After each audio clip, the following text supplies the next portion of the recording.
Group B in full swing in Malta, and a bit like Group A, it's wide open after a couple of days of play overseas. They are back this morning and they need some points. They don't have any at the moment, and the Knights had a little bit of a stumble, so it should be an interesting day ahead. 4 T10 matches on the way on ECN. I'm Mr. Maximo. This is the FanCode European Cricket Series Malta, and it starts right now.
Good morning to you wherever you're watching around the world. Welcome to the European Cricket Network.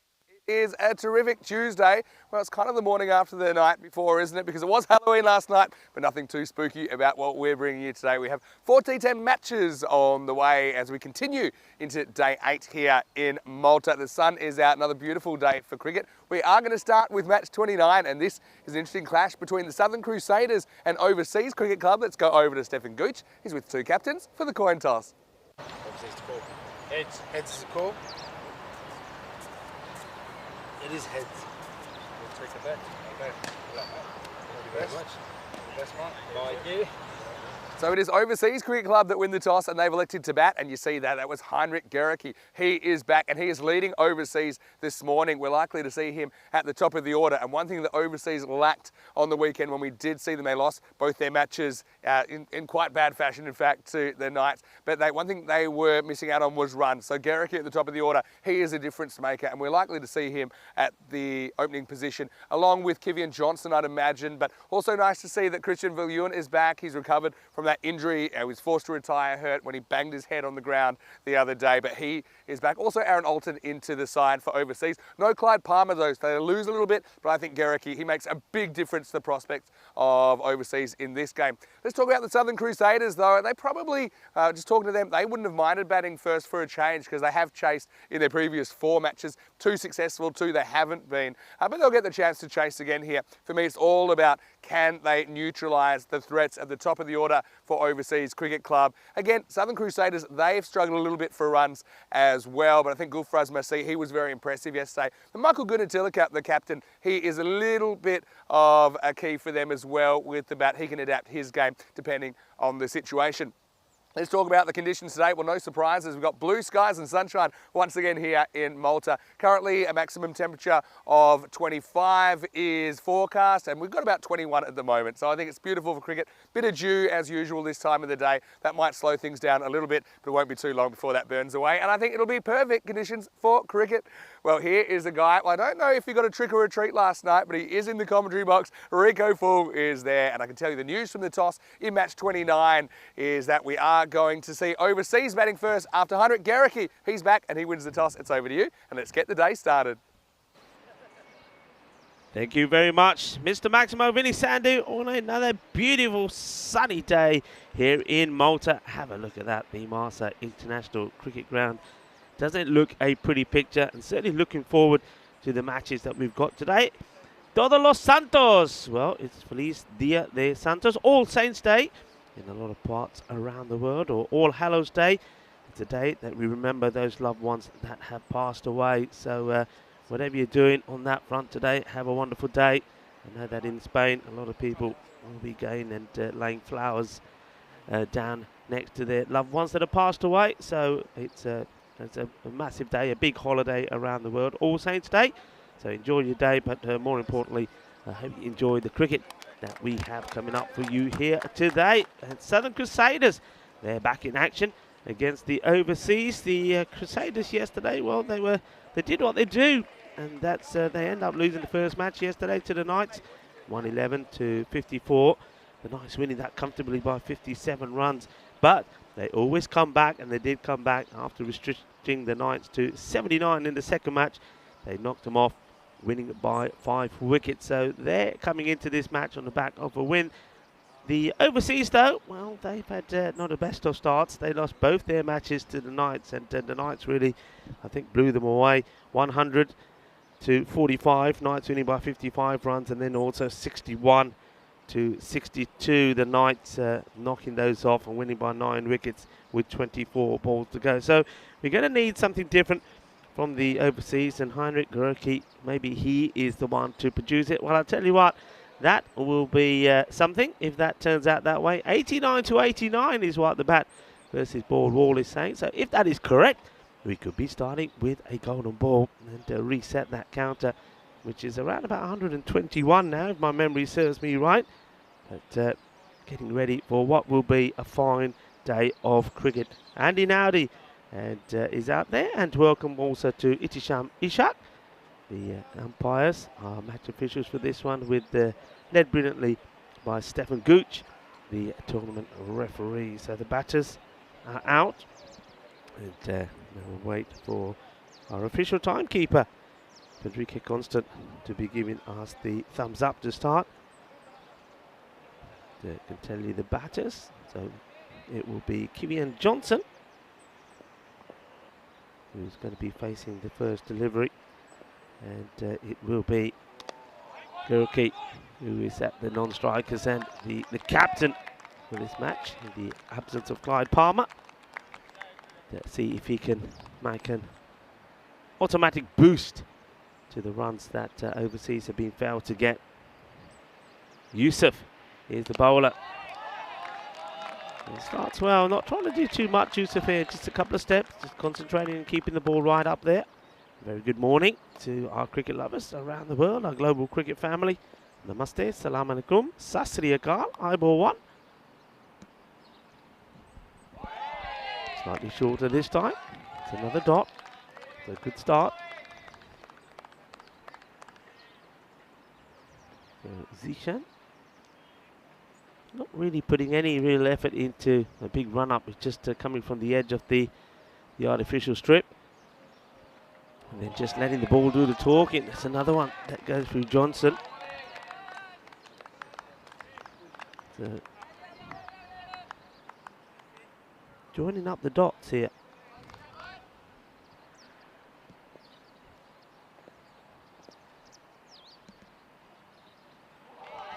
Maybe too wide it is. So it just gets too much swing on this one. And the first runs go on the board, courtesy of a wide ball. Oh, what's it like in Norwich this morning, Ivan? Please let us know. I reckon it's probably pretty chilly. It is the 1st of November as well. Good morning to Himpreet Singh as well. We'll say good morning to everybody. Nicely bowled, good bit of swing as well in the right areas. So it's another dot, and that's just the ball to come. And also good morning to our moderators, Sujith Yadav, and also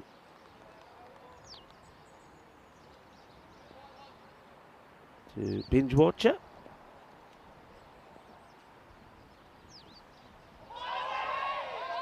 Having a bit of a peel,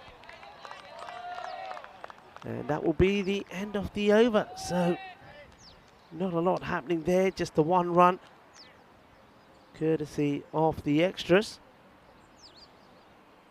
And just have a look at this. This is interesting, because when the top batters, you can see both teams, well, overseas really have struggled. You can see there, I mean, Hershey, Lawrence and Marks are up there, but look at the scores. It's nothing. On the other side, Marco Guntalika, the captain, and Ryan Bastian. Remember, there was no Ryan Bastian in the side yesterday, so they did very well without him. So they'll be happy to have him back.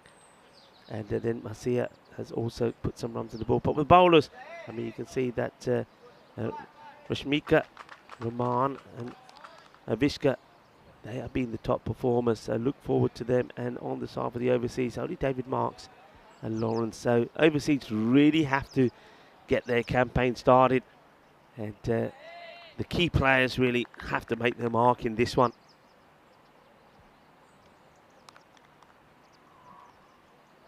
So just the one off the first over.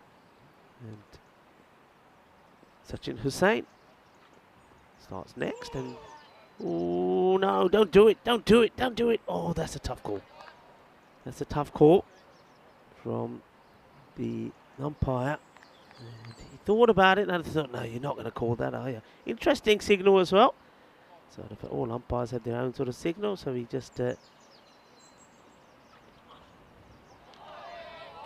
touches his shoulders first with his fingers and goes, and then spreads them.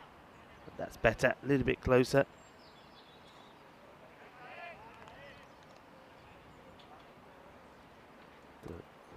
Sachin Hussain into the attack now. Go shorter, up in the air, and the chase is on.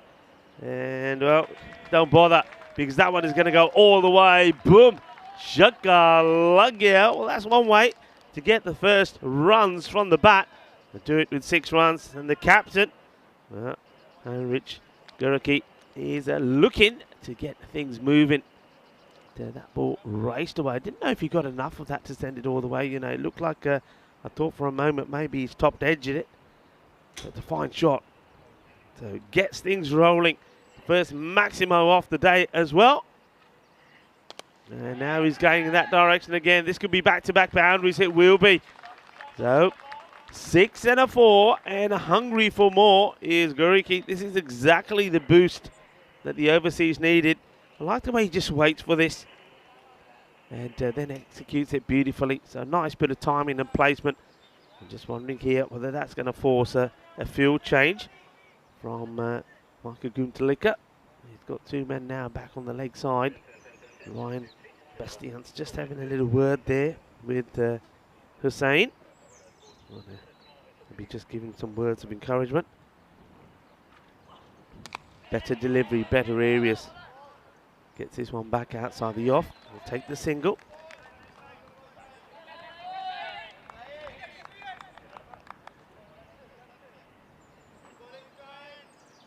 Good morning once more to Ivan, Sajid. And also to Jamuru Patel. I hope you are all well. And well, this one, it's a very good stop. It's been hit pretty well. Bowler. Big shot of catch it. Crusaders, they're looking to make a good start and maybe get 2 victories here. They've always start slowly but then finish well.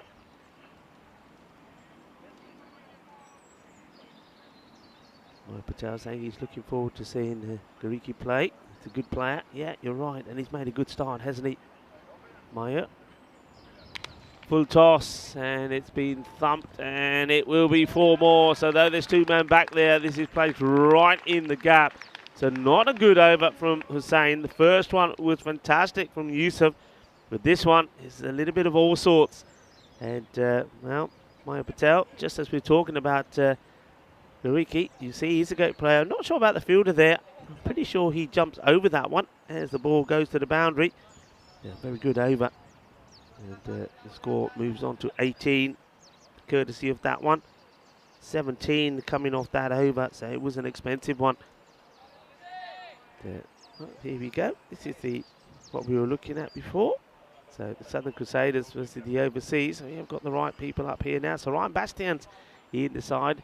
Michael Guntalika there as well. And also, look, good inclusion of Gopal Thakra as well. Watch out for him. A very exciting, entertaining player. And with the overseas, well, Hershey, he's really got to make a mark in this one as well. As this is played well, nice bit of timing. But the early morning dew, just slowing things up. thank you to some of the people on the chat that pointed out that we just started ahead. We had the wrong fantasy dashboard up. We've got the right one up there. But fortunately, I relied on my notes and that was on the screen. I gave you a shout out to the right players. But yeah, I think those players are going to be pretty key. As this is hit on the up and is going to get over the man at point. And that's going to race away again for 4 more runs. And nice shot, just rocks back and plays it away. So Johnson now getting started as well. And this is better. So the Shusha, the Usha Rashmika, somebody who didn't get a chance to bowl both his overs in the first match yesterday, but bowled very well. And in the second match, I think he bowled beautifully. He's a very key player for the Crusaders. Goes short, and this one is also going to go to the boundary. So, well, going with the short stuff is Rashmika. When he finds one, when it was short and wide outside the off, it was put away with ease. And this one, not quite where Johnson's looking for it to go, but he gets another boundary. Fortune favours the brave. That's what we like to say. And that's 4 more.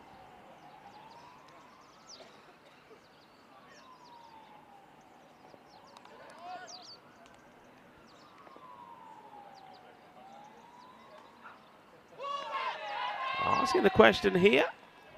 And, not out, but a good reply though. Nice delivery.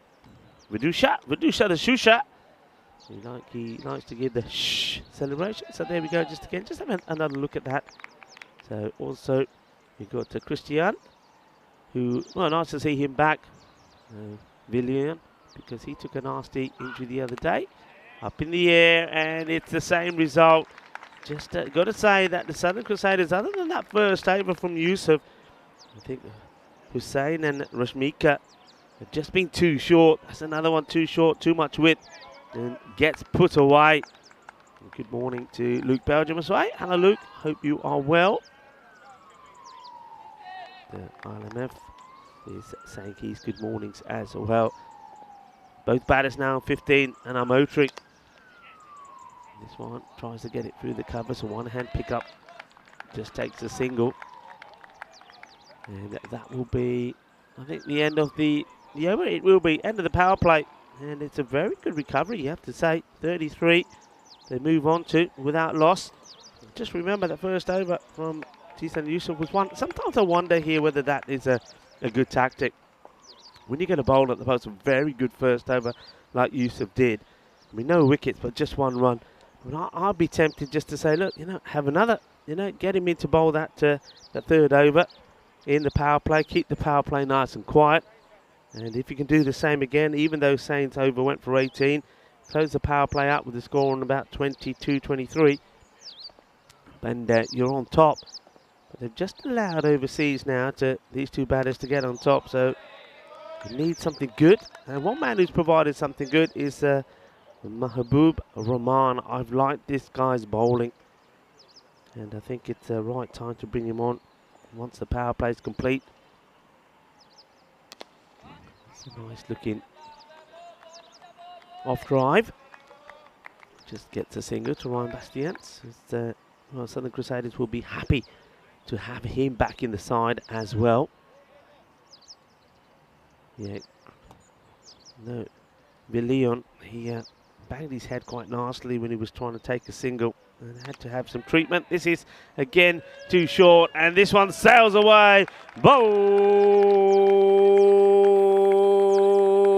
Balle kinna sona Shakalagya. Too short, and he latches onto this again. Manos arriba from the arbitro. 6 carreras más. Rahman goes short again, but this time outside the off. Good bit of fielding. Good pick up and throw as well. That's well done. Nice bit of cricket all round. The slightly quicker delivery from Rahman. But Jurake is up to the mark, and so is the fielder. Nicely stopped. Johnson hits this hard, and he's going to be, well, that's a great pickup. One-hand pickup. I thought he was going to get value for the shot there. Thought there was going to be another boundary, but that's Sachin Hussain. Feels that beautifully, but not the best of throws. First of all, let's have a look at the pickup. Really does well here. And then well, he takes forever to release it, and he releases it badly and allows the batters to take a single. Let's say the wicketkeeper, Angelo Delarden, could have probably done better with the throw that came in. And, over completed. The 4 overs done here now. And the overseas, they're looking good at the moment. Score is ticking away nicely. And just see, remember some of the troubles that they had. I mean, chasing 101 against the Knights. They got to 45 and then batting first against the Knights in that second match between the two sides. They only made 61 for 5. So the issue's been with the batting. So you can see already that this is a much better start. Again at 10 and over, 43, no wickets down. So encouraging start for the overseas. And having Heinrich Guriki back in the side is making all the difference. That's down the leg side. So they do go back to Yusuf. And I think, I'm guessing here, Yusuf is being brought back on earlier than they would have liked to. I think this is about trying to break this partnership. First over only went for 1, and that was a wide. And he starts with a wide in this one. Well bowled, they're taking on the fielder, and well, they will get there. He wasn't able to pick it up cleanly, Rahman, first time. So they will get that single. And the Crusaders have to be careful as well in terms of how many runs they concede. They haven't been able to chase big. They've had their own issues with the bat, and bowling extras is not going to help. Remember, we saw them on day 1 of the group where they couldn't chase 89 that Marta Day put on the board. They fell 2 runs short. When they had the game, it would seem in the bag. This one's into the body of Johnson. And Johnson, once again, it's in the air, but it drops into space. But he'll get a single, takes himself into 20. This partnership continues to grow. And then they did bat well chasing in the second match of Crusaders against Marta Day. They got to the 63 required pretty quickly. That was how they registered their first victory. But again, yesterday, they only 54 they managed to get to, chasing 112 for victory. As we see another wide, so more extras now. And then they only just got to the 80 required against the Knights in the last match. So they're a team that has struggled to get to the 80s. So as soon as this score gets to that mark, I think they'll start to panic a little, even though they will be boosted today, of course, with Ryan Bastian in the side. But that man there, the captain, Michael Guntelika, doing the fielding.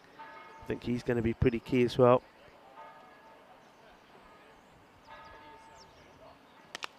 It's nicely played, and they will keep it to 1. So in comes the throw, and 50 also comes up with that single. So they're staying at the 10 and over at the moment, being helped by some extras as well.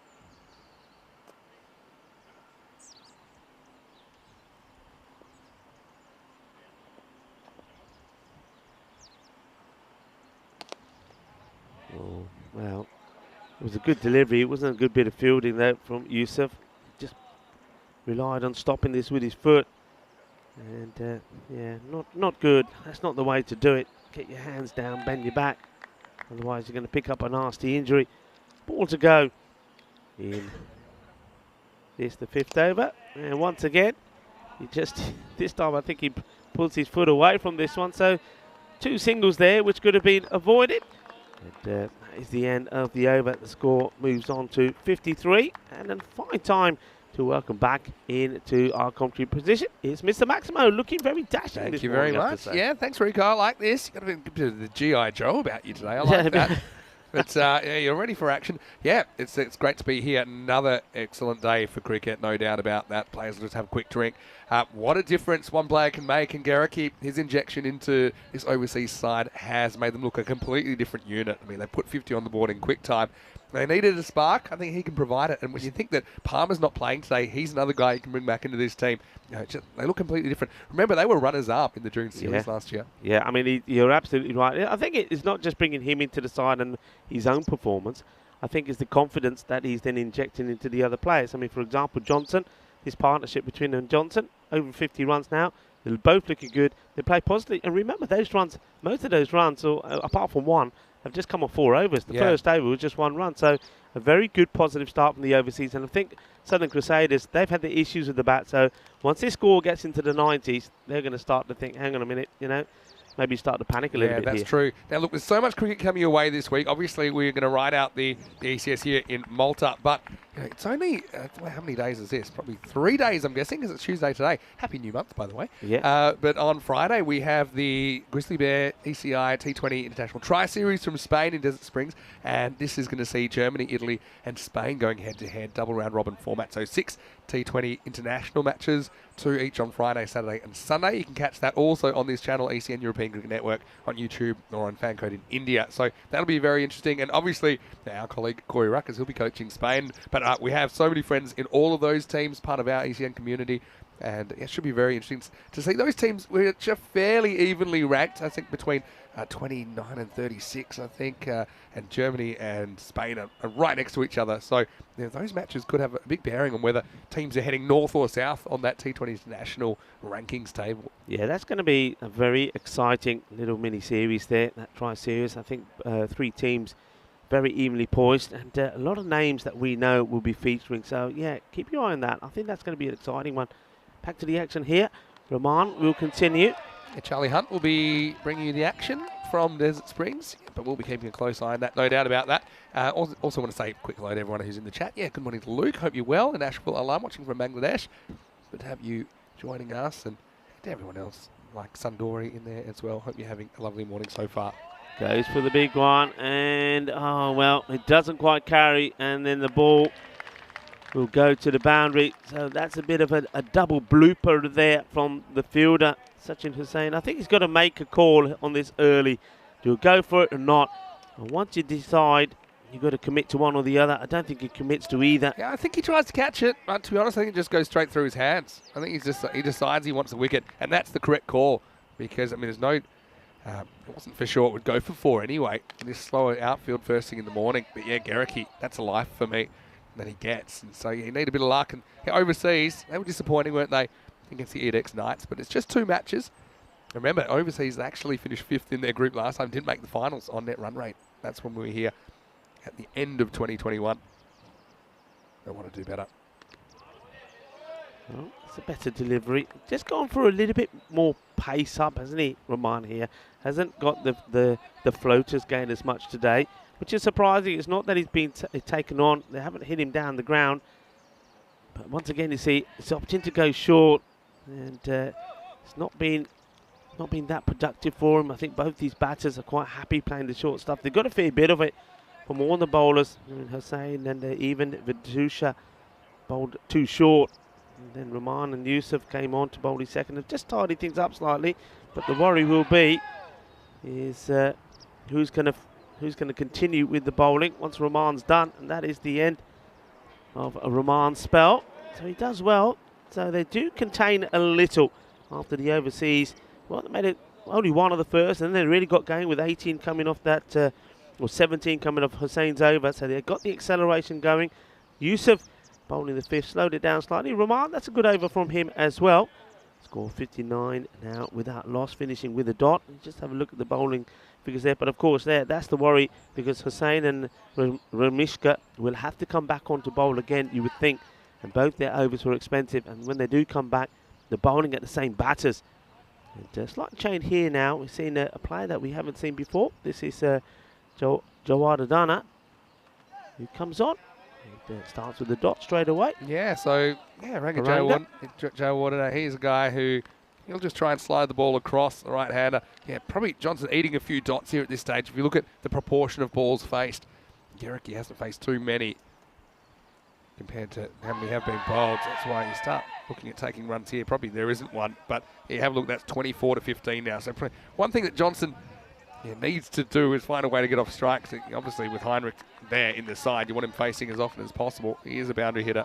Yeah, Jai Warden just keeping the pace of that one and getting the miss hit from Johnson. Johnson, I think he's just trying to be aggressive. I think he's probably got the word that there's other batters that can come out here at this time. I mean, somebody like even Mark's coming in now, or even Hershey. I mean, they're both the big hitters. Probably an ideal time for them to come in and have a bit of a bang here. Yeah, at least, look, he gets out the way in the end. But, I mean, it's taken 3 balls. That's the thing. And your balls are running out. He's not doing a bad job. I just think something, obviously, he's trying to execute that single mostly to get off strike here, but maybe it's getting to the time where they might have a better option strategically. Gerecki only gets the one, and this is the issue, isn't it? So we're looking at potentially this over going for not too many.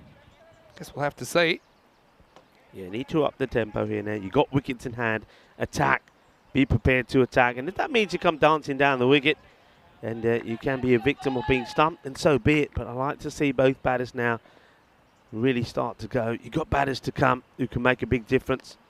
Yeah, like that shot there. I mean, that's just a little paddle. I can understand it maybe, but you've got to be a bit more intent needs to be there, a bit more aggression. He doesn't want to swing and miss. That's the thing. He doesn't want to swing and miss because he feels that's costing Heinrich the strike.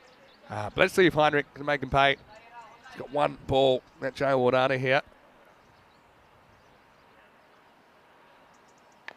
It's up here in full toss. It's a skyer. Will the fielder take the catch? And he will. And he's got his own. Well, there he is. It's Vidusha the Shusha. And that's his shushing.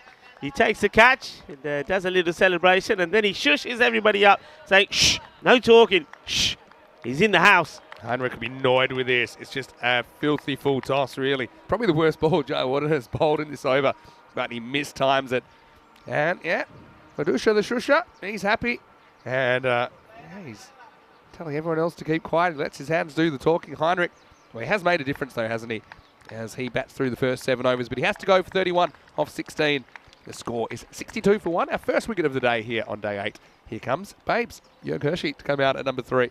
Yeah, so Babes coming out.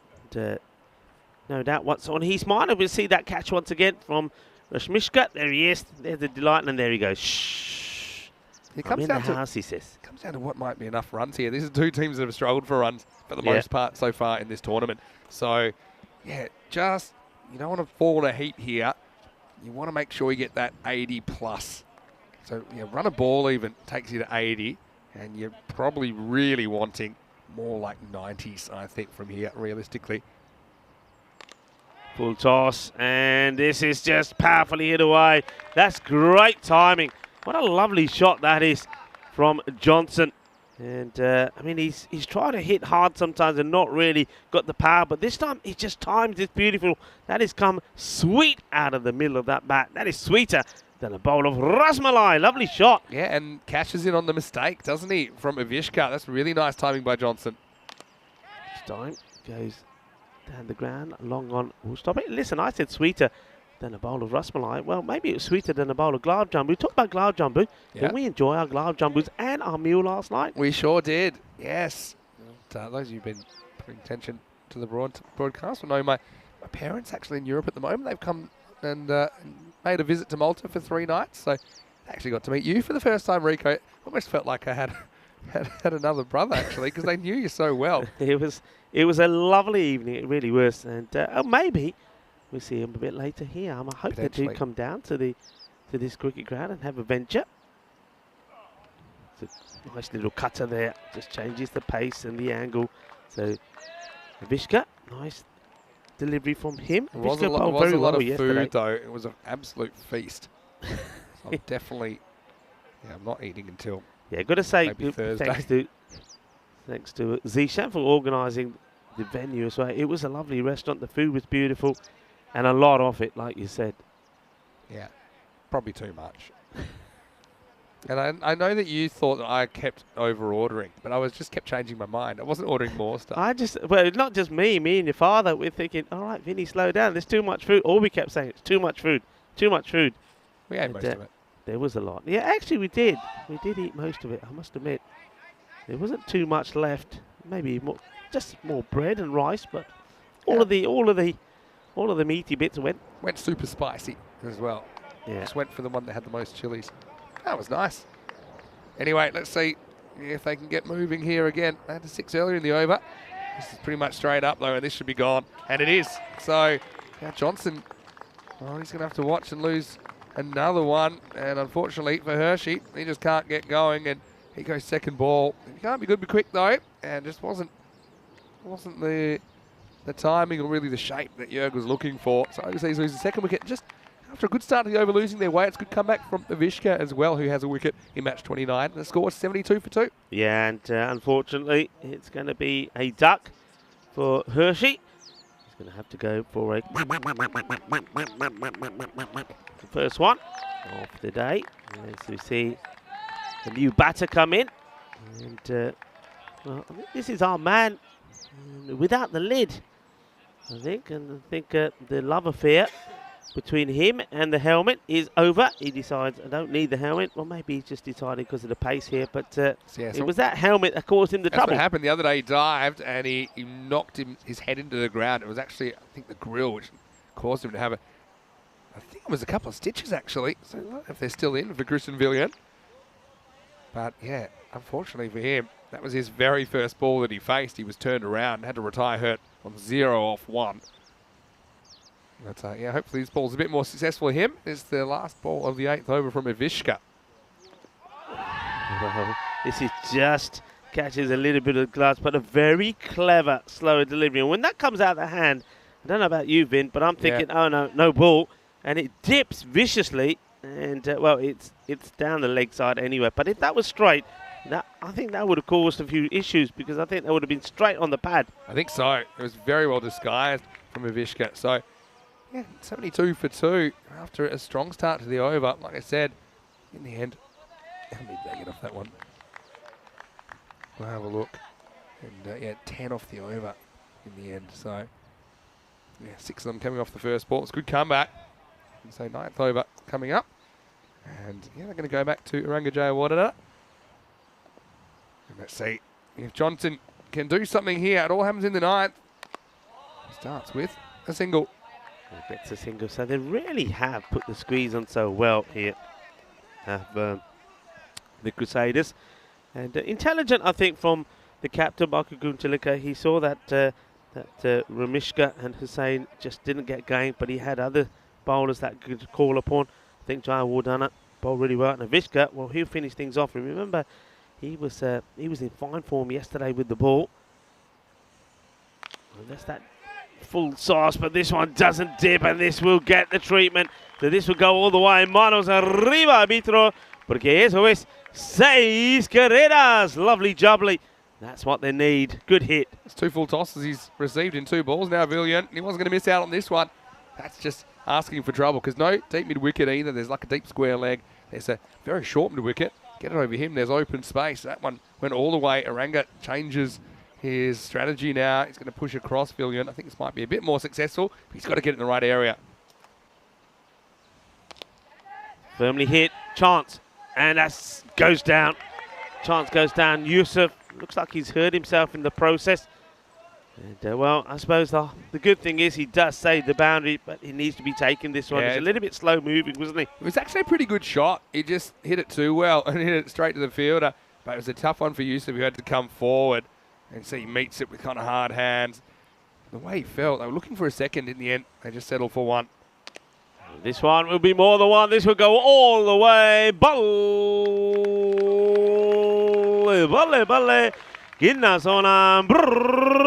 Good shot. And once again, it's in the slot. And thank you very much. Boom. Shaka Lagia. Lovely shot. So they did go quiet a little bit, but they're back. And Johnson is back hitting big. That's a beautiful shot from Johnson once more. Yeah, a bit of a kick in the tail here of this innings. And then the full toss, which he loses out on. Maybe because it's the style one that's taking them on, and they will get their good running. Yeah, smart. Now, yeah, with a bit of luck, you might even be able to push the 100. It's amazing what a difference those sixes make when we've had pretty much a low-scoring tournament. I mean, a six is such a momentum shifter. You know, sometimes in Cartermart during the ECC, six was kind of par for the course. You'd see, on average, 1 and over kind of thing. But here, yeah, not so many. Maybe 3 or 4 in innings is normal. Run hard. Well, they went 2 before. They could, well, they decide they're thinking about it, and then well, both batters sort of start and stop, but they don't do it together. They decide not to. Question of the day, Vinny. Yeah, well, we're talking about sixes. Let's talk about them. And that is our Crickathon question of the day, powered by HCL Software. Big thank you to them as well for keeping this running. And the question of the day is simple. Which team will hit the most sixes today? So have a look at the teams playing today. There's 4 of them. You've got these 2, and you've also got the EDX Knights and Sweet United. And all you have to do, no matter where you're watching from around the world, go to crickathon.com to participate. And well done to yesterday's winner. It was Pranav Krishna from India. So, yeah, big Who are you hello going to with? you, Come Pranav. on, putting you in a spot. Who are you going with? I'm going to go just out on a limb. I'm going to go Sweet United. Ah, you took the words out Is of my that what mouth. you're All gonna right, say? in that case, I'm going to have to go with the Knights. Yeah, well, that's the obvious one. This is an attempted 6, but it's actually going to be an out. And Johnson just gets no pace to work with here. And he swings all around this one. So hunting for the 100, that one's not going to help. But Johnson, good innings from him. I think that he kind of accelerated well, and he took the lead after Garrick. He departed, but now it's his time to go. Vishka gets that one to crash into the stumps, and at the end, the start, I should say, at the 10th over, it's 89 for 3. Yeah, I mean, good delivery from Vishka. Vishka, remember, he was the player of the match in that victory against the Knights in the final match yesterday when he took 2 for 7. So he is a good bowler. He's a good finisher. And what he does do, I mean, once again, he's not one of those bowlers that does anything spectacular, but he gets the ball right up there, and he basically says to the batter, okay, it's there. You hit, or if you don't, I'll hit. And that's exactly what he'll be saying here to Marks, David Marks, as he comes in. Mongoose alert. Surely he's got the mongoose. Let's have a look. Looks like. He does. And he gets this past the infielder. Will be just a single. Well, the mongoose, what are we talking about? Well, we're talking about the bat that David Marks is using at the non-strikers end there. Extra long handle, which means that the actual blade is shorter, so smaller amount of hitting area, but it means he can wield it quicker. Yeah, So it just doesn't look right. Does it look like he's gone out? Oh, well, what's this one going to be called or not? Is it dipped enough? The umpires are having a little think. The catch has been taken. What's the decision? Well, I mean, this looked miles too high, unless he's out of his crease. That's the only thing here. Check this out on the replay. Yeah, my instinct was it was too high. It was dropping, though, to be fair. Let's see. And that's way too high. Wow, is it? Look where he is, though. Yeah, but he's... I reckon that's on the way down. What are they doing? They're calling it? They are calling it. Okay, Yeah, I know what you're saying, but he's only half as out of his crease. And look how high this ball is. I think that's a good call. I think it's a no ball. But they don't even take a run there, though, because they just thought he was out. But, yeah, that to me, I think you've got to call that every day of the week. Yeah, so it's going to be a free hit. There we go, signalled by the umpire. So it's just the one they get for the no ball. Good catch taken, got to say. But they didn't. The thing is there, that's where you got to think. If you, as a batter, think that it is, you run, don't you? Yeah, you run. But anyway, he probably doesn't want to because now he gets a free hit. I'd trade a 1 for a free hit. Thank you very much. Villion's already shown he can smack the leg side. I mean, see, Marks ran, but Villion didn't. So he never completed the run. So I think that's why. I've seen this happen once before, actually. In Sweden, where they just said, look, it's not a run because he actually didn't finish the run. Yeah. Or, I mean, it's the umpire's opinion. They might say, look, you were running a 1. It was going to obviously be a 1. So that's what they're discussing right now. If I was Villion, I'd be saying, nah, I didn't run. Yeah, I was here. Leave me be. Marks is probably saying, yeah, we did run. I want to get down there for a free hit. Well, I think Marks is quite happy just to stay rooted where he is. You can see he's just shrugging his shoulders and saying, hey, let's just go with it. Villion is saying, yeah, bring it on. Yeah, and Villion's probably saying, give me another one of those. I'm going to put it out of the ground. It's an interesting situation. I don't think it really... they're going to say, yeah, it's no run because you didn't actually complete the run. So, Villion gets the free hit. He misses. After all of that, it's pretty well bowled. This actually is well bowled, yeah. He has a lot of time to think, compose himself, where's he going to bowl it, but sometimes that time can be pressure, but he doesn't show it. Sneaks one in. So the free hit goes for a dot. This one, Oh, well, where does this pitch? Outside the line of... Oh, he's given it. He's given it. It'll be interesting to see where this ball pitches. Was it outside the line of leg or was it straight? That's the only thing I'm asking. It was a slower delivery. So it's probably... Yeah, that's outside leg stick for me. That's outside leg stick. Yeah, I kind of tend to agree with you there. Yeah, good appeal, though. Because for me, this one kind of goes a little bit left to right off the pitch. Just have a look at where it bounces. That is the key. And Phil Ewan gets one reprieve. Don't think he's going to get another one. To be honest, it would have been a leg by. And instead, it means we could see somebody else. And I suppose in the 10th over, those things probably don't have as much of a bearing, you'd imagine. As this is a guy that I'm a bit surprised we haven't seen yet. It's Peter Lorenz. He's been a pretty good boundary hitter. It's all about where it bounces. If it bounces to the left of the wickets, that can't be out. Yeah. Or it shouldn't be out, is what I should say. But anyway, umpire saw it differently. Here we go with the second last ball now. Lorenz on strike. Firmly hit, but fielder Yusuf should field it. He does, gets the frame pretty quickly, and well, here's the dive from Marks, who gets in. It'd be easier to run with a smaller bat, right? Or a lighter bat. So it's just as long. It's like he's running with a broomstick. Good throw would have had him cooked. Marks unselfishly coming back for two. Lorenz to face the last ball. Gags is out once again into the same area. They'll be coming back again for sure.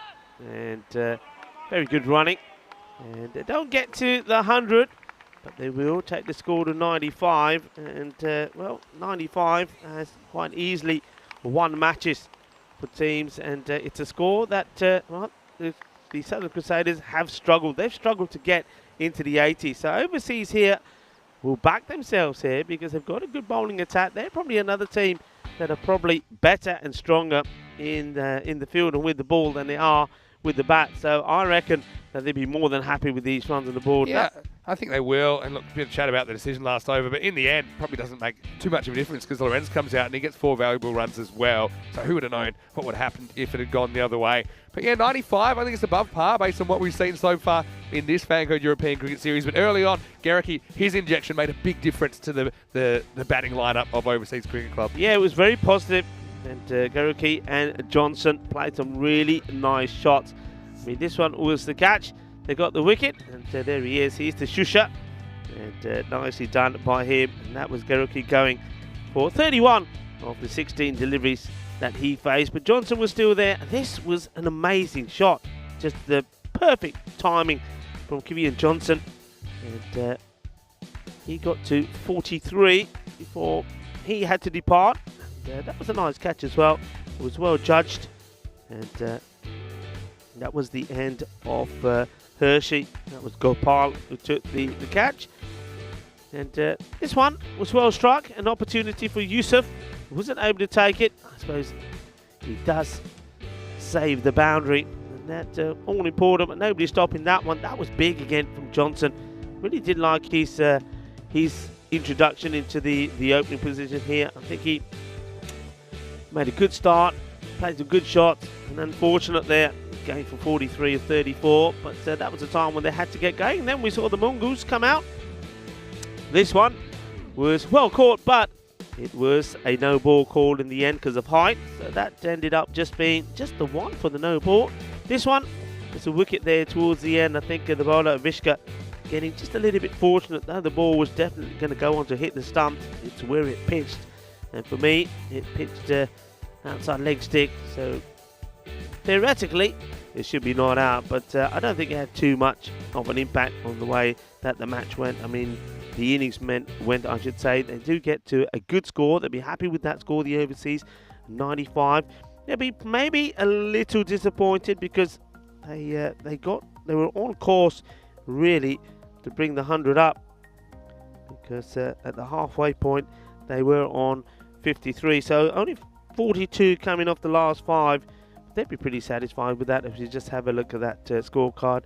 Kevian Johnson 43 of 34, but it was Henrik Garricky batted very well as well, the captain, and he gave them the confidence and also the boost and the start that they needed. 31 of 16 from him, and helped them get to a good power play, 33 without loss. The bowlers there, and you see Yusuf 11, but no wickets from him. But expensive was Hussain and also the likes of Ramishka. That's why they only just bowled the the one over. But I think Rahman bowled very well. No wickets, but 16 runs. Also, was a good introduction for Aranga Jayawardena. He got 1 wicket for 20. But once again, it was Avishka picking up the wickets, 3 for 16. Bowling there towards the end when the batters are going after you, and he did really well and helped to contain overseas to under 100. So 95 for 4 it will be. So we're going to take a short break now, about 10 minutes time, but do join us when we come back for the innings of the Southern Crusaders. The Crusaders are going to have to bat better than we've seen. They're going to have to get to a score that they haven't been able to do so far, but they have got 1 or 2 inclusions in their side as well. Will that be enough? Will this be the day for Ryan Bastian coming back into the side and helping his team getting the victory? And Marco Gunchalika, the captain, will have to play a big part in it as well. Join me, Rika Fu, and Mr. Maximo Vinny Sandu as we come back in 10 minutes time for the conclusion of match number 29. Volvemos in 10 minutos.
Hello, cricket lovers, and welcome back to the Malta International Cricket Ground on a beautiful morning. It's a lovely day here. The sun is out. And, once again, I think we're going to see temperatures at around about the 24, 25 degrees. We have a very interesting match on our hands here, halfway through. And the overseas, well, they will believe by getting to a score of 90s, 95 to be precise, that they probably got enough runs on the board, because they know that the Crusaders, they have had issues with the bat, but then they have got the injection of one or two players coming into the side. I mean, Gopal, Thakar, and also Ryan Bastian are back for them, and that's going to be, I think, a big boost for them. They're going with Ryan Bastians, the left-hander, and Michael Guntelika to open up these two. And they gave them a very good partnership in the first time that we saw them when they batted together, when they looked on course to get their first victory against Malta Day. Michael Guntelika made 44 of 23 deliveries there, and Ryan Bastian a quick 5-15. But that match then got away from them. So this time round, they're hoping that the partnership is going to get them the victory. David Marks will be the bowler coming into Bastians. And, this one's not taken cleanly by the keeper. Oh. Well, good pick up and throw, but buys will be signalled, yeah. And there is a story behind the pink cap. You'll see that there is a player that's wearing the pink cap. So we see the throw coming in, but there's that bat plug once more. And basically what the overseas, if you're playing on their side and you make a bit of a clanger, then you've got to wear that cap. At the moment, as we see Marks coming again, it's a good delivery, asking the question. Shake of the head as another extra is taken. This time it's a leg by. Looks like it's Hershey that seems to be wearing the cap at the moment. And the story behind this is that there he is, Hershey, Babes. And the story behind this cap is that if you drop a catch, or if you make something like a glaring misfield or a blunder, then you got to take on the hat and you got to wear it until somebody else does something, so that you can pass it on. So keep an eye on that. So at the moment we've got Hershey, so Babes, known as Babes because when he was playing cricket once, his wife was watching, and to his embarrassment, every time he would do something, it would be, "Go on, Babes, go on, Babes." Of course, the players found that very amusing and decided, well, okay, that's your name from now on, Babes. This is a nice looking shot and a really good stop as well. Nice strike from Michael Guntelika, but a wonderful stop there from Johnson. Yeah, well done. I think that one may have had enough to go all the way to the boundary. Ryan Bastians now. Let's see if he can get going. I mean, the first time I was in Malta, it's nicely played down the ground, and a good bit of fielding once more, attacking the ball, the overseas. They're up for this, aren't they? Peter Lawrence there coming in, doing the fielding. Yeah, first time I was in Malta, 2020. Ryan Bastians, he impressed me then with some of his hard hitting. He's another very strong, solid left-hander. And I was saying yesterday, this one out in the covers once more, so taking the singles. Yeah, I was saying yesterday about when you got somebody like Boom Boom, who's batting out there, that you've got to be really careful on that leg side, the left-hander, especially if any spectators are there. That's Boom Boom, Basil George. But Ryan Bastian is just as powerful. 124 matches without a golden ball. And is that going to change? Are we going to reset that counter to 0? I still believe we will here in Malta. And, I suppose every match that goes by where we don't get one, the chances of the next one being a golden ball match increase, I suppose. Well, there he is, Babes. He can take his cap off, I suppose, to have a bowl. And the game with Hershey early on at the end of the first over. 6 runs from it.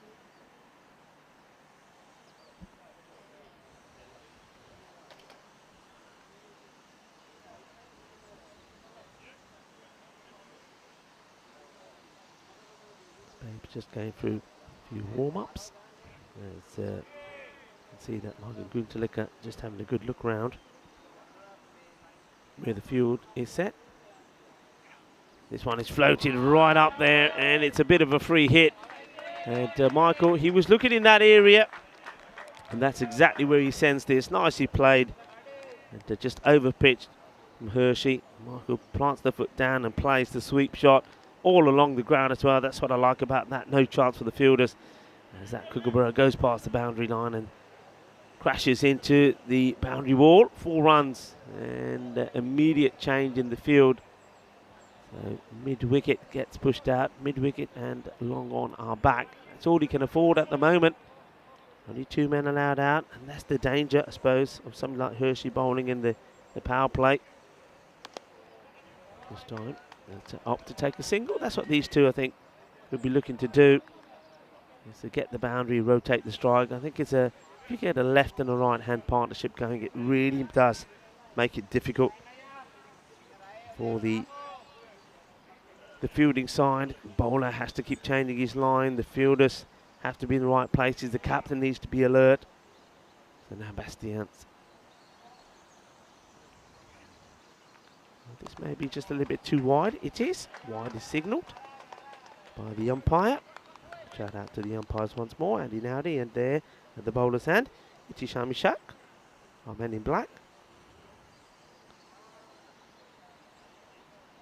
Hey, listen, I know we have a lot of viewers from Australia. As this one is one that Bastian should have really put away. And well, I hope you enjoyed. Well, a big day, wouldn't it, being in Australia? Well, I should say yesterday now, because of the time difference. And I know one man will be joining me shortly. We'll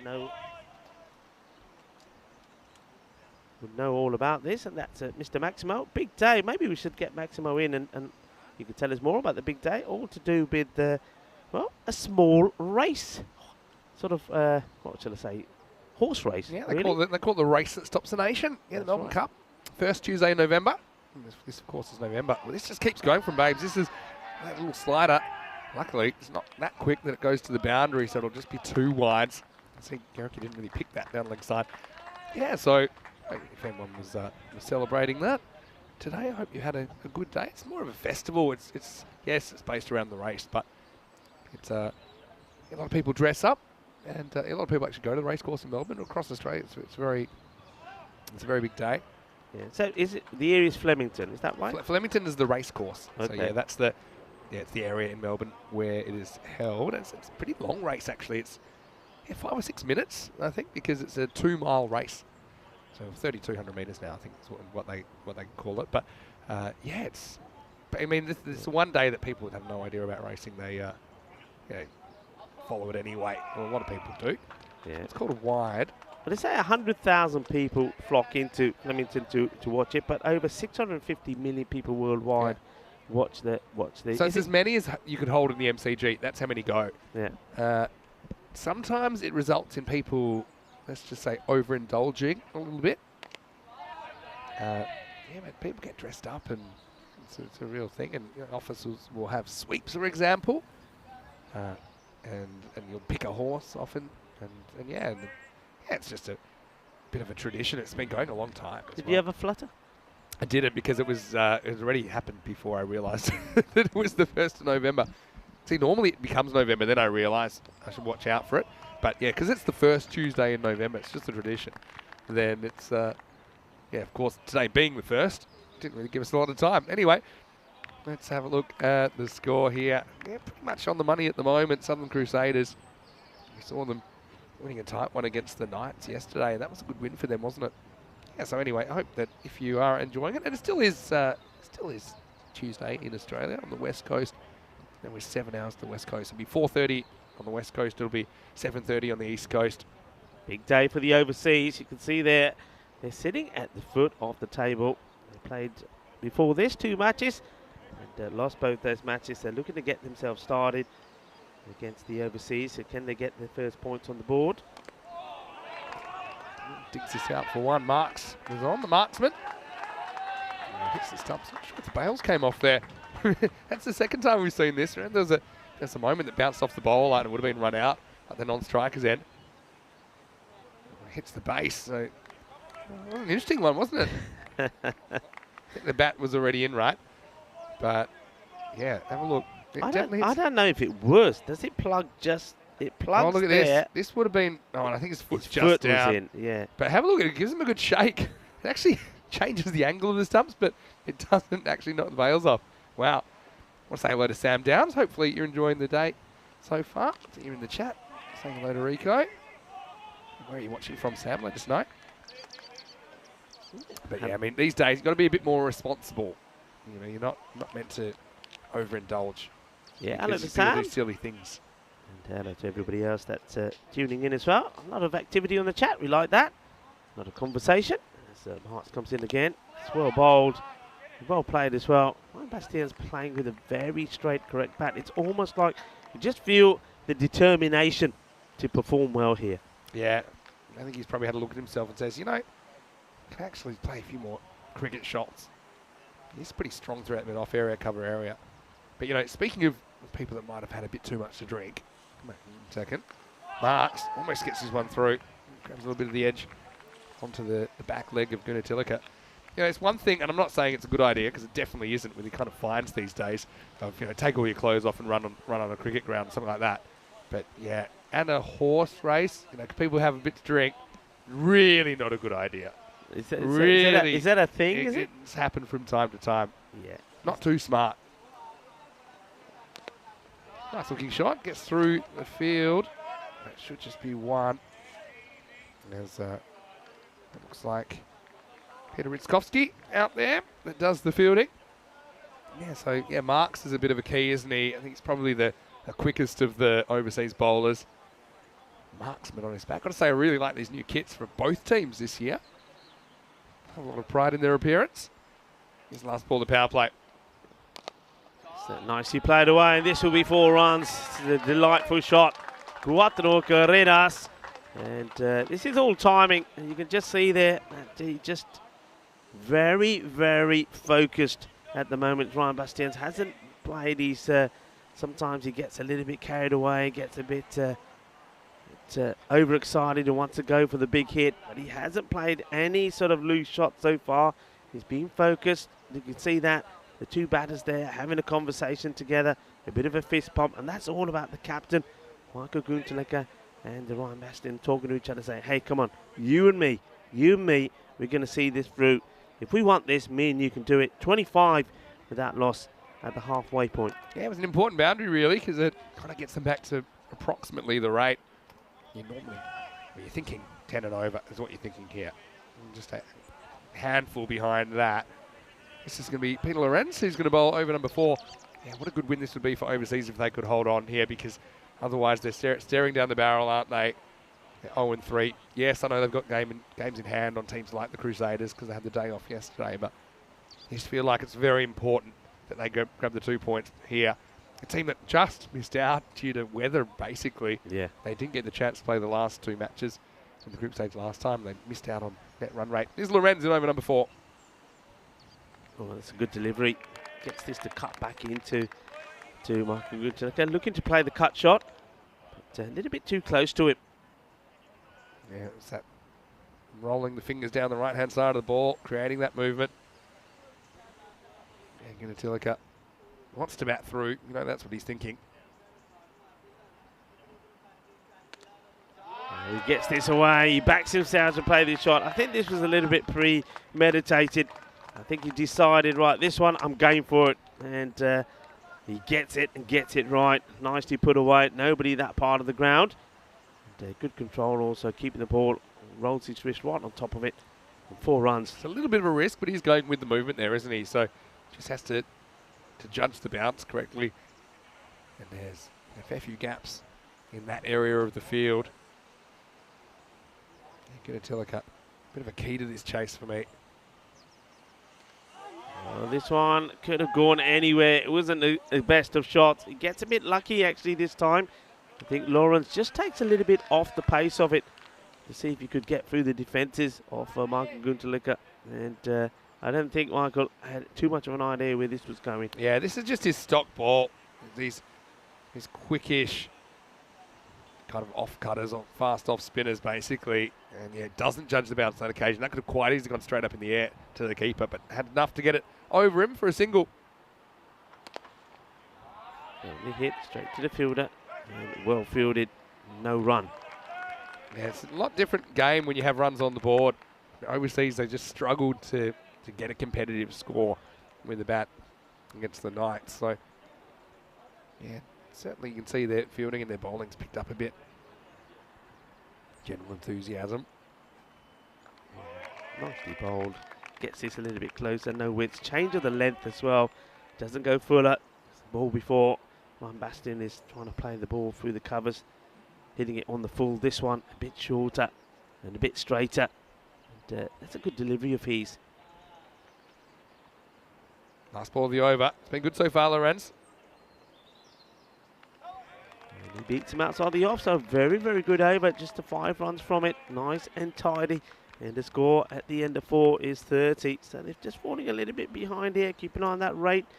It's creeping up to around about the 11 mark. So they will be looking for one good over here to get them back where they want to be. I think they want to be about between sort of under the 10 here, 8 or 9, which allows them to go all the way to the end and back themselves to get those runs to the last over. Yeah, I want to say quick hello as well to Kai, who's watching from the area we were just talking about, down under. He's from Australia. And to everyone that wants to throw a question or a comment in the chat, we always love responding to them. All right, here we go, over number 5. Starts with a wide. This is Aaron Holton. That's coming on now. Nice to see Aaron back. Haven't seen him in the series so far. Yeah, good movement from Holton, but just a little bit too much, so he needs to get this a little bit fuller, a bit closer to the batter. And he does. Perfect. That's a really good delivery. Get the batter playing outside his eye line, get him reaching. Ball's always leaving Gunatilaka. It just shows how even this group is, really. I mean, remember the Southern Crusaders, they beat the Knights in the last game they played last night. Yeah. And they're top of the table. Right now, they're falling behind in this chase against the bottom of the table overseas. And that one helped. This is another wide delivery, so it's another extra ball that needs to be bowled. Overseas Alton. I think you can see Marco Gunatilaka, he's ready now to play this ball that's swinging away from him. Just having a look on the offside boundary. He's got the one man sweeping, so be looking to play this sort of behind square. This one gets called as well. This is pretty tight. Yeah, for me, it's pretty I think. Let's look at when it passes the popping crease is what's relevant. He probably is slightly in the way. For me, I think it sneaks in. I think he just sneaks it in. I think the batter's looking for it as well.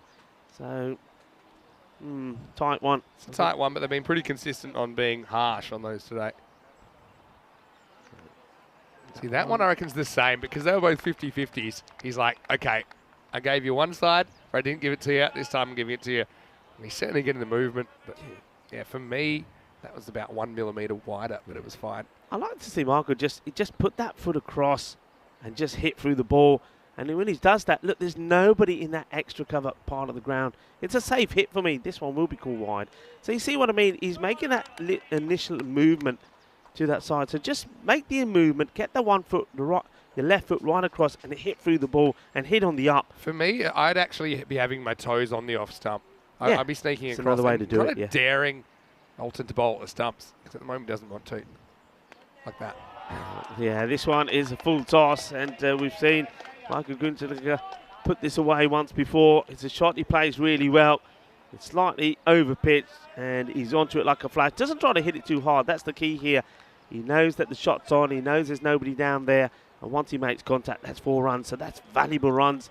And added to the wides that we've already had, the extras in this over. But like that, it's 8 of 3 deliveries. So still 3 more balls to get through here, Alton.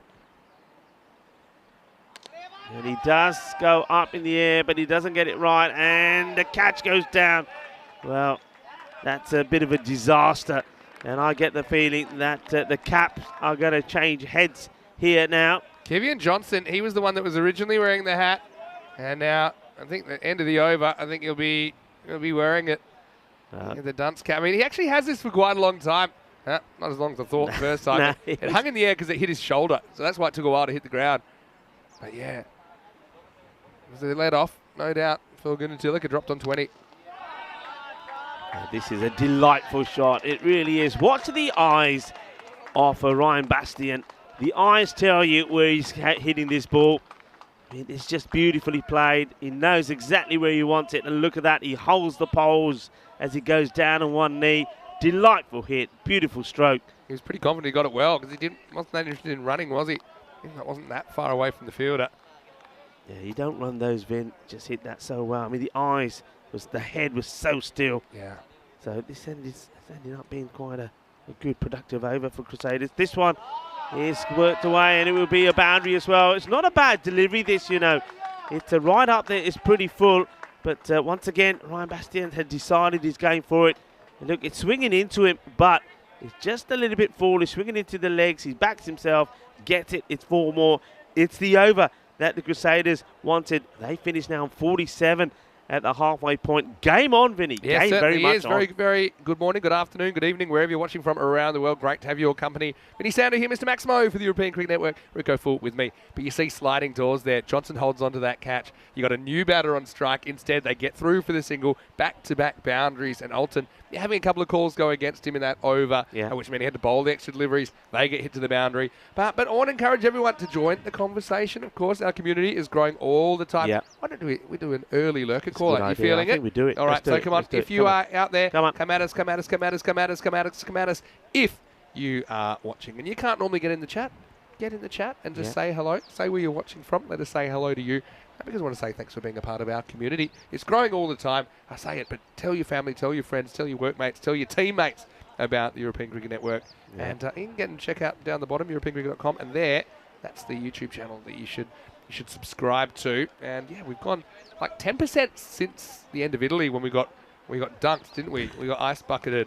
And so the fact we're up to around about 330,000, I think it's just a sign that things have been growing and that more people are finding out about the magic of European cricket. Yeah, big holiday in Spain today, and I think other parts of the world as well. All Saints Day, so hope you're having a good All Saints Day, good fiesta. It's a day that you remember the loved ones that have passed away, so have a good fiesta, and also hope you stick around and join us as well. Let us know what you're doing. While you're still with us, send us messages. I really love getting messages. I honestly try to get back to as many as I can. I'm working my way through them.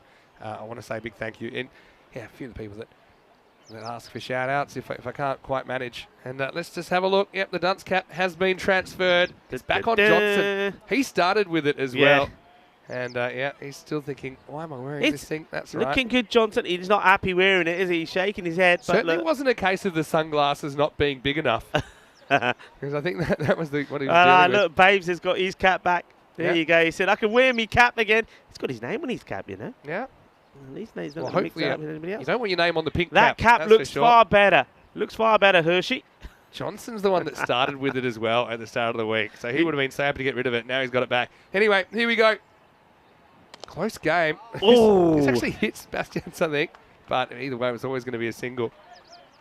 Yeah, he gets the one. So 47 at the halfway point. He doubled that to 94. The target's 96. It just glances him. He's happy that it wasn't more straight at him because I don't think he could do that much to get out of the way of that, Ryan Bastians. Lawrence. Look who's in the chat. Carmen's back from her girls' trip. Hello, Carmen. Carmen Hershey. She's watching. How was the girls' trip? Tell me everything. I'll keep it between us. Yeah, tell us. We won't tell them. We'll keep it secret. Bastian's interesting shot, this one. I mean, it was there for the pull, and he decides against it, which is unusual. I mean, there's a big gap there on the leg side. They've got a man at sort of the backward square leg on the 45, mid-wickets back, but they're leaving the gap open. I'm surprised Bastian shied away from that short delivery. He won't shy away from this one. This is Gundy, and it goes all the way. Balle. Well, that Kookaburra is visiting all parts of Malta at the moment as it gets smashed away. And that is big, but it wasn't a good delivery. Adios, Bolota. Bien viaje. Bien viaje. There it goes. It's into the tennis courts there. That was a big hit, but also it was an absolute gift-wrapped delivery, wasn't it, from Lorenz? Gets it completely wrong. Brings up the 50 for Southern Crusaders as well. Yeah, got to get outside the off stump. He's challenging to play through that offside. Very similar pattern to what the overseas did. The overseas, remember, They got to around about into the 50s. I think 60 odd was the partnership, and for the first wicket. And here we see that the Southern Crusaders doing very much the same thing. And are they timing this to perfection, or are they once again going to do the Southern Crusader things and have a little mini collapse and make it interesting towards the end? Need a wicket just to get some momentum back overseas. This is towards Hershey, who takes it on a couple of bounces and then get the single. I want to say a quick hello to some of the lurkers, and I mentioned Sam Downs watching from Bristol, Gloucestershire. Also I want to say hello to Harry Edwards, who's saying hello from Perth, and to Charlie, who's watching from London, to Neville watching from Harvey Bay, hello to you. And yeah, lots of other people chiming in. We appreciate it. Keep them coming. Down the ground, safe shot, doesn't try to hit it too hard, quite happy just to take the single. It's almost like the plan is, okay, you get a single, keep rotating, take the boundary, keep the singles going, and we're in this match. And that's all they need to do. I was saying when the rate was just tithering around the 11 mark, they want to bring it down to about 9, and they've done that now. They've achieved that. In the air, it's big, opportunity, cap or no cap? No cap, he takes the catch. Beautifully done by Hershey. And those trousers stay where they need to stay as well. We're having none of that. And nicely done by Babes there. Well, he's got his misses on the line as well. Do you like that? Yeah, well, Babes looks like he enjoys a roll in the grass, and that's what he goes for here down at Long On. It was a big moment in the game, wasn't it? Because Bastians, he's a guy that can certainly get the Crusaders to the finish line. And Babes, well, shows his good side there to the world and holds on to it. Safe hands, magic hands you might say, from Jörg. So a good start, but yeah, it's kind of following that same pattern as overseas. They lose an opener in the 6th. That's the end of the over as well. 56 for 1, but still a pretty good contribution from Bastians, 23 off 18. Yeah, he does well, but I think he's going to be a little bit disappointed with himself because this one wasn't quite on. He takes it, but really good catch. Talk about takes it. That's a nice catch taken there by Babes. And that's Jörg Hershey. Nicely done. And he said, you know, when that ball's in the air, you know what he's thinking. I don't. Pink is not my colour. That's exactly Pink what he's thinking. is not my colour. You got two options: catch the ball or have the dunce hat back about 3 minutes later. And Jörg, he wasn't going to do it. I tell you what, I'm happy that he was able to stop his momentum and not roll over the line. And anyway, he certainly gets a good whiff of the Master Cricket Ground as he holds on to that. Yeah. Must have known he had a bit of room to play with. Yeah. Well, Carmen will be happy. Well, that's a good moment. Actually, Carmen comes onto the chat and, well, her man takes the catch. And it's an important one because they needed to break that partnership. Now, I think game on. As we've seen Zishan Yusuf, who comes out to join Marco Guntelika. Here's Jack Barrett. He's only bowled one ball so far, and it was a big full toss like that. This is going to go, but it's just going to be stopped. This is high-ish. The only other ball he bowled was a high full toss. For me, watching this one, okay, it's probably coming down just enough, but we've seen those called before. Barrett just has to find the pitch and quick. I think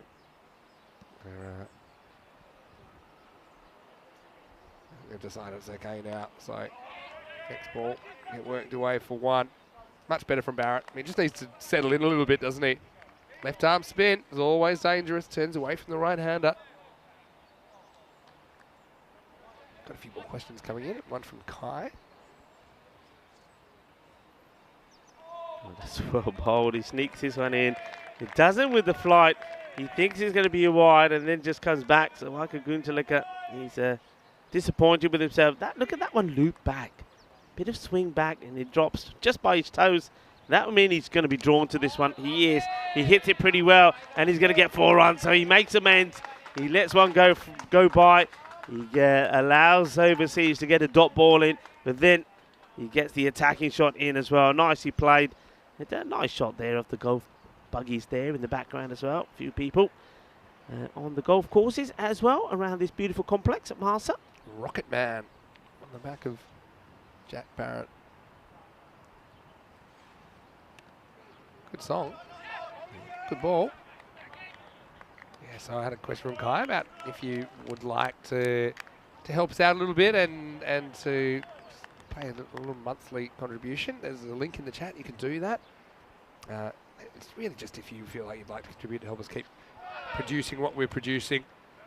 in the longer term. It all helps. We are hoping to kind of build a bit more of a formalised structure in 2023. But it just helps us, and yeah, you can just lose €5 a month if you'd like to. Hey, this is what's coming up in the second match of the day. Southern Crusaders once again versus Overseas. Crusaders, well, they're chasing here because Overseas won the toss and elected to bat. But they'll be chasing again in the second match, but this time it's their choice, and that's 6 out of 6 times they've been chasing. So that's the toss news in match 30. You can see that Jazz Cable comes into the side, and Garricky listed at 3. I do think he'll open though. George Widdop also comes in for Overseas. So yeah, looking forward to that game. It's coming up around about 35 minutes right here on the European Cricket Network. This game right in the balance at the moment. Yeah, it's in the balance. I think with that tidy over from Barrett, just came for 6. That rate again has gone past the 10 into the 11 mark. So they'll want a good over here. And it's the pole that comes on. And this will just be hit away for a single. But I think no ball has been called for height this time. So they're pretty quick onto this, and this also means that Michael Guntherlicker will take the strike as well. So it's a double whammy, really, for Overseas. It's a good call as well. Some wasn't really dropping. This is the pole now. Riskovski has to deal with a free hit. Well, I'd run here. He was throwing it away. It may well have been nicked. I'm guessing it was, but it was a free hit. Let's have a look at this on the replay. Actually, I'm not so sure it was out anyway. It's a time to run. As soon as that ball goes up in the air, you could run, couldn't you, and say, hey, let's go. Oh, that's really well bowled. Just think of who they've still got to come. Okay, Yusuf's there. He's a good player. But yeah, for me, Gulfranz Masih, he was the one against the Knights that really ignited their chase. Obviously, they have to find a way to get in there. Guntherlicker can't up the rate in the next 2 or 3 balls. I think it might be worth a go. We'll take the wide there, but they need more than that. They need a couple of boundaries and over here now, and I think this is really where Michael Guntherlicker now 28 not out of 25 deliveries. Make that 26 deliveries now. He's got to get going. Full toss. This will be another no ball. It is, and once again, it's a double whammy because not only is it a bullseye which goes all the way to the boundary, it's also +1 as well. Well, it's right there, right by the bullseye. Second and final warning for Riskovski as well. That was a real momentum buster for Overseas. So, yeah, so this is the thing as well. People were wondering why we changed regulations. It's for exactly this kind of scenario where it's actually a bit unfair, I think, for the batting team if Riskovski doesn't have to finish his over. There's nothing that dangerous about what's going on. Obviously, you don't want to see them bowled, but I think, you know, he has to sort it out. He gets one more opportunity. Then if he can't do it, then he'll be removed from the attack. But yeah, Peter the pole, he's feeling it here now. So he's going to be under a bit of pressure. And I think this is where the batter now, you just have to back yourself that it's probably going to be a slightly shorter delivery. I mean, if I'm batting there now, I'm coming down the wicket. You can't be stumped. Come down the wicket and try and hit this and try and hit it straight. Yeah, this is the opportunity to get the acceleration back in again and get that run rate back to sort of the 9-run mark. Yeah, Riskovski just has his hands full. Now the free hit coming up to Guntherlicker. This is going to be a wide, so I mean, he misses out on the shot, does Michael. That's his shot. And he doesn't normally miss out on those, but it's a wide. So we'll still stay a free hit. Another one on the total. Oh, this could be close, hey. This is looking really close at the moment. Another free hit. Come back to it. And this will probably go a long way towards the boundary. And it'll get there. Yeah, 4 runs and the foot fielding effort, but it ends up being a foot fielding fail. And yeah, he gets enough on it, doesn't he? And here comes the fielder coming across, gets the heel part of the boot on it. That's Villion, but not able to stop it. So 4 more runs. And just look at the score going up here now, and that's 13 off the over. Still 3 balls to come. And this one, I think, oh, again, it's called. It's probably there or thereabout, just kissing the line as it goes through. They've been consistent on these, I will say that. Shark calling it straight away. That is a wide, I think. It's not easy because he's having to look around the bowler. Yeah, well, could we get a golden ball? I think it's a swing towards the batting team at the moment. Firmly hit down the ground. Fielder comes in and puts the catch down. And I think that is it's the marksman. And I reckon that cap is going to be changed. He won't be wearing blue anymore. I think David Marks looks nice in pink. Yeah, pretty in pink for Marks, I think. But at least he stops the boundary, keeps it to 1. That's what he's pretty conscious of, not letting it get by him. And he'd be disappointed because, look, I saw the head of Dana Oro's just there as well. So not only does Marks put the catch down, not only is he going to have to wear the pink cap, it's also on camera. Another tight wide call. Does seem like it, even though the big head of Pete Ritzkowski's in the way. But, yeah, it did seem to me like it catches some of the line. There you go. This Dana Oro's there, just by the boundary. Banner. This is the thing, he's getting out movement. The balls are slightly left, but then when he aims right, he's losing the movement. He loses it down the leg side. It's just turning into a disastrous over for overseas, really. It's the over. They needed this one. And Peter the Pole just can't get it right. But this one into the pads. Once again, the batter's a bit smarter there. You step inside that, you take another wide. This is where you have to be mentally resilient. And Ritzkowski, he's had an over to forget. But if he can get out with the dot here, still game on, I think. So this is a very important ball. Doesn't want to give it extra, but just love to sneak a dot or even a 1. Hit firmly. Work to be done by David Marks, and he does brilliantly. Makes a stop. He's still going to be wearing the pink cap, though, but that's good work from him.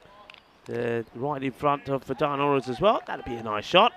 There you go. There's Diana there. I was worried that when he goes up to throw it, he almost drops it over the line. That would have been a disaster. Look at the skid marks there.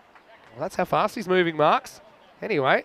Yeah, I'm liking this. Here we go. Let's get this on camera. Can we get this on camera? This is the changeover off the camera. Oh, look, it's not very ceremonious. Not done very. I thought there was going to be a bit more to that. It just gets thrown to him. Oh dear. Hey, he can't put it on top of his own cap. Surely not. All right, at least it's on the outside. You can't. I think it's worse if you hide it under a cap. Yeah. I thought there was going to be some sort of ceremony. Yeah, I thought that was. It just got chucked across from Hershey. Not one for the pomp and circumstance. Right, where are we here? 80. It's 16 of the last 2, and they've gone back to spin. It's Barrett. And now, and he might then have to go back to someone like Jörg Hershey at the end. Just Marks has bowled out. Lorenz has bowled out. Alton went for 17 and over. Ritzkowski went for 18 in his over. I would have thought they may have gone with Hershey in this one, to be honest. But all happens in the 9th. Yeah, Barrett bowled 2 overs going and he conceded 6. Full toss, hit hard, in the gap. Will it go all the way? Yes, it does. Manos arriba, arbitro. Porque eso es 6 carreras. Shaka time. Es una cita. Es una grande. Barrett's just dished up a full toss at a terrible time. Yeah, it's not his first time he's failed to find the surface. That one never bounces on the field. Well, Gunatilica, he's had some ups and downs this innings, but he's still there. We said he might bat 3. He's on 43. This one will be a wide. And the wide, the extras. What's the extras count here at the moment? I'm going to have a look for you. Extras now, that takes it to 18 extras. 14 wides, Vinny. How are we doing on time? Time looks okay, so at least they've been okay on time despite those extras. Full toss. This one gets banged. The fielder chases. And he does really well. The batters, it's a no ball called. Yes. No. Well, they need a longer pitch overseas here. This is too high, I think. Now look at this. Doesn't come down. I mean, yeah, I know it's coming down, but it's waist high when it reaches him. I think it's got to be called. Yusuf's got to go the full Monty here. Can win the game with a 6 here. Free hit. Hits it hard, and he may do just that. I think this does go all the way. Bolle.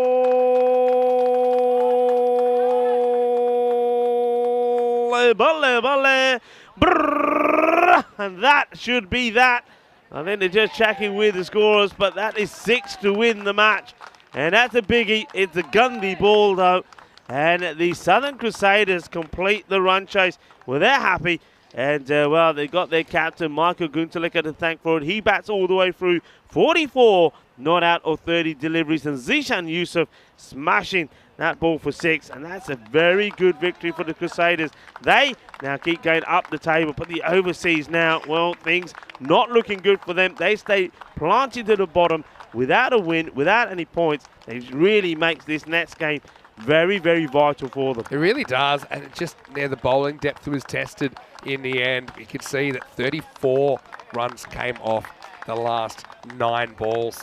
So that was after Barrett bowled a pretty good over where they had only taken 6 off the 7th. It meant they needed 34 off the last 3 overs. They end up getting it in half that time. So, although they had some good performers with the ball, I just think a couple of overs got away. And overseas, I think they'll be disappointed that they weren't able to make a better defence of this score of 95. In the end, the Southern Crusaders do it pretty easily. Yeah, they do it well. And it was just, I mean, it was one of those run chases right from the onset when we saw Michael Guntilica out there with Ryan Bastian. The two batters were, they had a plan. That's the best way to describe it, I think, the word plan. They had a plan. They knew what they wanted to do. They knew what they had to do to execute it. And, well, that plan sometimes is helped by moments like that. That drop catch, I mean, that was Johnson who put down Michael Guntilica when he was on 20. So, you know, catches also, you drop a catch, you drop a key player, and then it hurts you. Well, that one hurt them. That was Ryan Bastian going big, and that one was 40 love as that one went into the tennis courts. No mistakes, though, from Babes. A really good catch, an important catch at that point. I mean, Ryan Bastian was just looking to get to be dangerous, but they get him for 23. He goes back, and then, well, you knew that there was an opportunity there for overseas, but you have to be fair. They let themselves down a little bit. Jack Barrett bowled a very good first over, but other than that, the other bowlers, there was always 2 loose deliveries in the over, and they were capitalised on. And that one from Peter the Pole, well, that was not a good over from him. He just could not get things in the right area, and the batters, well, they made the most of it, didn't they? I mean, he's over. Went for 18, and that really put the Crusaders in the driving seat. We had the changeover of the caps because it was a difficult opportunity for David Marks, but he did put it down. He accepts it begrudgingly as he puts it on, and then that was a glorious hit, wasn't it? And this one was the one that finishes the match, comes dancing down the track, hits it well, hits it big, 6 required for victory, and they do it in style. So the Southern Crusaders, you have to say, the team that have struggled themselves with the bat. Once again, though, they needed one man to carry the innings through, needed one man to win the victory home for them, and it was their captain, Michael Guntilica. Well batted to him.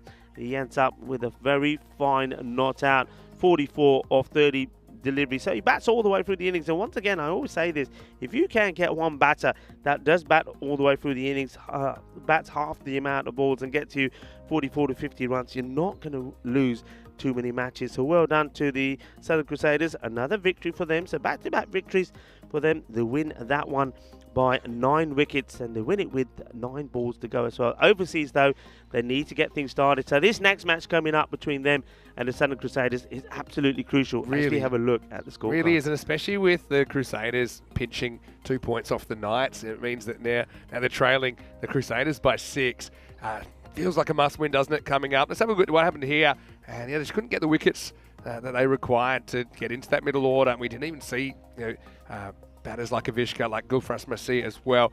And Guntilica, he really did anchor the innings in the end with 44 not out. And had a bit of help towards the end. Yusuf finishing things off with a bang. That was after a good performance from Bastians. The only wicket went to Lorenz, 1 for 14. I think he bowled okay. And Marks was the other one who probably bowled well, but the others double digits and sometimes quite badly, so a couple of overs hurting them. Anyway, overseas, onwards and upwards. They need to try and take something out of the morning, and they will be back when we return in around about 20 minutes to take you into match 30, the second match of the day. Until then, hope you're having a great start to November. Vinny Sander here, Mr. Maximo with Rico Full. Back shortly with more fun, excitement, and entertainment right here on ECN. You're watching the FanCode European Cricket Series.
Hello and welcome back to Malta, and it is time for the second match of the day. Well, they say that life begins at 30. I can tell you that match 30 is on the way, and yeah, these teams still are just kind of a bit hit and miss, I suppose, in this tournament. So I think that every match is important. I think that we know there's not too much between these two teams. Let's see what happens at the coin toss for match 30. Stefan Gooch is with the two captains. Okay, so it's the call. Head's the call. It is heads. 20. Okay, good luck, guys. All the best. Thank you. Have a good one, guys. So interestingly, it is the Southern Crusaders that win the toss, and they have elected to chase this time. Last time it was Overseas that won the toss and elected to bat, but the result's the same, and that means that the Crusaders will be chasing for a 6th consecutive time in this series. And particularly for them, I think this is a key match because with time running out, they'll want to get as many points as they can on the board to try and push up in the table. Well, Overseas, we know it was a much improved performance from them this morning, but still I think that they'll know the importance of trying to win this game if they can. They can just keep themselves in contention as they have tried to lift themselves off the bottom of the ladder today. Let's go up to Rico Full, who's in the commentary box, and Rico can tell you that it'll be the same order of innings, although a different winner of the toss. It was the Crusaders. They won the toss and they've elected to bowl first here in match 30. It's over to you. Let's get it started. Thank you very much to Mr. Maximo Vinisandu giving us the detailed info for this match. And one thing that we do know, and you'll see that yourselves when you see the standings a bit later on, that the Overseas, they need to register a winner. Southern Crusaders, with that victory, have taken themselves to second in the standings now. So they've got a good opportunity to, well, to go top. And it maybe for a short period of time, as we do know that later on, that is an opportunity will be there again for the Knights, or maybe for Suhi United to take that top spot. Those two teams are battling there at the top, but the Southern Crusaders got an opportunity to join and run up there. But Overseas, well, they need to get things started here desperately. They need to get a victory. Overseas, well, the bat versus ball war is favouring them to be 93 to 88 winners. Don't know where that information comes from or how they got to that information, but that is what they're saying. Well, last time they said to us we may get a golden ball. Well, that certainly didn't happen, so that number keeps on increasing. A slight change in the batting order. We welcome Jazz Cable into the Overseas side, and he's going to be one of the openers. He's going to be at the non-striker's end. As it will be Kivian Johnson to continue. Johnson, he played his part in getting the overseas to a good score. A score of 43 of 34 deliveries. Can he do the same here for them? He's going to be up against Yusuf to bowl the first. So is this Yusuf? Can we see that again? Well, this is interesting. This is when when you need to make sure you've done your MOT and your brakes work. And Zisan Yusuf just started to come in, and the umpire says, "Hang on a minute, it's not time yet." So you've got to wait for our official time partner for Drukik Constant to say, "Yeah, you can go." And I think that information is probably coming across to the Tunwheeler now. So here comes the first delivery from Yusuf. And a bit down the leg side, will be called a wide. Yeah, welcome to Tim Wheeler, who joins Andy Nowdy out there for this match.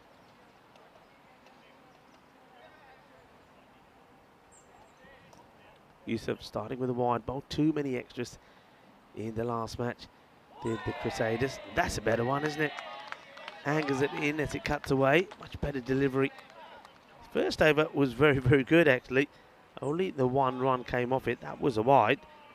But then after that, it was Husnain and Rushmishka that were expensive for the Crusaders. Let's see how they fare in this one.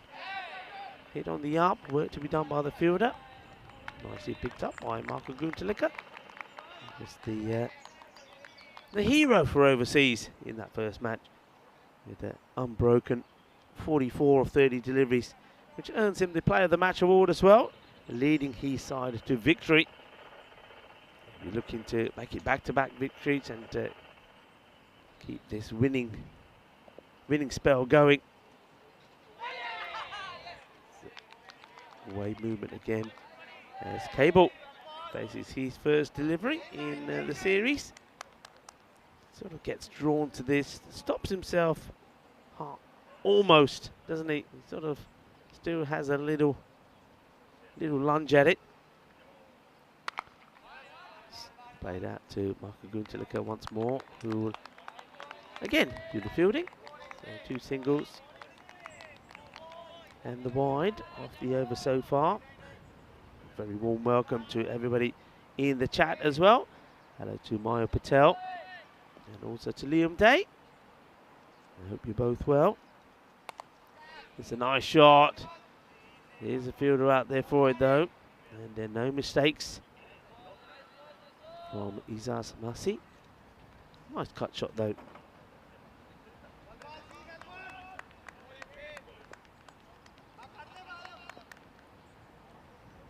Tidy from Yusuf. Wants to finish here well. 4 of the over so far.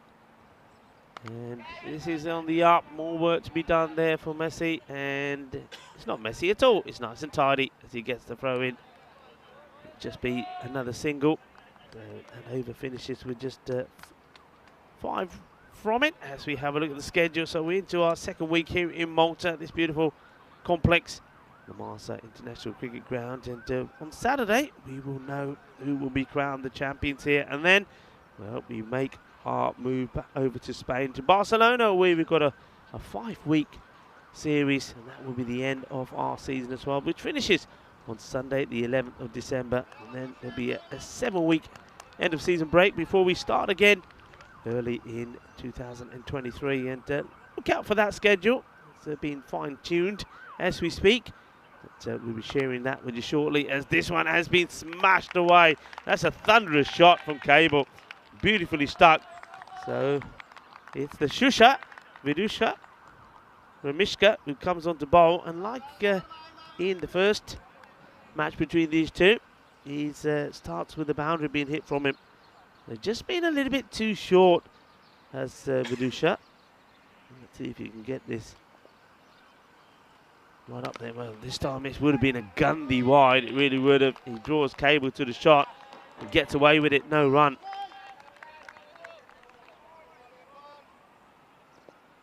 So Rashmika.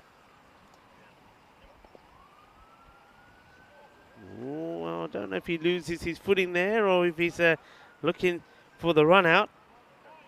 Let's have a look at this. Does he lose his footing or is he trying to do the old... oh, no, he does. He slips.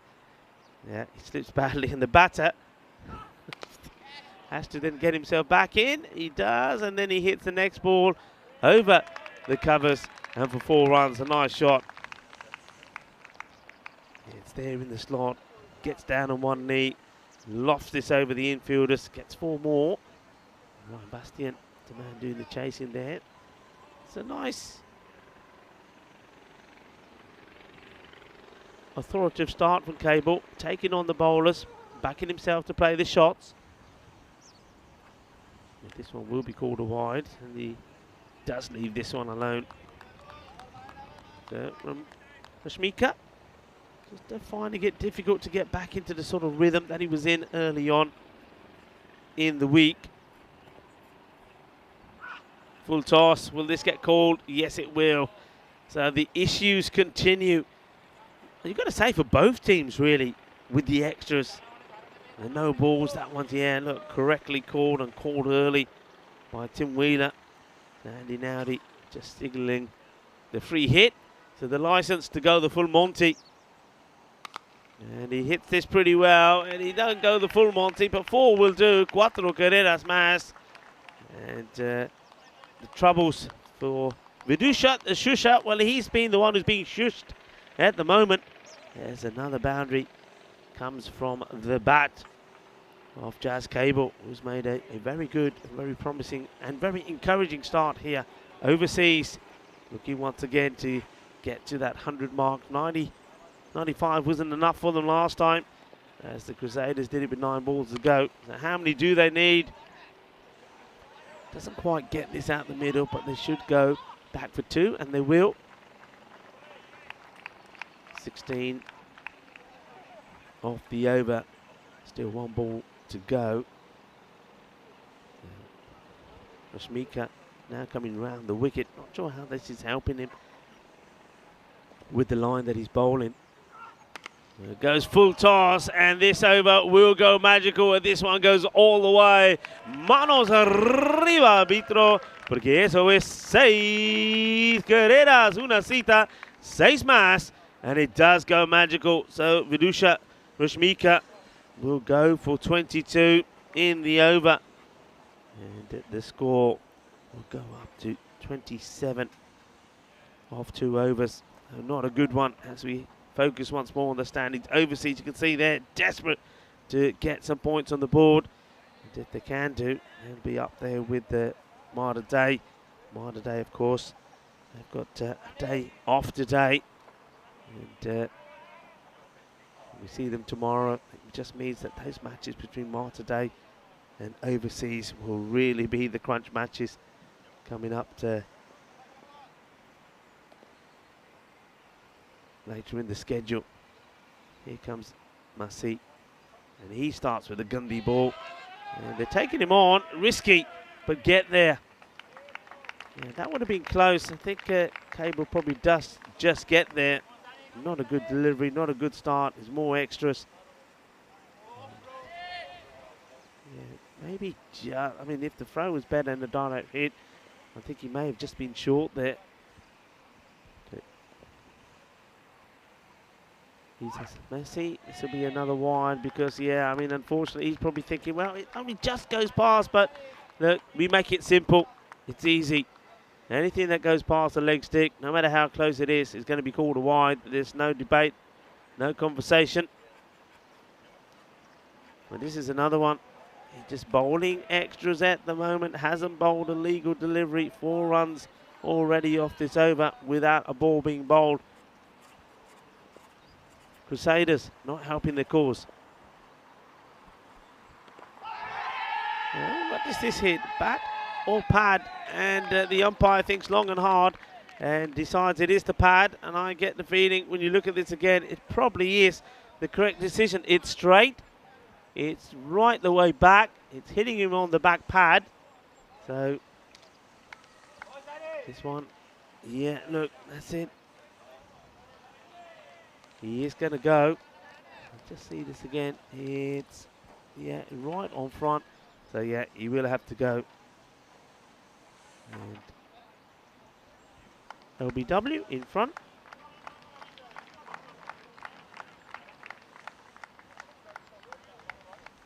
So that is the end of, you've got to say, quite an entertaining 22 of 11 deliveries from Jazz Cable. But he has to go, and it's the one ball. You see what we say, just got to bowl straight, and that's probably what the captain, Michael Kuntalika, is saying to the Ishak Masi. See what happens if you bowl straight? It's the only legal delivery that he's bowled so far, and it's got him a wicket. All the others are being wides. And now the new batter, it's the captain's turn to come out, and it's Heinrich Kariki comes out. He's hoping to get going and play a similar sort of innings as he did last time, made 31 off 16. A fine time to welcome back into the commentary position, Mr. Maximo Vinisandu. Welcome back. Yeah, thanks. Good to be back. Good call. It was the height for me. It looks like it's heading down leg side. And yep, the Heinrich manoeuvre to number 3. As Cable, he's only ever played 2 matches on ECN, but he certainly looks good. He made a decent 30, I remember, when we saw him before. And also gives them another option with the ball, and that's one thing. Their bowling depth was probably one of the things that let them down in the last game overseas. So I think it does give them a lot with the bat and the ball. And to Johnson. So this is the 2 batters that opened the batting last time and put together a good partnership for overseas. And Johnson will nudge this one away on the offside for a couple. Yeah, so it's a good time, I think, for Garricky to come to the crease. I mean, they probably didn't want to lose Cable because you saw that he is a dangerous striker. But yeah, I think overseas in a good position. If they can continue this and get a good partnership here to put 100 plus on the board and defend it, and they badly need a win, Rico. They certainly do. We had a quick look at those standings. They need to try and get up there with Marta Day, and then it's going to be an interesting battle between Marta Day and overseas. I think this is going to be another wide from Mussey. It's difficult when he gets it straight because he's got hardly any pace on it, and the ball doesn't tend to get too much bounce. Sees in. Another one down leg side. Some of these wides today, I haven't seen too many terrible wides, like heaps, and there's a really, really wide, but there's been a lot of these close ones that they've just missed their spots. But there's been a lot of them. Yep. A lot on the tram line as well on the offside. Man, they're costly. This one misses by even more, especially because, we haven't seen too many scores over 100 really in this series. So, the amount of wides, if it's the difference between 7 wides in the innings and 17, that's 10 runs, it's 10% of the score, or even more. Unless he's going to come around the wicket now. He's going to try and come around the wicket. See, it was quite, to see him bowling, so he goes, when he was coming over the wicket, goes so wide of the crease. Let's see how he does here from around the wicket. And, well, this is the danger when you come around the wicket. You're bowling into the arc. And that's been nicely stopped there by the fielder. That's Ivishka choosing to use the foot method, but he gets there just before the rope, does he? Yeah, that looks okay. No problem there. Yeah, the old kick and chase. Yeah, when he's bowling from over the wicket, he goes so wide. Yet to go so wide and still bowl down the leg side, that takes some doing. Yes, you're not wrong. Ishak didn't play the first game, so he's into the side. Yeah, just a few control issues.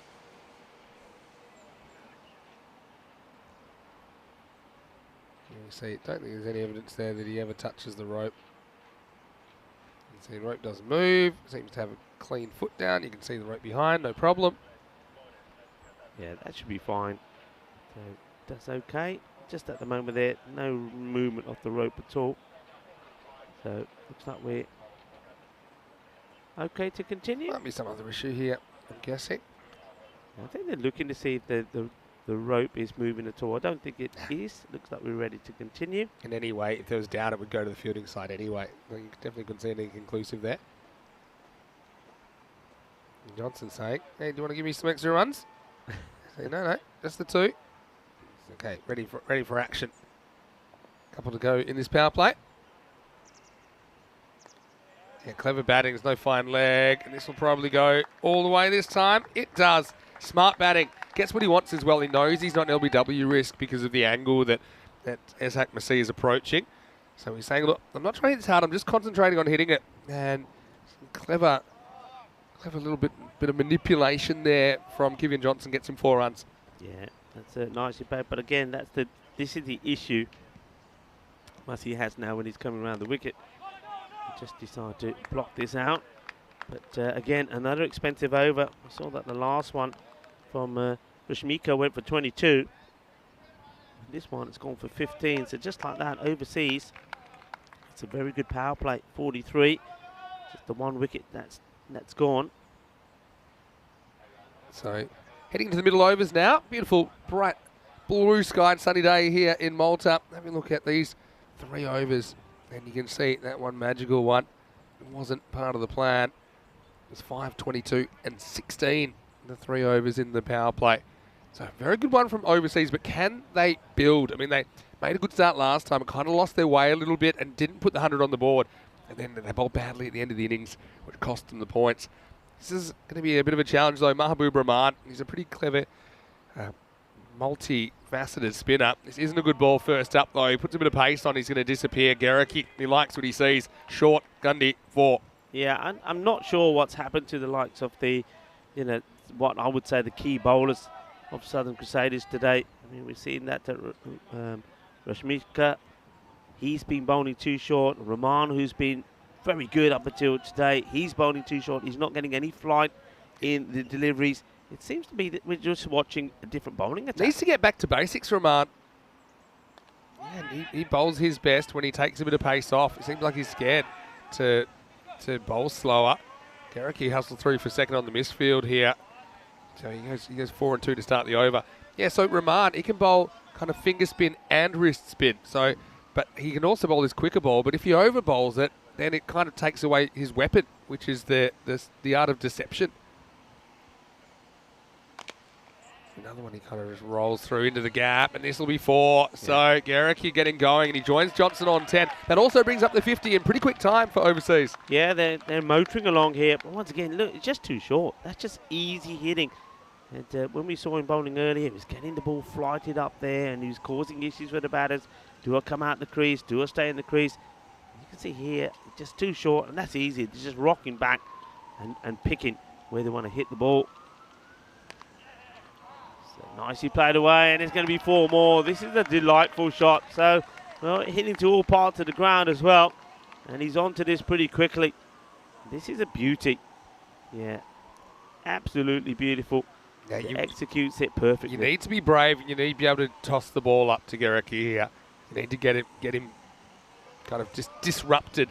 At the moment, he's very comfortable with what he's receiving. I'll be trying to probably go back to the wrist spin and trying to land it, maybe get it through the gate. He does that to his credit, and it's well fielded. Johnson backs up well and hustles through the single. Yeah, better though, I like that. It gives it a bit more flight, maybe a little bit too much width there. But that's the ball. I mean, if you think of, this is the 3rd over that he's bowling in the day. I don't think he's been hit down the ground once. And that's because he's been bowling too short. There we go again, right on cue, too short. That's a Gundy ball, and really, I mean, he's too good a bowler to be bowling that at the moment. So something ain't right. I don't think even Rahman, he's just bowling runs. Yeah, he's overdoing that quicker one, and he thinks it's a safer option, but it's actually not. It's a bit counterintuitive, but he'd be better off just tossing it up to someone like Johnson, who just loves that quarter of the ground, and that turns out to be a very expensive over once again for the Crusaders. Rahman goes for 19 in the 4th, and the score 62 for 1. His good start continues. Now the question will be, can overseas really kind of parlay this into an above average score, and a very above average score, which I think when you look at their net run rate as well, they had a couple of beltings from the Knights earlier in the tournament. That's something they need to improve as well. Yeah, I'm just wondering what Michael Gunchalik is going to do here. I get the feeling that he's probably he's going for Jojo Thomas here, but he's also got Avishka in the side. I would have gone for Avishka straight away. I mean, nothing else has worked. Avishka's been pretty tidy for you. Jojo Thomas starts a little bit short as well, but he should be a 1 bounce pickup from the fielder. And it doesn't pick it up cleanly, but he does enough to keep it just to 1. Yeah, so Jojo continuing with the slower bowling options here, Crusaders. One of our favourite players to watch as well. Say hello to Julian Dawson, who's watching us. Hopefully you're well. Hello to Wayne as well. Can Thomas stop the bleeding for Southern Crusaders? This is a pretty audacious kind of slog sweep off a ball that wasn't really leg stumpish, but you can see that's Johnson's area that he likes to go. Yeah, but that's not a bad ball to bowl. You've got a field set for this. So just keep it up there, and you're relying on the fact that he misses one. That's a bit fuller, and then everybody's going up for the LBW. But I'm liking that he's floating it up better. Yeah, see, good bowling. Yeah, I like that. That's exactly what we're talking about. Rahman, he didn't do it at all. No flight. He opted for the short stuff, and that's why he got whacked away. Just asking how many to come. I think there's still 3 to come here. Yeah, so Johnson's had a little bit of an extra dimension to his game, but I also think he's the kind of guy that, for him to score quickly, he needs some bad balls, but he's got some. That's the thing. Otherwise, he's happy to just take the one, hand over to Gericke. So he's playing his role well, Johnson. Gericke, he's the one that really wants to up the ante, I think. And he does. It's going, and gone. Maximo. And the Heinrich manoeuvring his team to a good score. And he comes down. And you can see that he's just a little bit more confident going down the ground, isn't he? And he gets that one not quite out of the middle, but enough to get him 6. Yeah, that's a good shot. Uses his feet beautifully. He backs himself to clear the boundary, and he clears it by a fair distance. So nicely done to Jojo Thomas. If he'll go for it again. He's got his 2 men waiting. Will he try again and hope that to get the miscue? He does. And, well, Heinrich goes large again. And another one. This is even bigger. Maximo. Back to back. That ends the 5th over. 78 for 1. I got to say, though, I think Thomas bowled this pretty well because Gericke, he didn't quite get to the pitch. He takes a risk, but he goes through with a shot. Trusts his eyes, trusts his hands. And so Thomas, the gamble not paying off. And overseas in a very good position now after 5 overs. 78 for 1. Vinny Sandhu here, Mr. Maximo. I'm here with Rico Full. Hopefully you're enjoying the action wherever you're watching from right now overseas. Now, it's very early to call it their last stand. It's just their 4th match, but with no wins on the board, this is a crucial game, and they need to cash in on this good start. Yeah, they certainly do, and I like what I'm seeing. It's positive, good batting. They're scoring quickly, and I think one thing that they probably decided here is, look, getting a win gets them points on the board, but getting a good win gets them a better net run rate than Malta Day, because I think that's the team that they're probably contesting gets here. But thing is, though, they've got to continue this through. Halfway point, they're looking good. Got plenty of runs on the board here now. Got 2 batters, which are quite set. And Gericke at the moment is looking on fire. He does, and let's just see if he can continue. Again, one mistake, and it can be all over. We saw that in the first game this morning. But looking at the Southern Crusaders, they get to chase for a 6th consecutive match out of 6. But at the moment, it looks like it could be a big chase. Let's see if they can turn things around. And just a reminder, you can join us on our social media at European Cricket. And thanks again for everyone that does get in touch. And you can even send messages to the @European Cricket account. They filter through to us, and we can get back to you. But the other way you can get in touch with us, of course, is on the live chat. Easy on European Cricket Network. All your questions and comments are welcome. Thanks to all the lurkers again from before. And now we're getting ready for the 6th over. And the Crusaders with some issues to deal with here. Now they're going to slow this overseas innings down. I mean, the short answer is you've got to take wickets, particularly that of Gericke. We saw that when he departed before, certainly set off a chain of events which restricted the overseas score to something that the Crusaders would ultimately chase. So your best case scenario here, okay, get Gericke, maybe you can keep it to 110 or so, something like that, run a ball-ish. And then bat very well, because we didn't quite see all of the resources of the Southern Crusaders before either. We didn't see someone like Gulfrez Nasib. He's not in the side this game. They do have, there's Hack who's in. As we see at the start of the 6th over, there's Zishan Yusuf with the ball now. Johnson moves to 17 with that single. Yeah, Yusuf started well for the Crusaders. Only 5 came off that first over. And let's see if he can make things happen here and get the breakthrough that needed. Get the feeling to get these 2 wickets, and if they can get them pretty quickly, once again, they can start to put the squeeze on. They're going up for this one, and the umpire having a think, and deciding no, a little shake of the head. Seemed to be sliding, didn't it, at first glance? Have a better look at it here. Yeah, that's not hitting. Yeah, going down leg. Not by a lot, just by a little. Closer, though. That's a good delivery. It's a good ball because it kind of goes away from him a little bit, jams down, plays down the wrong line. But yeah, key partnership again. Overseas just really struggled for runs when we saw them on Saturday, and it was against a good side, to be fair. It was Phoenix Knights who were able to restrict them. And, it was what they scored, 45 and 61 is what they scored in matches 21 and 22. That's also a sign that the Knights bowled very, very well. Goes with the offside attempt, and it's more of a thick outside edge. I think Messi. He will skate around and do well to take it cleanly, keep it to 1. He needs a little bit of luck. And Garricky, in fact, goes to a fielder. It's all over. It might cost you 20 or 30 runs even as a side if he goes at this stage. It's well bowled though. I say Yusuf's bowled very well in this game. He only concedes 8. Doesn't take a wicket, but I think he does very well for his side. Keep things quiet.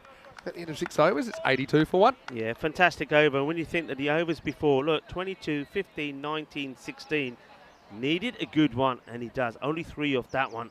So is this going to be the comeback from the Crusaders as the score 82 for 1? Just wondering if they will go with Avishka here now. Looks like he is coming on to bowl. So they're following the same sort of pattern as what they did in the last match.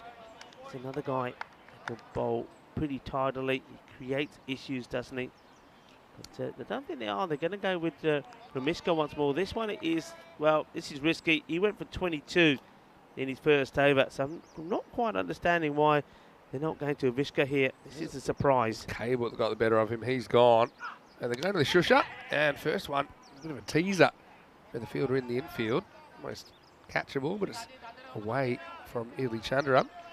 Normally, we've seen him with the gloves in this series, but because they've got Angelo Delardo behind the stumps now, he's just fielding at cover. Down the side, don't think this takes anything. Don't know exactly where Vidusha's going, but I think it's a good call from Tim Wheeler. Yeah, what is this? Well, I'm not sure why he's appealing here and what he's appealing. Maybe thinking there's a bit of battle on this, but there's just not. And he's also got to be careful when he's running right down the middle of the pitch. Yeah, a bit short, angled away.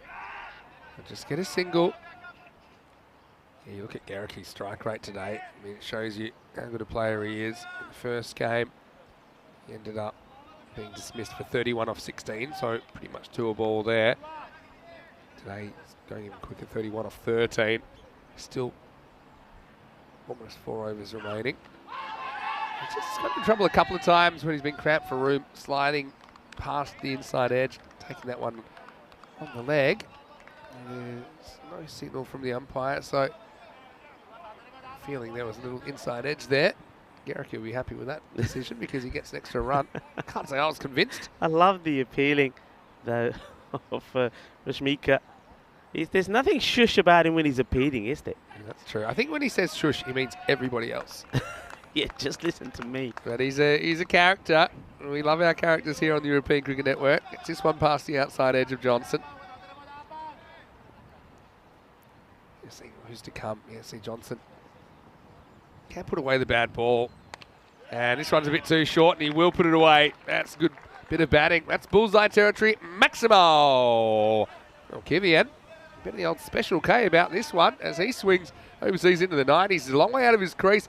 And so the bowler may be challenging him, saying, okay, if you get about that far out of your crease, I'm going to bang it in. But Johnson had the answer. Yeah, that's a very, very good shot. He's onto this really quickly and goes all the way for 6 runs as well. And, you know, you often say when you're that far outside your crease, that ball's coming to you even quicker. But he's onto it. He's onto it pretty quickly. That's become his shot from Johnson. Anything short, he puts it away. And once again, it's Rashmika, who's gone for 32 now. Before today, his highest score was 25. He scored 43 in the first game. Now he's made 25 again in the second. And it's a pretty good shot to a decent ball. But she'll just get him a single, but he will retain the strike at the end of the over.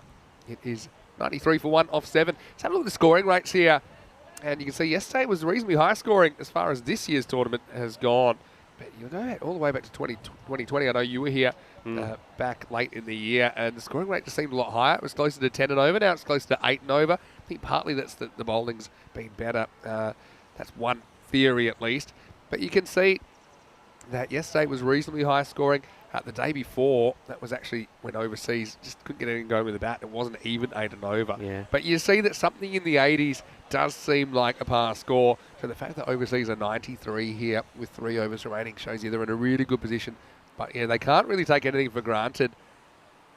And this is a good shot, and he launches this one out of the ground. Maximo! Well, Johnson just takes this off a let. Was in the slot, and it had to go. It's a delightful shot. Just wait for this. It's in there, in the slot, and boom.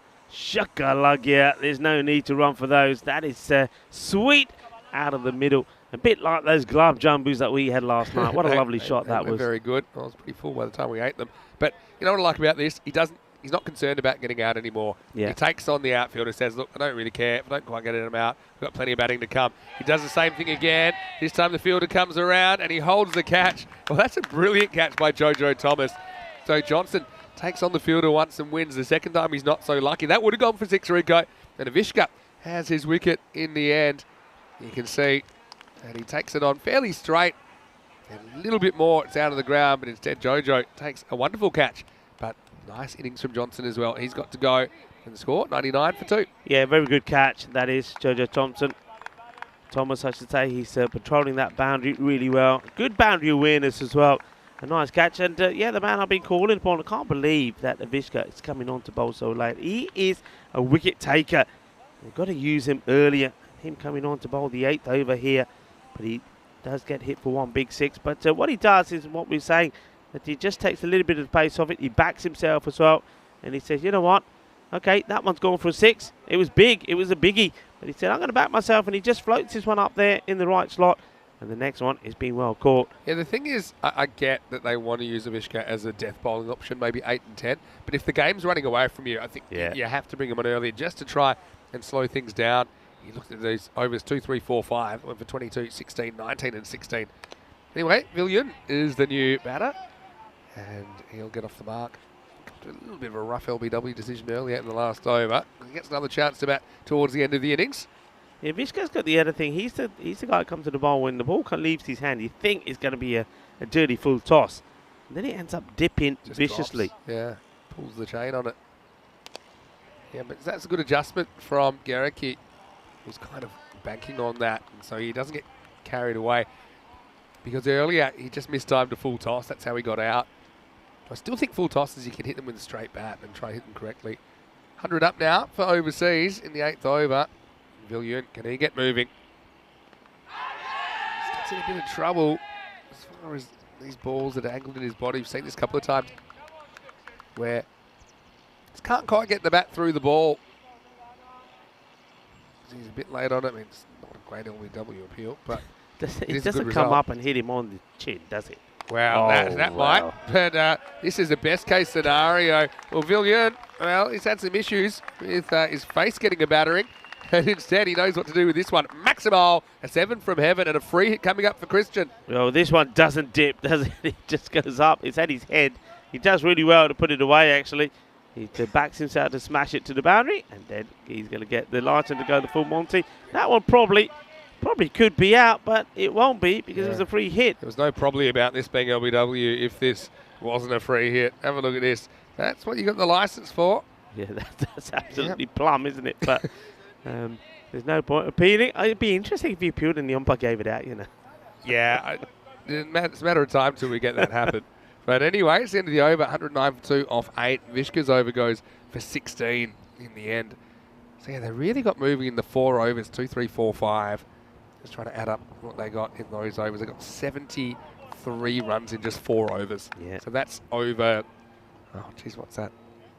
Is that over 3 a ball? Well, it's only that over from Zishan Yusuf where that 3 came off it that stopped the rock for a bit. But then Ramishka, for some reason, got another over. He went for plenty again. And Avishka hasn't been out. Well, he's taken a wicket, but still goes for 16. Prithvi Chandaram gets the ball in over number 9. The worst ball, but a pretty good shot. And this is going to beat the field, and that's 4. And Villian, I like this shot from him. It's a lot more correct, I think. He's not too leg side conscious.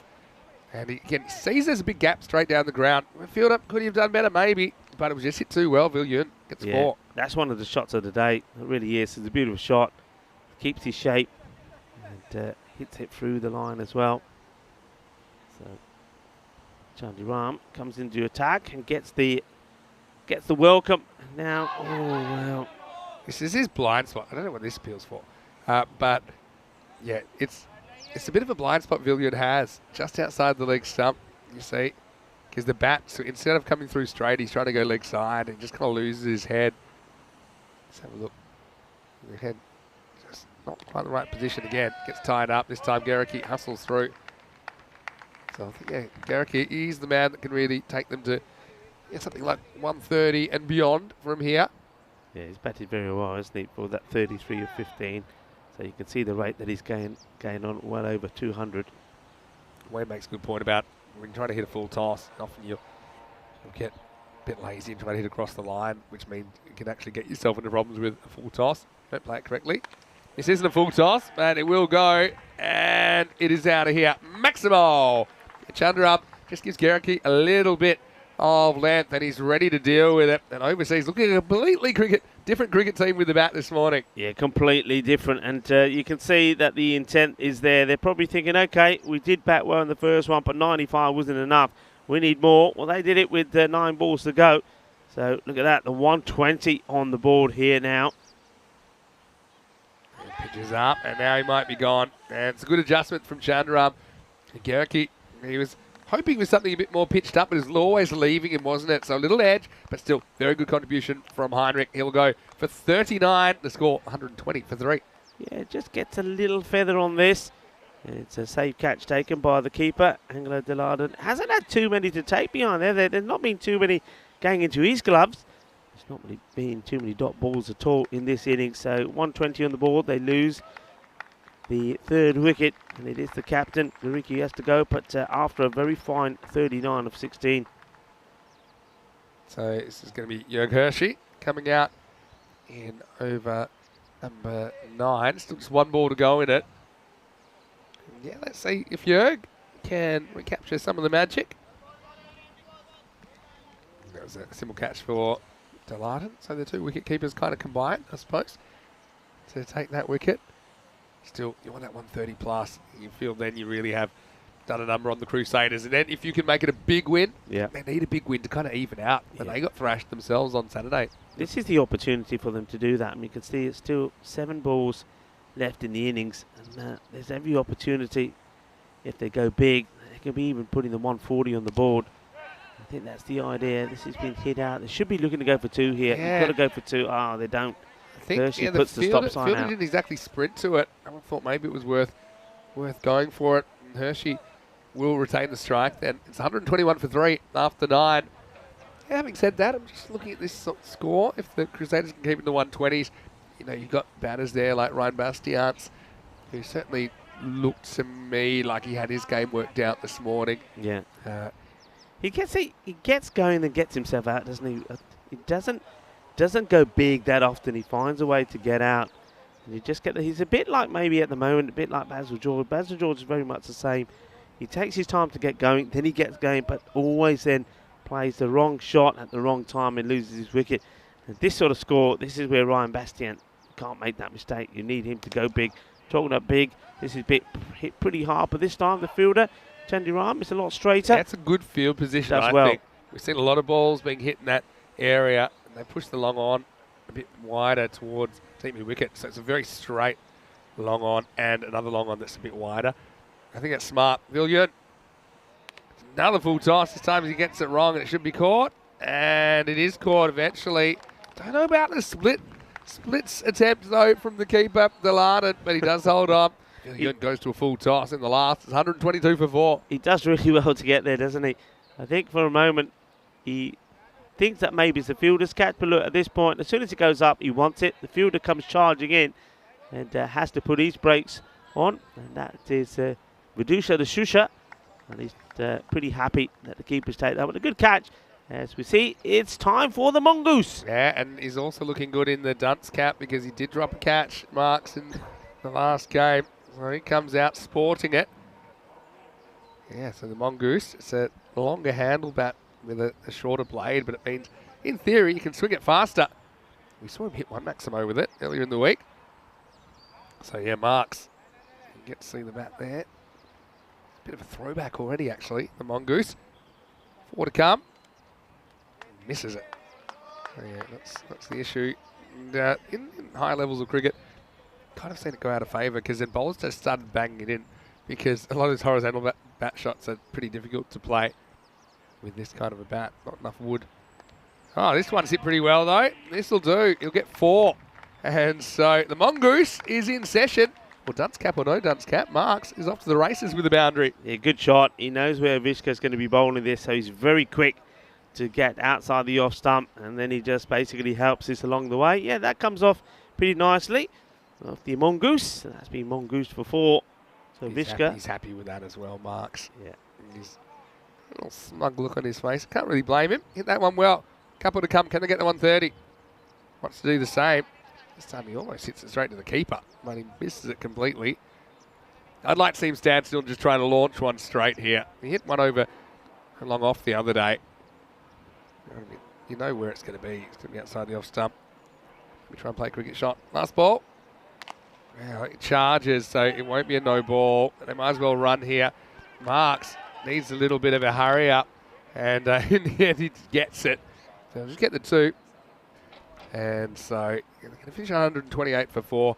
Yeah, the thing is, you know that there's a lot of drop on these deliveries. So when you do charge this much, I think even though he plays it, waste, maybe just above, I think there's no doubt that's coming down. And so it will be 128 on the board. 129 will be the victory target for the Crusaders. Good stop there. Yeah, but Marks, he was slow to run. They could have maybe tried for 3. In the end, he'll finish on 6 not out, and yeah, overseas they build their biggest score of the series so far, and surely they're defending this, but you never know. The way they bowled and fielded in the first game, maybe it's not so sure, but it's the Crusaders who have a big chase on their hands here in match 30. Yeah, I mean, they did well. They put 33 more on the board than they did last time round. Well, it was a shaky start and a skiddy start as the bowler wanted to come in, and Tim Wheeler saying, hang on a minute, we're not ready yet. And when they did get ready, it wasn't a bad over from Yusuf at all. Only 5 from it. The problem was what happened in the next 3 overs. 22, 15, 19. Rashmika, Masi and Rahman just didn't bowl well. They were a little bit too short. Then we got the wicket. It was Masi who got the LBW for the only ball, the only legal ball he bowled after bowling 4 wides. But, well, it didn't last long because the batters soon got hold of him, and the same way we're seeing here, got hold of Rahman. A very good positive batting. I like the way that Jazz Cable came out and scored 22 quick runs, and then Johnson, he just left off, or carried on really from where he left off last time. Garicki, he batted really well as well, the captain. You can see there was plenty of chasing leather out there. This was a humongous hit. That was big, that was massive, and just backed himself really to get into the right place, and that was Johnson. Johnson played the short ball really well as well, hooking and pulling and hitting over cow corner. That was his strength. And talking about cow corner, there it went. That was big. And well, straight after that one though, there was a chance for a catch, and really well taken. Jojo Thomas coming in, patrolling the boundary well, taking a very, very good catch. And that was important because at that point Johnson was really clicking. He made 32 of the 19 deliveries he faced. Villion, he came on, and well, he smashed this one. That was looking to smash him in the head, but he got the better of that ball, got the free hit, and he, well, that was how you get 7 for 1 ball. I mean, Garicki, he was just looking dangerous until he managed to get a little snick on this one, and he had to go on 39 for 16. And it was Elderly that got his wicket, and that brought Babes out there, and he wasn't really able to get going. This one was sliced up in the air. Very good catch taken there by the wicket keeper. So they did towards the end there. I mean, we were talking maybe if they got a good start or a good finish in the overseas, it could have been touching on around about the 140 mark. That was a very clever shot played by David Marks with his Mongoose. He got a good boundary for his team, but they finished short of the 140. So you have to say that there was some indisciplined bowling there in the middle from the Crusaders. They did finish better, but still they've allowed the opponents to get 128 on the board. At the halfway point, that score was 78, so they'll be thinking that it did manage to slow them down slightly. But that's a very healthy scorecard there. Johnson 32 of 20, and Jazz Cable liking the way that the start that he made. Certainly you can see the benefit of having him in your side. And Gariki, the captain, 39 of 17, doing very well as well. With the bowlers, well, there was plenty of pain there for the 7 bowlers that were used. Nobody could really get going. But Rashmika, he was the expensive one. 33 runs came off his 2 overs. I was surprised, actually, that he came back on. But once again, just leaving Avishka to come on just a little bit too late for me. Jojo Thomas, he just got the 1 over as well. And Elderly Chandiram, not a bad over from him, 12 runs. So plenty of runs on the board. You would think that overseas with 33 more than what they got last time should be able to defend this. But to just get the feeling, if Michael Kunchileka bats all the way through once more, something like Ryan Bastian gets going, it could be a very interesting run chase. So join me, Rika Fu and Mr. Maximo, as we come back in about 10 minutes' time for the conclusion of match number 30. 129 required for the Crusaders.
Hello cricket lovers and welcome back to this Malta International Cricket Ground, inaugurated in 1902, served as a recreational sports centre for the British Forces stationed in Malta. And, the cricket ground over the years has seen cricket grow.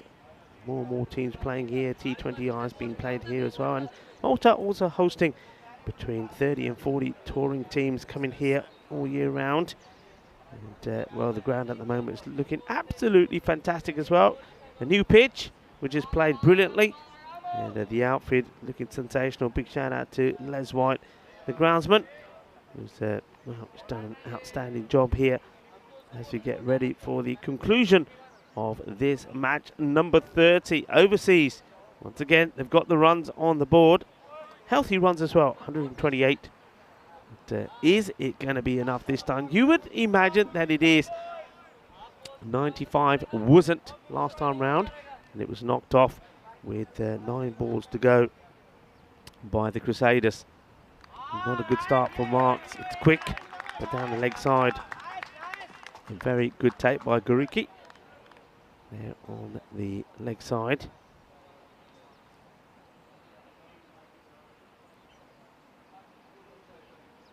Marksman, David Marks once more, again on the leg side, wraps Juan Bastian on the pad as he comes through and takes the leg by. So these two going to be key once more.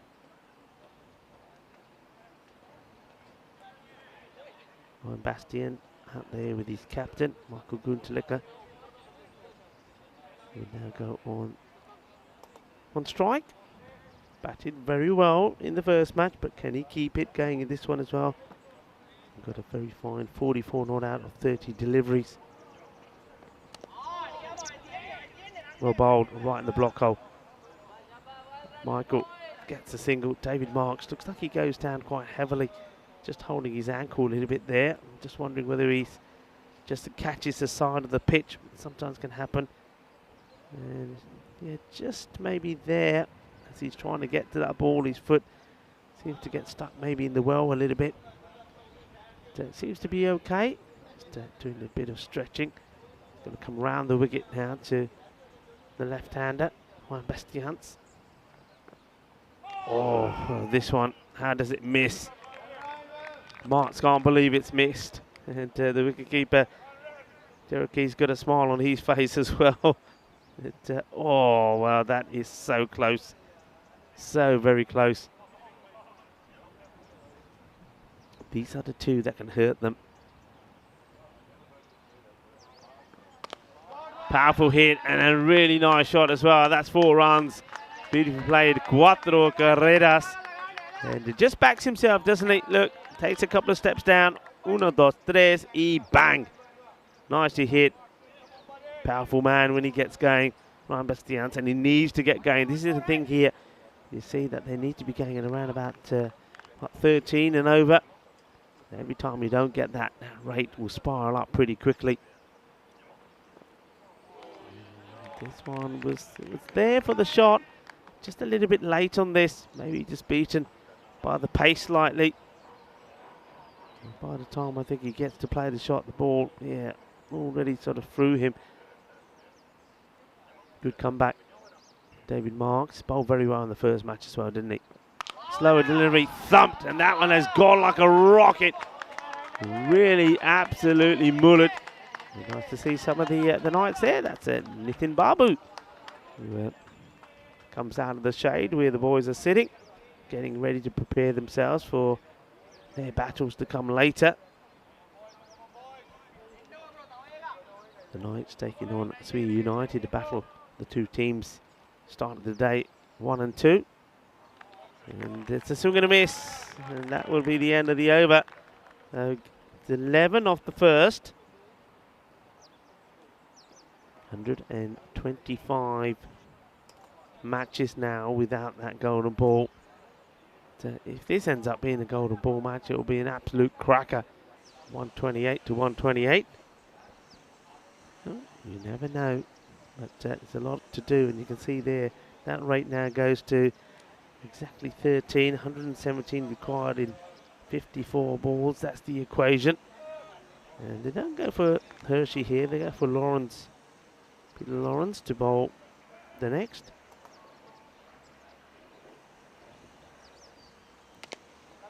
In the slot, doesn't quite time it right, will just get the single.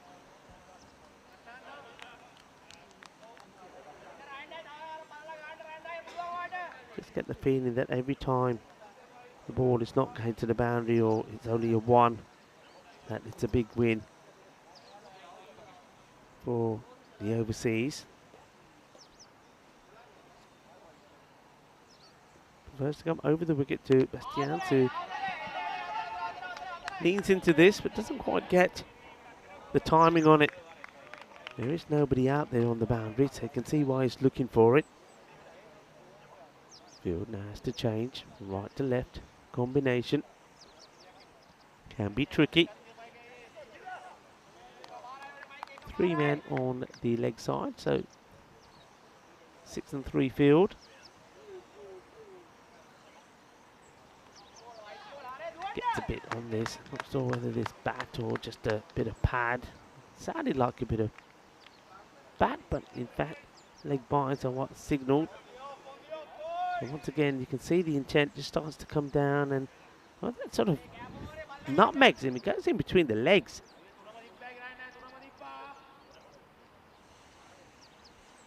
Need to find boundaries, need good overs, need magical overs.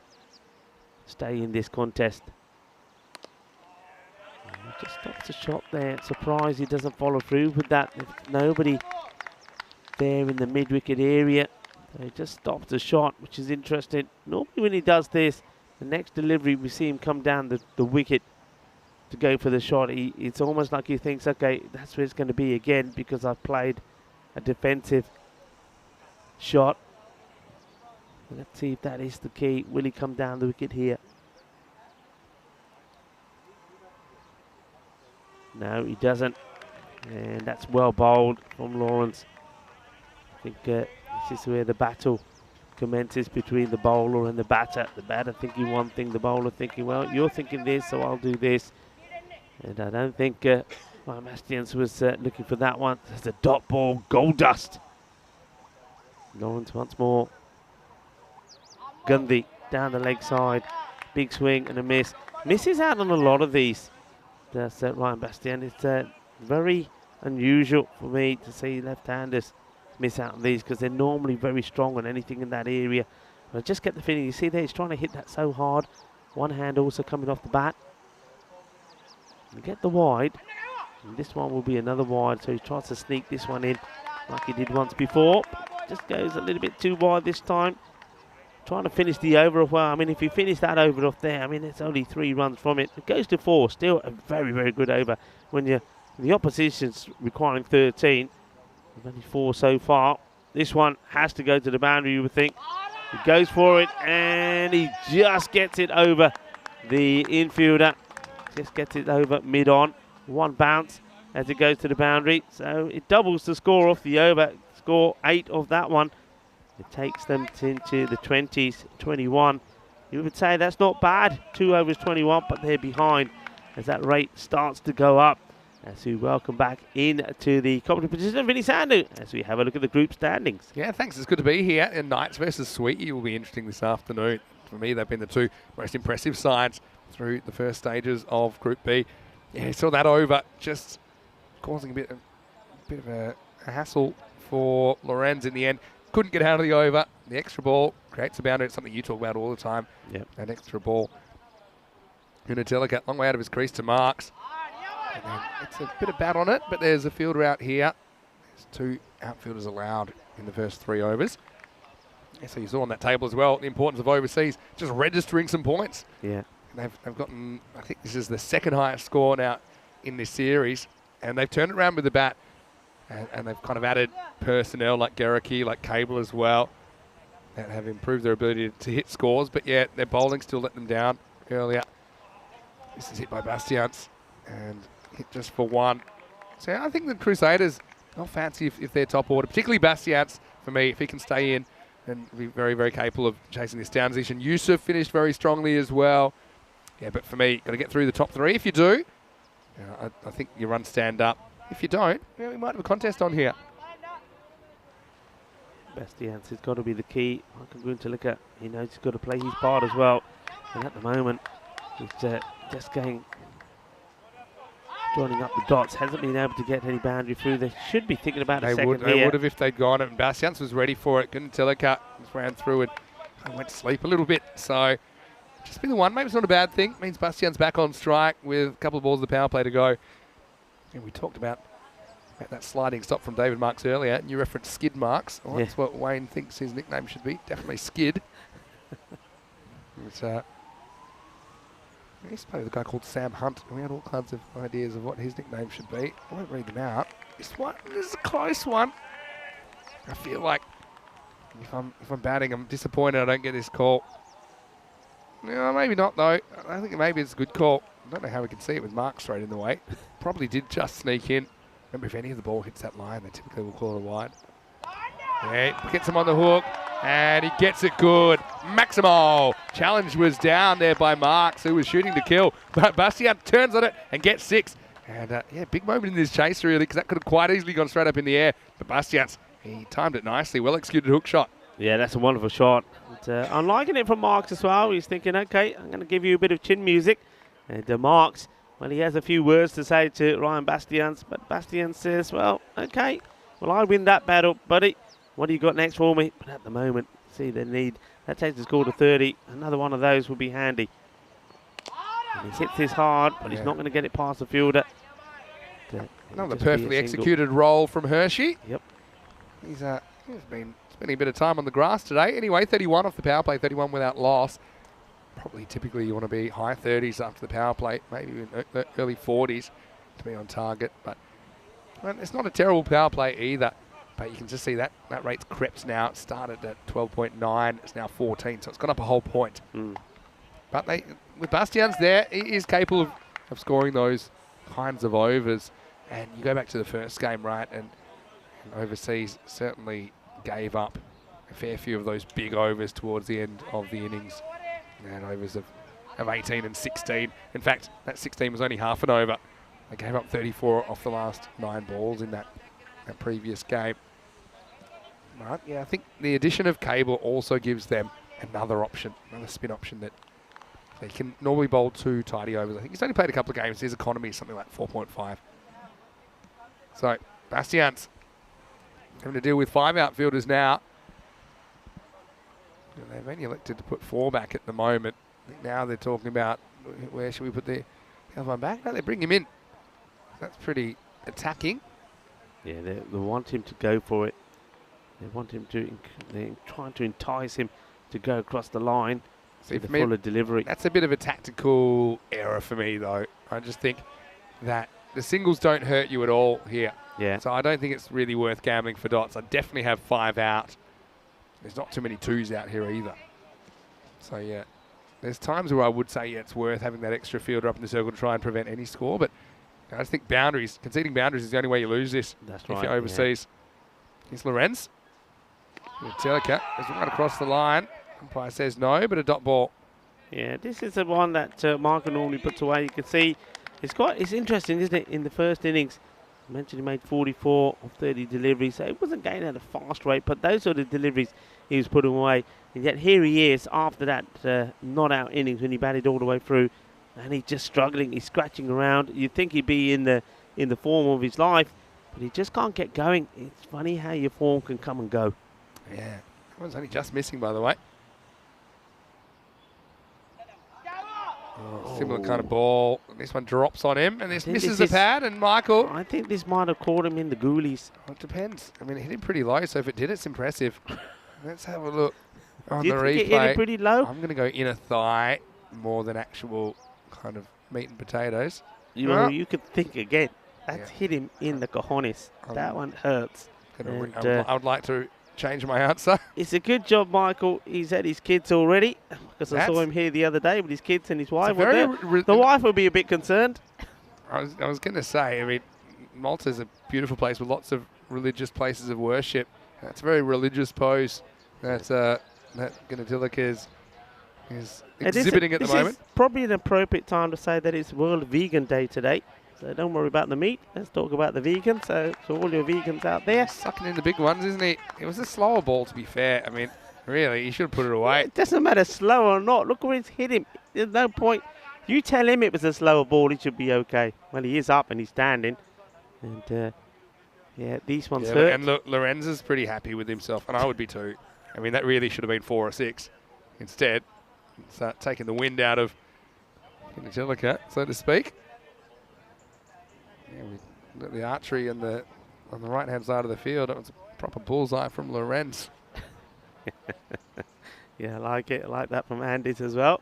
And this in the production room, headset saying, well, is that what you call a bullseye? Yeah, it was hard to hear what was going on there. We had a lot of chuckling, headsets. But anyway, Michael, he's good, and he might be singing a couple of keys higher tonight. But yeah, this is good over from Lorenz. He's been pretty solid here. Remember, he just got hit with that one boundary. Remember how his last over finished? Had a couple of wides and a 4, but apart from that, he's been solid. And like I say, they've got a bit more flexibility in their bowling lineup this time. And even Ethan Zwerab into the side as well gives them an extra bowler at their disposal they didn't have last time. All right, here we go, Michael. The new soprano. He's back in cuts. And we'll get one. He'll retain the strike. And another really good over for overseas. Just the 4 singles come off that. And a slight injury. Luckily, the magic spray wasn't required. But anyway, after 4 overs, it is 36 without loss. 35 without loss. 35 without loss. Yeah, I think Michael probably said, okay, we don't need. Yeah, that's one time you can do your baby voice, I think. Yeah, he probably said, it's okay, Daniela, we don't need you. And, well, Michael, I hope he's okay when he's standing there now. He seems to be fine. Well, but yeah, nobody likes to be hit like that. We saw yesterday. We'll see the Knights this afternoon. But remember Jace Matthew coming in and vigorously rubbing an injury that was suffered by Bose Paul. I'm just happy that Jace Matthew wasn't on the field. Yeah, I don't think that. Can you imagine when he turns up there and he's on the floor and you just see an image of him going. Yeah, the Mr. Miyagi hands coming the out. slap before he starts. Yeah, that wouldn't have gone well. That's not safe for work. Anyway, here's Jörg. And we'll be hoping to really put this game to bed. Now, I think overseas, you're not just thinking about winning. You think about winning big. Yeah. Try and get your tournament back on track. Because their net run rate of minus 3.8 isn't great. It basically says on an average game that they are losing by 38 runs. And that's not very good because we haven't had very high scores here, typically in Malta. Yeah, this is a good opportunity, I think, for something like Babes to pick up a few wickets. Hasn't really made a mark with his bowling yet. Let's see if he can. It's the ideal situation for him.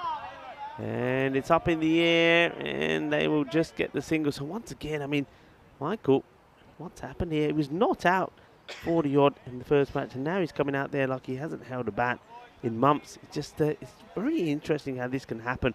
Ryan Bastian's now just probably feeling, well, okay, looks like, I've got to really go after Hershey here, and he does. He's got to get going with this rate now already. Closing on to the 16 mark, so they've got to get started here. No boundaries and 8 deliveries. And the other thing is that Hershey has this kind of slider that comes out the front of the hand that won't really turn back.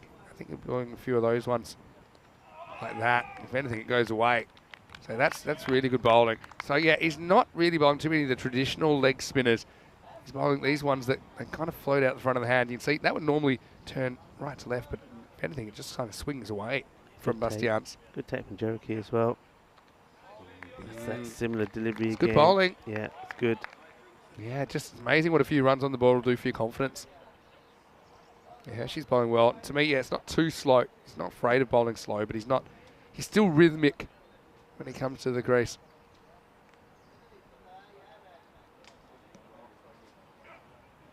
Bastians launches, and he's going to get this one, and they need it. Maximo! Southern Crusaders up into the 40s. And with that rate climbing towards 17, they're going to need plenty more of that to get back into this match. Yeah, I mean, he gets this one right, doesn't he? This one just a little bit closer to him. It doesn't go as wide as the other, so it's in the zone, and he gets punished. And like you said, you need a few more of them. That is a ball that's worked well for him, so I do kind of understand. Look, you stick with it while it's working. But I think, Bastians has seen it now, so next time he knows what's going what's going to come out this time. A bit more revolutions on this, I think. A few more revolutions. And an outside edge will take this away for 1. Bastian's on to 30. Yeah, but Gunatilica, 7 off 10. That's hurting you at this stage now when you need basically over 2.5 a ball. So, yeah, Michael, even though it's not really the kind of chase now, he can kind of anchor it to the end. I think you need both batters going. And he needs to try and up that rate, otherwise get out of the way. Oh, it's in his bunty again. Oh, my word. I tell you what, he's in the walls. Well, he's rubbing his thighs, and maybe he gets away with this one. I tell you what, there's going to be a few bruises there. And well, somebody's got to tend to him. I thought this is right there again. Oh, it was, you know. I think so. And, well, if I was Jörg Hershey, I wouldn't be holding up the 1 finger to the umpire. I'd be holding up the 2 fingers, because that's twice. And then he cops on the way back. He was out of his crease, a little back flick there, but it hit straight onto him. But, yeah, I mean, well, we've seen a bit of action out there. And I tell you what, we've seen Michael Gunatilica. He's certainly in the wars. And he's probably thinking, I mean, he's thinking, what do I need to do to get going here? He's trying his hardest, but the ball seems to be hitting him more than it's hitting his bat. That is true. And, yeah, well, let's just hopefully, you know, they say things come in threes. Hopefully not for Michael Gunatilica, because he's had a couple of uncomfortable blows in the abdomen. What's the kind of worst, I'm not going to say worst, but what sort of injuries have you copped, or have you ever copped a ball in a place that's a bit uncomfortable? Obviously. The worst one is, I think you know about this, I told you when we first talked, the one I got in the eye. That's yeah, the worst. that's right. That was terrible. That was me out for a long, long time. Fielding, got one right in the eye. But in terms of other ones, I think the worst ones they're probably not the worst in terms of how bad they are, but in terms of pain, when you get that Yorker length on the toe. The toe's a bad one. That one just does it. And sticks with you. Yeah. Then you got the black toe, and you know that eventually that nail is going to come off. It's uncomfortable to wear socks, to wear shoes. That one is nasty. I'll give you a funny one, and it's not that funny, but it's the funny bone. I had a brand new ball in the nets, and it seamed, and it hit me right there. Yeah. And there's no real protection there. And because then you have all these kind of, feels like electricity going down your arm. You know, it's been a while. Yeah. Well, hang on, what's happening is Michael is retiring either out or hurt. He's saying he's coming off hurt. I don't think you can really dispute that either, because he's taken a couple there, and he said enough's enough. I mean, I also think that's partly strategic, because I think it's getting to the point that you wanted. You were considering retiring him out anyway. I reckon the wife has been on to somebody and say, hey, listen, we still want to grow our family, so take him off now. I've seen enough. Get the ice pack out there. You know, the funny bone was not a funny one. I couldn't even hold the bat then. I couldn't actually bend my fingers for about 2-3 minutes until it went away. Anyway, here's Cable getting a ball. I mentioned he's a good spin option, and he might have a wicket straight away. It's the dunce cap that comes into effect, and it's taken by Marks. So no skid marks that time, and Bastians is going to have to go. Cable gets a wicket from the get-go. What a good start to his series, 43 for 1. I keep telling you, after drinks, there's always a wicket. And there you go. Look, first ball after drinks. And Cable, when he bowls it, Jazz Cable, well, he's jazzing it up a bit. And the marksman, he takes a catch, wearing his lovely pink cap. And I wonder if you do take a catch, then you can say, right, I can take the cap off now. And it doesn't seem to work that way. What happens if he drops it again? Does he get another cap? Anyway, the wicket goes. So we did see that at the drinks break, that Michael Gunatilica, the captain, decided that he would not stay on the field of play, so he will go down. I think he's going to go down as retired out. He has. So retired out for just 7 off 11 deliveries. But I reckon he's been hurt. I think that's more to do with the being hurt. Retired. Yeah, not out, it says at the moment. Retired and not out. Okay, fair enough. Jazz Cable gets a wicket of his first ball. He's got rid of Ryan Bastians, who will go for 30 of 21.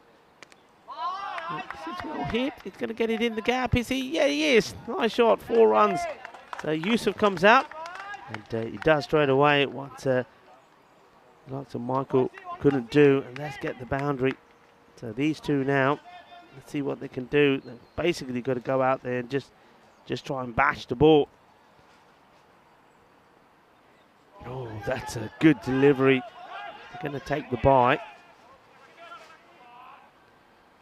Doesn't get to take it. It's a difficult one. It pops up. I think the batter just keeps his toe down. Let's have a look at this again if that's a chance. Yeah, he keeps the toe well planted. So the stumping not really on, but he'd be disappointed. Gurki there, the captain, that he wasn't able to stop that one. Good delivery though from Cable. This is thumped, and this will go all the way. Balle. Ginna Sona. Shaka. Lagya. So Yusuf. Well, Yusuf looking useful as he comes in. He smashes one for a big 6. And that's another one. And that's what you've got to do. And this is a Vishka, actually. Of course it was. They changed over because of the bye. So both these batters are showing what they can do. And that's a nice way to get off the mark for a Vishka. This ball ends up somewhere near the tennis courts. So Jazz Cable, the first ball, brought about a wicket. And well, since then, there's a bye. And a couple of boundaries. Vishka will go after him again, I'm sure. Gives himself some room. Goes up in the air. It's gone long and all the way. 6 runs, 6 more. So Vishka, 2 6s from him. And that's the first 2 deliveries, 6 and 6. And this one, look, he just makes room. He challenges the bowler by showing him all the stumps. The bowler goes for it, that's Cable. But, well, that one gets sent packing. He's going to try and do it again. And he will do it again. That's 3 in 3. Shaka, no hay 2 in 3. Que guay, que genial. It's Shaba time. Calypso style at the Malta International Cricket Ground. What a good over that ended up being. It started up being a disaster with the wicket of Bastians. But then, well, Avashka has just hit 3 big 6s on the trot. And at the 6 over mark, the score is 66 for 1. Well, it could be a more twist, and also it just helps to bring that rate back down again. It was climbing high, brings it back into the 15. So this game not done yet, not with these 2 hitting the way that they are. You have a look at the bowling figures. Cable, that one goes magical. And that's 22. That came off just 5 deliveries. Don't forget that the first one was a dot because it was the wicket of Bastians. Yusuf now to take on Hershey.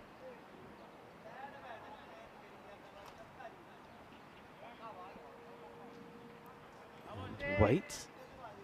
Here we go. Going to take him on for sure. This one will this be called a wide? And nothing. Let's see. I mean, I don't think it catches anything on the way through. Maybe it takes a bit of the shirt of the batter. But nothing that I see there. But mind you, the umpire has got no way of seeing this. I mean, he is standing right in the way. This one drops in front of the marksman. Well, the pink cap comes off. But he does stop the ball getting past him using his feet. Yeah, I mean, look where Hershey is there. He's right in front of Tim Wheeler. And there's the side step. This one will be called a wide. Hershey not happy about it.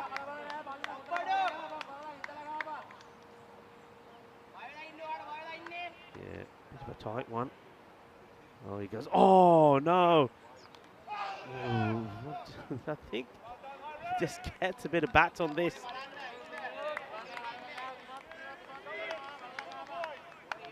He goes right across, and I think he just gets a bit of bat onto it. We're going to miss. And that one just comes back in. So the slightly quicker one from Hershey. Babe's bowling well. Avishka getting a bit frustrated. Gets back onto this one. It would just be a single. As Marks feels it. Gets a good throw in to the captain. Gurki, just a single. Been a good over so far. Can he finish it well?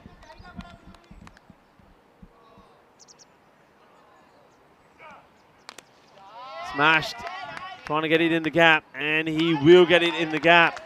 There's going to be 4 runs, so he'll go for 15 off his 2 overs. And once again, it's that last delivery that finds its way to the boundary. Takes the score to 73 for 1. Let's just have a look at what we've got coming up next. And if you thought these 2 teams have provided us with some entertainment, the next 2 certainly will. The Knights taking on Swihi United. Some big players there. Stanislaus back in the side with Basil George there as well. Nitin Babu, Boz Paul. Boz Paul would have been slight concerns about his injury, but he is playing. And one man, yeah, Matthew is in there as well. Swihi United, they certainly did entertain us. when we saw them. Got some key players in their side as well, some big hitters. And you remember that HCL Crickathon question of the day. So you see this one is, well, it goes all the way through. How far will it go? Not to the boundary. That's a really good stop, and the batter's poor. That's all you can say there. That is poor. You've got to be taking 2 runs here. It's been corner wide. But, yeah, I mean, okay, wide is the call. Could it be stopped by the keeper, Gurukip? Probably because he doesn't see too much of this, but how you only just take 1 and don't run the 2 there, that's criminal. Comes back with a dot, so Alton, as long as he can keep this ball right up in the right areas, can keep overseas in this. I mean, look how deep he's gone back into his crease here. Crazy. Alton. He's pretty close to his wicket's over. But the reason he doesn't is because he's so far outside the off stump that the backswing doesn't hit the stumps over. Otherwise, he's certainly the backswing's taken behind the stumps. Yeah, but good until he was technically retired hurt, but I think he was considering retiring out anyway, so it's probably a technicality. Takes a couple on the box, which allows him to have the option of coming back. So you can't really contest that. A couple of words here, not really sure what it's about, but yeah, I sort of noticed that required run rate poking past the point of no return. They've left their run very late here. Now he goes straight, he'll go well. This is out of here. Maximo! Yeah, Vishka, difference maker. And I've got to be honest, with a score like this, I'm a little bit surprised they didn't open up with someone like an Avishka or even a Zishan Yusuf, because I just think they need to be a bit more proactive in the first half. They've got plenty of resources left.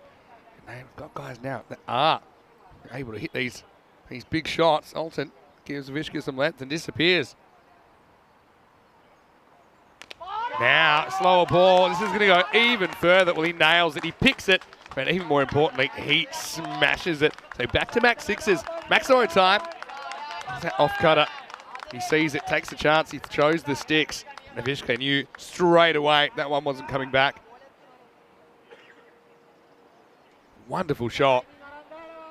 31 off 8. Game-changing innings.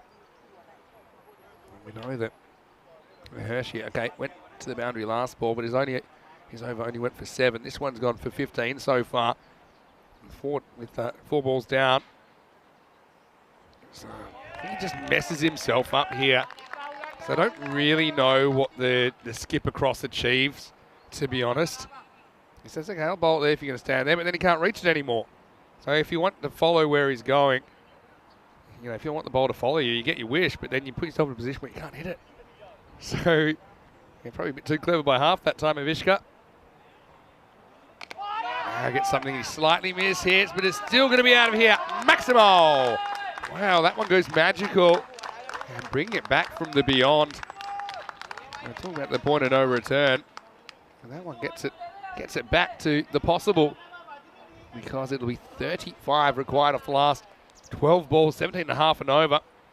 Again, if Gunatilaka had taken one of the Jats crackers a bit earlier and retired hurt and over earlier, you just wonder what was possible. Because have a look at the production since that halfway point of the innings. It's a tough one. But when you're chasing this many runs, I think you can't take safe options. You have to take aggressive options. Anyway, hindsight's 2020, and this looks like Kivian Johnson that's going to bowl. And remember, this is where the wheels fell off for overseas last time. Just towards the end of the chase, they ran out of bowling options. Just having a look at who they've got at their disposal here. They've still got Cable to bowl 1, but remember, he did go for 22. Normally, he's someone they'd want to go back to. They've got Alton, who has bowled 1 over for 21, so they're not going to go back to the Magicals. And Cable did start with that wicket, remember, but I just think they're looking for something different. So yeah, who's going to bowl these overs? That's the question. Well, we know he's going to bowl the 9th. It's Kivian Johnson. Not really a regular bowler for them. Yeah, over number 9. And edged and gone. So Johnson comes up with the goods. This one just goes away from Yusuf slightly. And Garricky does the rest behind the stumps. So really, it was starting to become an issue of concern. They went to Johnson. Uncle Fester Comes up with one that just moves away slightly. And yeah, Garrick, he gleefully accepts the chance. So it all happens in the ninth, and overseas hoping it all happens for them. Yeah, Yusuf's a good hitter, but he's going to have to go. And the score 94 for 2. Gopal Takua is going to come to the crease. Yeah, what a great start that is for Kivian Johnson. Yusuf 10 off 8, 2 boundaries. One guy you reckon would win the game for the Crusaders from here is at the other end at the moment. Takua comes out to face, and yeah, this is the rock and a hard place issue you've got. You know, you've still got to be looking to score boundaries, even if you're a new batter, if you see something you like, but yeah, you can't swing and miss. You can't really eat a dot here. He gets a full toss, hits into the gap. You see, you're going to come back for 2. This is one that I'm not so sure about, just because Vishka's there, and you'd think he'd have to face most, if not all, of the remaining balls for them to go close. Takua, though, he's no bunny. I mean, he's batting 4. This is the dilemma. The new batter, how much do you put him down the pecking order? And this is one, and he's going to be out. So straightening down the line, and Johnson does it again. Johnson and Johnson with the double strike in the 9th. And Takua goes 2 and out. Again, got to question the decision-making in the moment. Avishka is on fire. This one, yeah, probably only the height for me. That's interesting. I mean, he's also holding himself. I mean, that hits him in the cooler as well. So, yeah, for me, that's, yeah. I know he's not the tallest, but, yeah, I just feel that one might have been going over the top. I can't remember too many times I've played a glance like that, been hit in the box and had the appeal upheld, but he was right in front of them, and so yeah, the umpire doesn't get a good look at the height. Yeah, I mean, I'm not saying it's conclusively going over the top, but yeah, have a look at it, he's doubled over, and well, he goes, box before wicket. Only 6 for 3. Here's Jojo Thomas, surely overseas and winning from here. They couldn't lose this, could they? Remember, they've got bowling options last over that include 2 bowlers that have had 1 over each that have gone magical. And, you've got other bowlers that we haven't seen yet, like Ritzkovsky. He had his own issues. Haven't seen Ethan Zwerab yet. I mean, he might be an option for the last over. Fake step and wide. And Johnson. This is the thing as well. I mean, if they'd snuck it over in from him earlier as an option, of course, you don't know it's going to go badly, but then he could have bowled 2, but he's only going to bowl 1 because this is the 9th over. This one's a slow ball. Pulls the chain on this for a dot ball. And so, yeah, Vishka finally gets down the other end, and he just kind of gets a bit too excited about going leg side. Now he reaches and he goes over the offside. Should get, well, I mean, there's 2 there, but does he want it? No, he doesn't. I think that makes sense. But now you've left yourself something supersonic. We'll have to see something that we haven't seen so far in Malta, because 30 runs will be required off the last over. And Avishka, even the pace he's going, he's not going it. That's at 5 a ball. And so the score after 9 overs is 99 for 3. But I suppose you're either facing a new bowler now or a bowler that's been pretty unsuccessful so far in this game. I would have thought they'd go to Cable, and I think they are, yep. I think he's a guy that I think he's pretty adaptable. It looks like he's going to bowl some seam up here. So, well, let's see how we go. Vishka, 5 6s will do it. He has shown he can hit 6s in clumps. 30 required off the last. Yeah, there's one of them. That's out of here. Maximo dug in from Cable, and well, if you want to watch the impossible, just flick on to the ECN. If this is ever going to happen, someone like Avishka could do it. Most runs we've ever seen off last over is 23 to win a game, but even on that occasion it was 26 off 5. Back to live action. Stop moving around, just hit it. Well, it won't be 6, but it will be 4. He could have taken the wide, but he gets the boundary anyway. So 6 and 4, that's the pace. You need 10 off every 2 balls in this over, and he gets it off the first couple. Yeah, so Cable, I would even consider going back to some off spin, maybe trying something different. If I was Avishka, stand still. All right, you're only messing yourself up here. You're seeing him well. See the ball that's bowled. You play a correct shot and hit it well. He's 48 off just 14 balls. 20 off 4. Again, cannot really afford to miss out on one of these. There's another one that's asking for it, and this is going all the way. I think it is Maximo. And that brings up his 50 of just 15 balls. And Cable digging it in. He needs to get fuller again, but doesn't want to overcompensate. It's a horror start to this over. Are we going to see something unprecedented here? Look, it's still a long way off. 14 off 3 required. Yeah, Vishka, again, he came in by choice, essentially.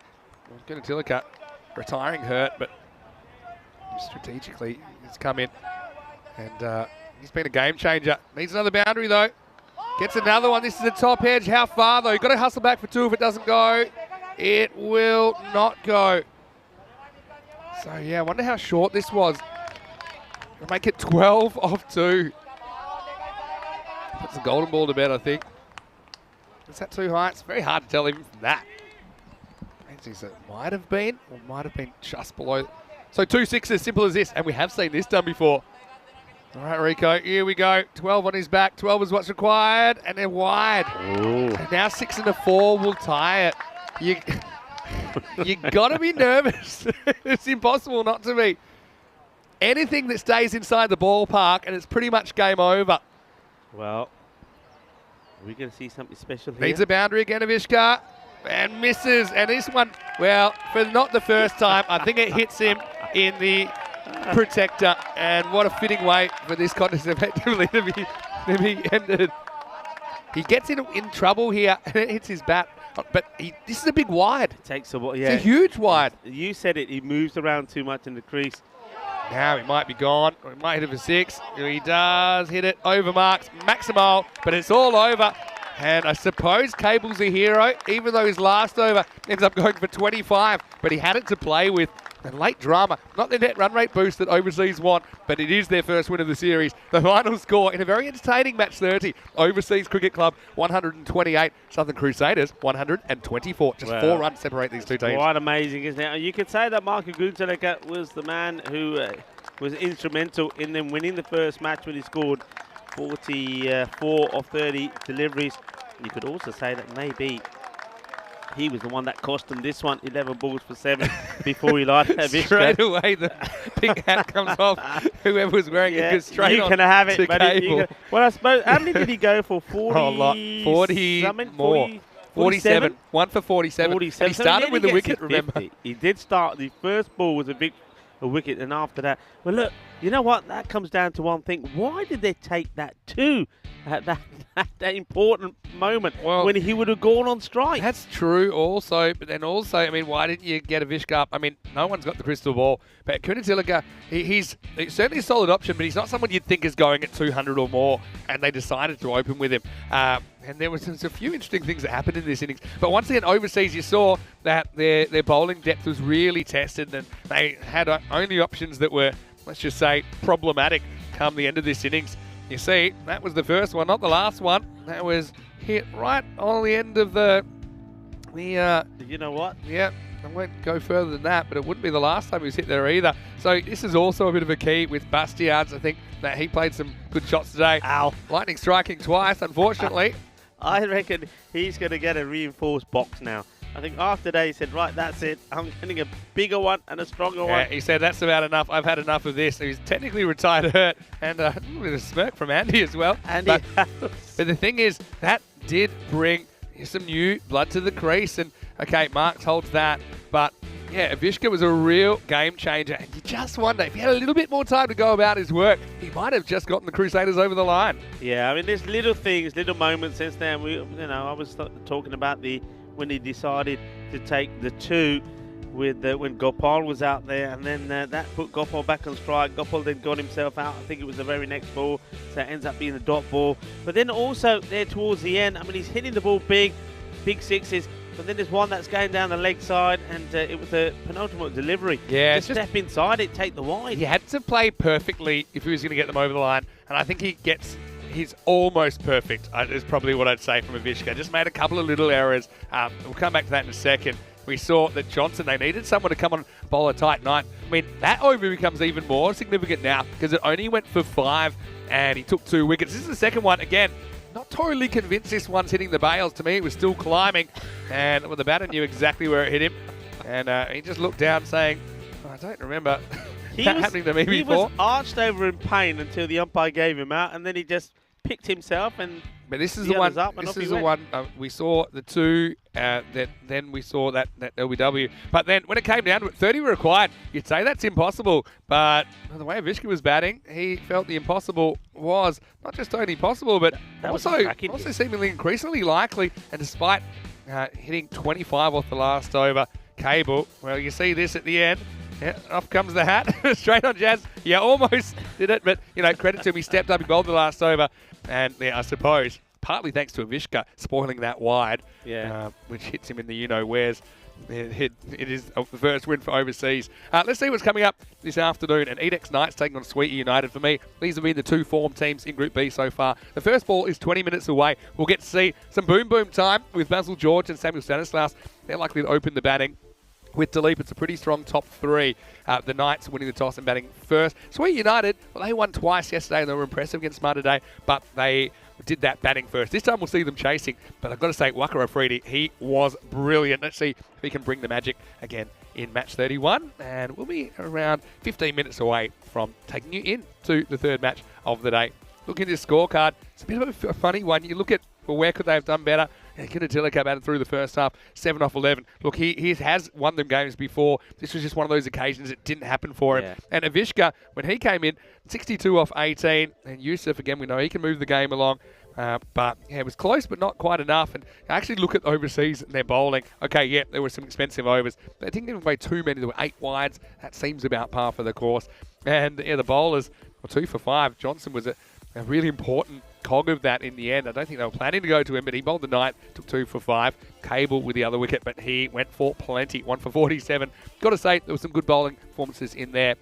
Hershey only went for 15. Lorenzo only went for 12 in that innings. Well, Rico, we'll take a quick break and we'll be back. When we are back, we'll see, like I said, what I think of the 2 form teams in Group B duking it out. The Knights, probably one of the best teams never to win an ECN trophy. They'll be on show. And they'll want to make up because they went down to the Crusaders in a bit of a shock loss yesterday. Yeah, and one thing I was saying, and before all of that happened, when we saw Avishka went crazy, we said, don't forget what was the Crickathon cap question of the day. Which team will hit the most sixes? Yeah, I mean, you were thinking Sweetie, I was thinking Knights. I tell you what, I mean, it could be the Crusaders with the amount of 6. How many 6s he did Avishka hit? He hit 9 6s and a 4 in his score of 62. So there were 11 6s in that innings.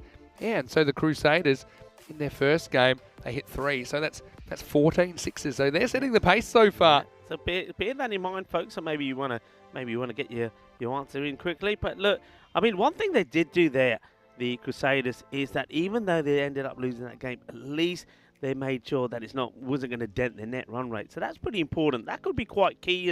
They end up losing the match, but I think that knock from Avishka could be very key because it could really have helped the net run rate. Yeah, so we'll have that break and make a very good point there. Knights and Sweetie, though. Let's see who is marking their territory at the top of the ladder when we return right here in Malta. Vinny Sandu here, Mr. Maximo with Rico Full. Back shortly with more FanCode European Cricket Series.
Hello and welcome back to the Master Cricket Ground. Well, it's really nice to be here on a beautiful sunny day on the wonderful island nation of Malta. Now it's time to head into the afternoon session, starting with match 31, and this is a clash between two of the teams I think they've been the most impressive two teams in Group B so far. It's the Edex Knights versus Sweetie United in match 31. Let's see who wins the coin toss. I have a feeling both teams really want to have a hit. Stefan Gooch is with the two captains.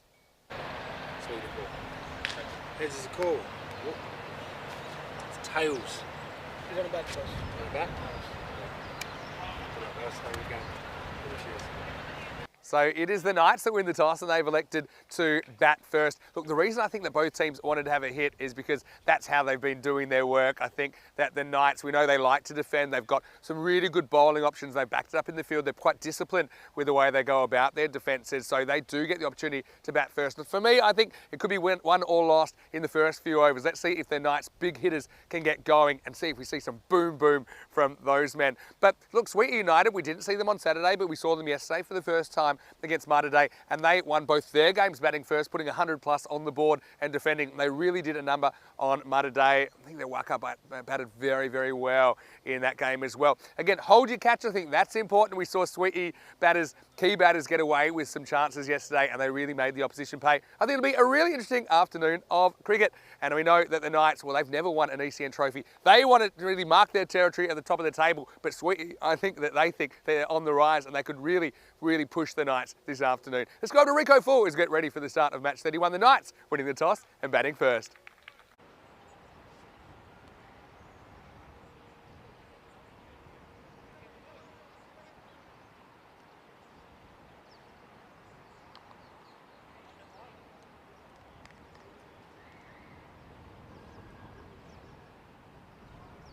Thank you very much to Mr. Maximo as we see the umpires take the field of play, Tim Wheeler and Aftab Khan. And do we have a look at the fantasy dashboard for these two teams? The Knights taking on Sweetie United. The Knights, well, they suffered their first defeat at the hands of the Crusaders the other night, so they'll be looking to come back strong. Sweetie United, well, they made a fantastic start, didn't they, with those two victories against Malta Day. And well, the good thing about them was, unlike some of the other teams, is they were scoring runs. 102 to 88, and then 132 to 74. And it was a multitude of batters. Anil Kadir, 61 of 35 in the first match. He was the player of the match. And then it was a fine 74 of 29 from Waka Alfredi in match number 2 against the Malta Day. They're going to be ones to watch with the bat. The Knights, well, for them, it's got to be Stanislaus and Basil George. They're going to be the key players. And with the ball, well, watch out for Giles Matthew and Boz Paul. They really do get the ball to swing it around a lot. This is going to be a good battle. It's going to be a battle of two good bowlers against two good batters.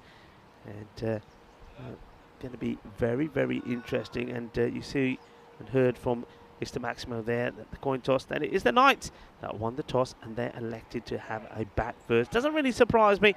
I think they're going to try and back themselves to get the runs on the board. Get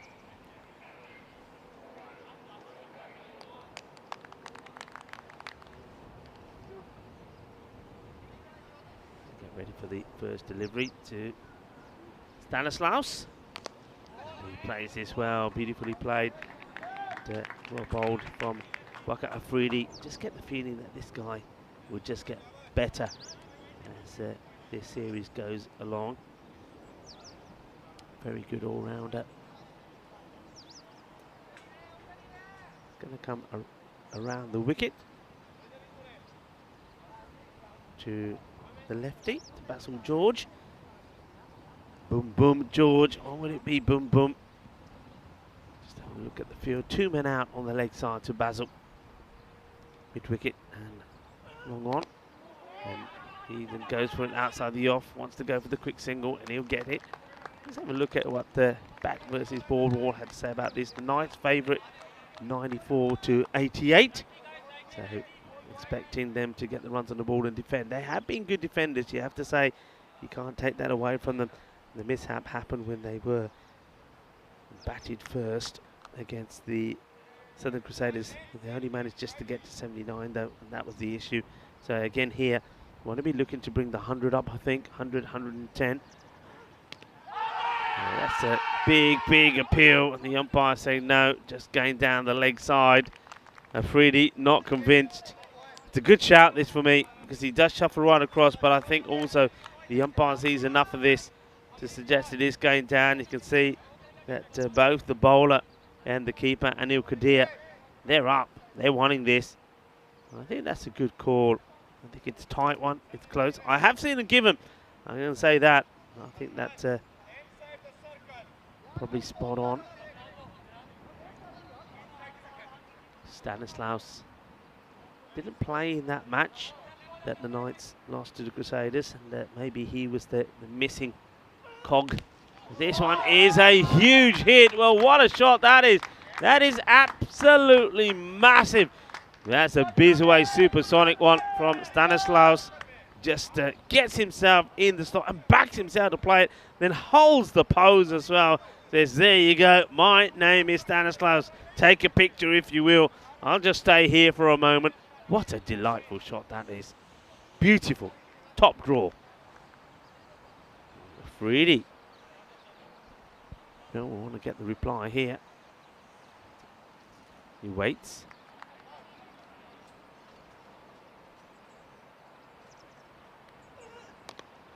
And think about the single. And Freedy's pretty quick to it. Saying, you want it? You want to take me on? Go for it. Oh, I like this. I like this contest already. And that's one of the things I was saying. I think this match is very much going to be the likes of maybe Stanislaus and George, the batters, on one side against the likes of Anil Kadir and the bowler here, Waqar Afridi, on the other. And that's a disappointing one. He lets himself down here, going for the Yorker length, getting it wrong.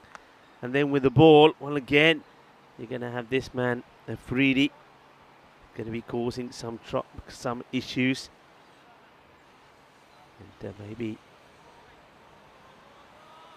on the other side with the Knights, you've got Matthew. He's going to get the ball to be seaming around as well. Goes for this one, and whether he'll get the boundary or not, I don't think he will. That's well fielded, but they will take the two, and they'll get there. And nicely fielded by Shah. He's going to be pretty key as well with the ball. Let's just have a look at the...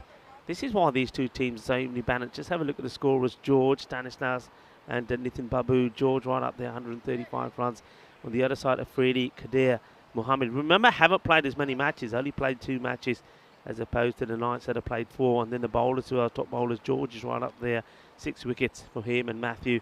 And then for Swihi, Hassan, Kadir, Afridi. It's very, very evenly set up, these two sides, for being a very, very exciting and mouth-watering contest. It really is, and we're going to see them do it on 2 occasions. A very big warm welcome to everybody on the chat. Some of you have been there from the morning, and any of the new later arrivals, welcome. I hope you're enjoying the cricket. Coming here from the Malta International Cricket Ground in Malta. Bit of a breeze just picked up here this afternoon, but that would favour the players. That wind is blowing, so sort of from the if you look now at the left-hander, from long on, blowing into the face of the left-hander. So it just means that any hits down there, you're going into the wind. So just bear that in mind. So it's not like sometimes with the breeze is blowing from the right of your screen to the left, and that will help the ball travel, especially with the left-hander. This time it's probably doing the opposite. It might just hold the ball up slightly. So will favour the bowler slightly. Again, another wide there from Shah.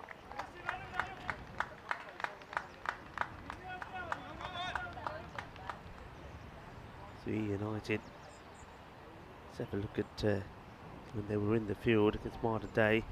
The main wicket takers, Adnan Hassan, Bilal Kadir and Waqar Afridi have been in the wickets in that first victory against Malta Day. It was Adnan Hassan took 3 for 15. Second time round, Asif Shah 2 for 12, Adnan Gill 2 for 8, and Waqar Afridi 1 for 12. So they've been the wicket takers. They've been in good form.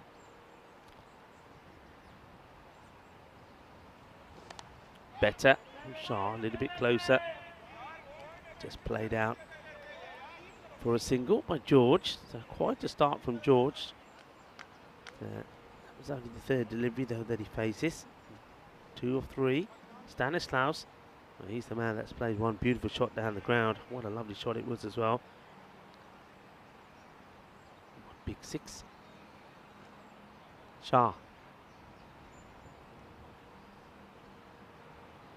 Stanislaus. Oh, he's got hold of this beautifully. That's another biggie.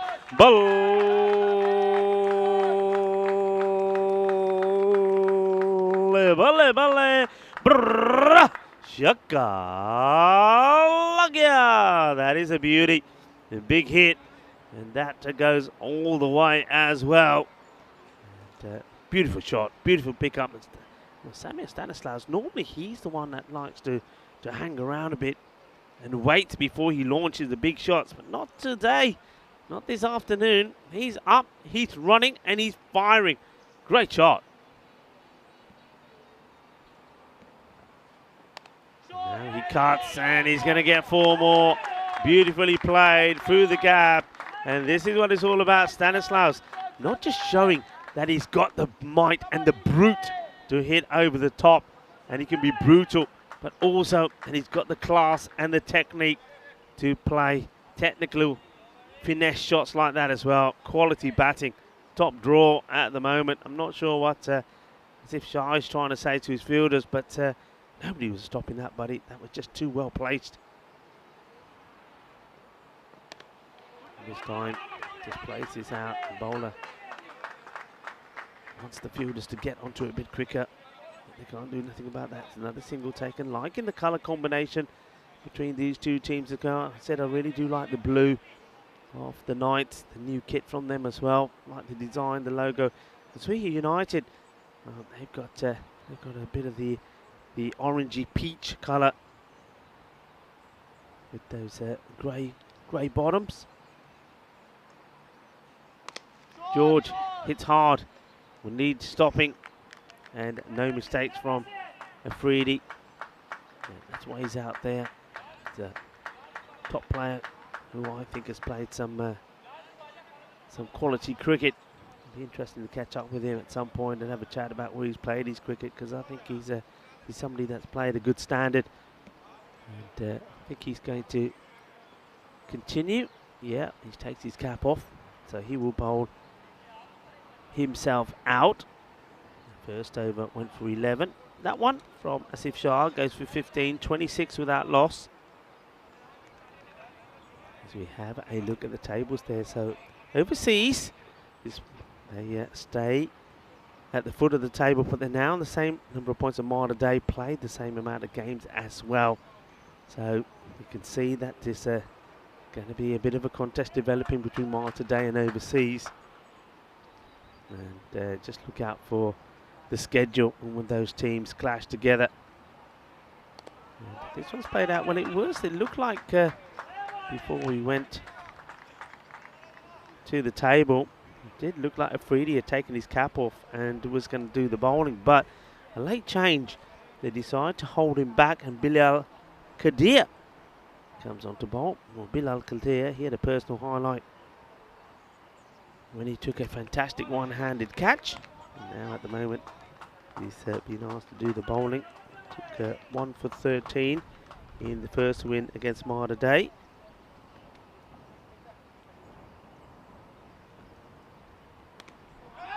Just decided to take the pace off slightly. I think that's the reason here. Maybe thinking if we take the pace off, try to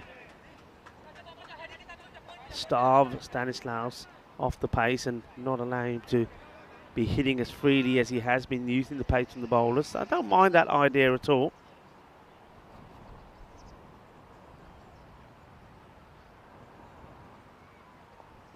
Good Yorker, very, very good delivery. Good bit of cricket all round here. I'm liking this from Bilal Qadir. He doesn't want to give any runs away of his bowling. He's fielding tight off his own bowling, and then this one fires in the Yorker. It's well dug out, but he's there, isn't he?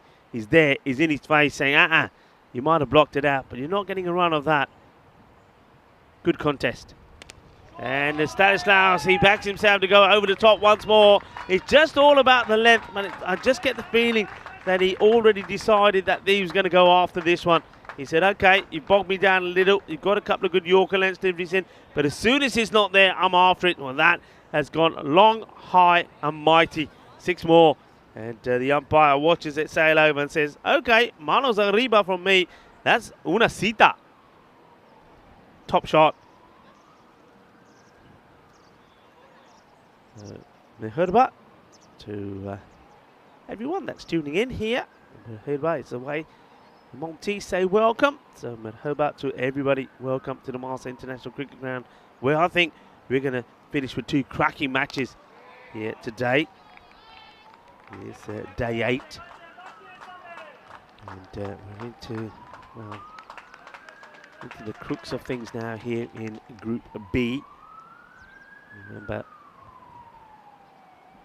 we'll have a couple of days more of Group B competition, and then by Friday we will start on the quarterfinals, where the top 4 from Group B will be paired up against the top 4 from Group A. Bit of width, probably would have been a wide, but Basil George, he doesn't leave too many deliveries. Sometimes can be his downfall. For example, that one, it's a bit of a what I call a false economy. It would always have been one whether you play at it or not. But you would have got the extra ball. So by playing at it and only getting the one, you sort of lose out. 36 is the power play score.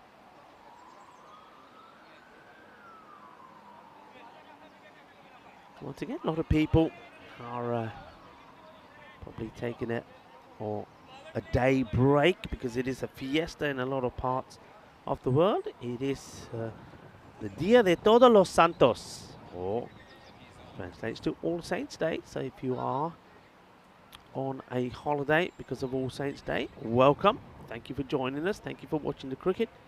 It's a day, of course, that we also pay our respects to our loved ones that have passed away.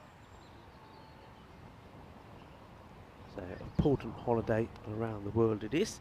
It's also World Vegan Day. I mentioned that as well to all the vegans out there. I hope you're enjoying your day. And I know a lot of people enjoyed the Melbourne Cup Day as well in Australia. I hope it was lucky for you. 650 million people watched that event around the world. The horse racing event in Australia. And another big day, well, is Aishwarya Rai's birthday. So Aishwarya, if you're watching, happy birthday from me, Rico. And, Aishwarya Rai, of course, a very famous lady. Miss World, an actor in India. I know that a lot of her fans, I'm sure, are tuning into the cricket as well. So a very happy birthday to Aishwarya Rai. I'd like to say that I know her personally. I don't. But Aishwarya, if you are watching the cricket, you can get in touch with us. Maybe why don't you get onto the YouTube chat? I wouldn't mind Aishwarya Rai being my fangirl. So maybe that can be arranged. So yeah, Aishwarya Rai, it is your birthday. So happy birthday to you. And well, anybody else that's having a birthday, well, why don't you let us know on the chat, and we can all wish you a happy birthday.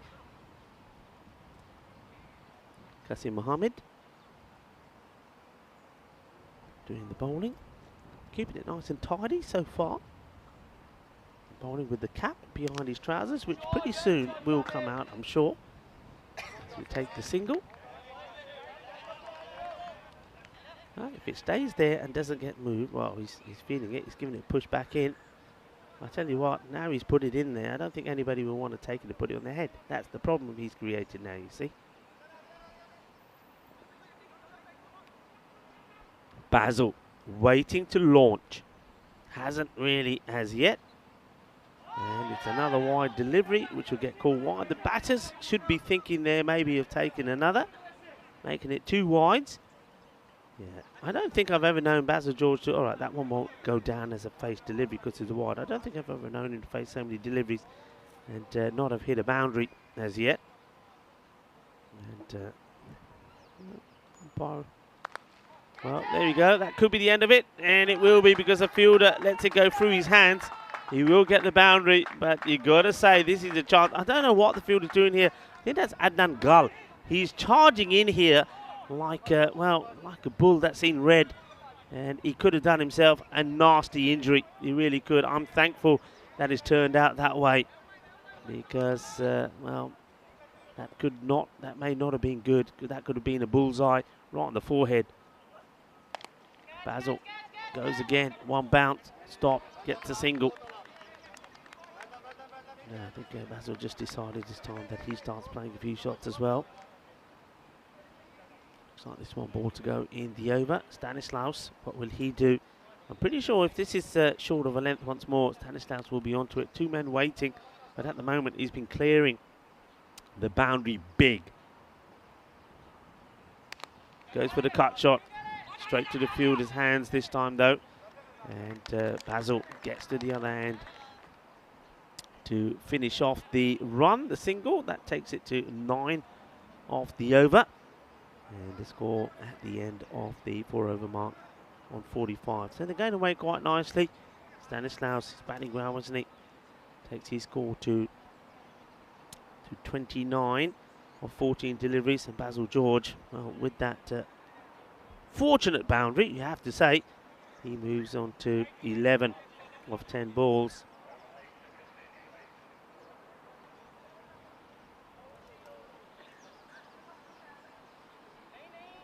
Bilal looks like he's going to continue, just waiting for Basil to sort himself out. Bilal Qadir.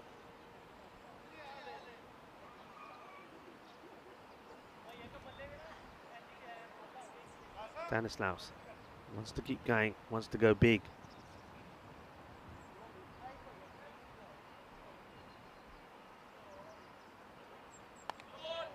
Well, this is being hit away. It's been called a no ball as well.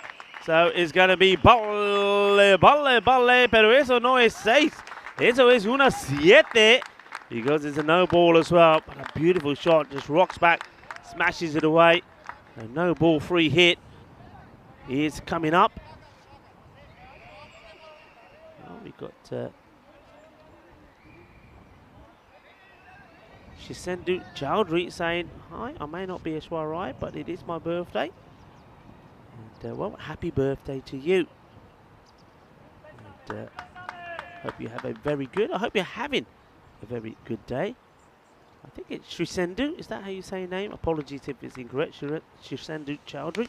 A very happy birthday to you as we see the free hit blasted to the man at mid-wicket who literally throws himself and the ball back in.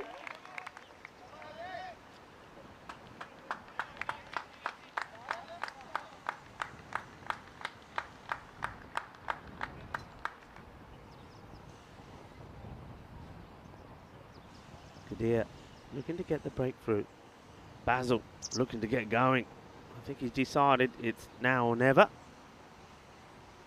Down the leg side, and wide has been signalled. Batters will turn it into 2 wides. Not a good delivery. And firing it down the leg side to Basil, it's a bit risky. It, usually wins pretty strong. The wicket keeper Anil Qadir trying to stop that, but can't get anywhere near it. Dances down, hits it straight down the ground, and ends up being a good stop there from Afridi. Once again showing his class. Just gets this one to spin the other way, but he's expecting it, he's waiting for it. Keeps it to 1, just watch here. Yeah, nicely done. Yeah, good over so far here for Bilal Qadir. Can he finish it off?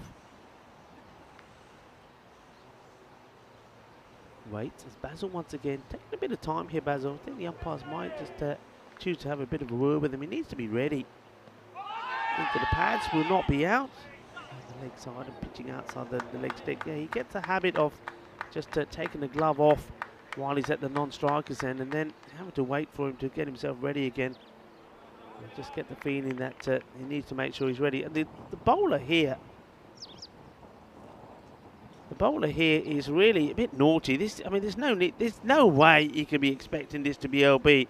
And then he's having a real old go to the umpire here, Tim Wheeler. And just look at that. I'd like to see Tim Wheeler just having a chat, and maybe at the end of this innings, this match, the tournament referee might have a chat. Well, this one is up in the air. It's going, and he goes all the way. And as soon as this makes contact with the fielder, whether he makes the ball gets the ball back in or not, it's always going to be 6 runs.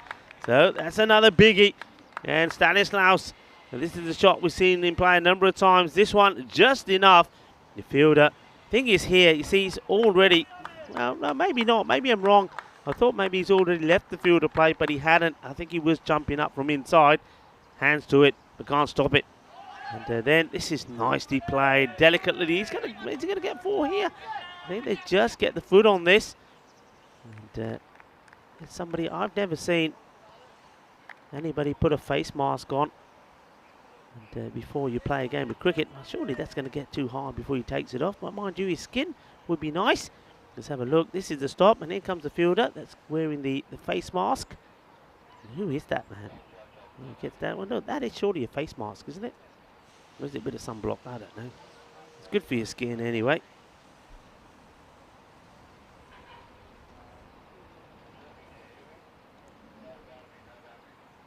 Just a slight delay here. I think there may be the scorers just communicating something through to the umpires. But the spell from Kadir, 29 has come off it so far with, I think there's a ball to go. Maybe that's what they're checking. Stanislaus is on 45 of 19. It's been a super knock from him so far. Short, down the leg side, it'd be a wide. So the 30 comes up off the spell of Kadir. Score moves +1, 66.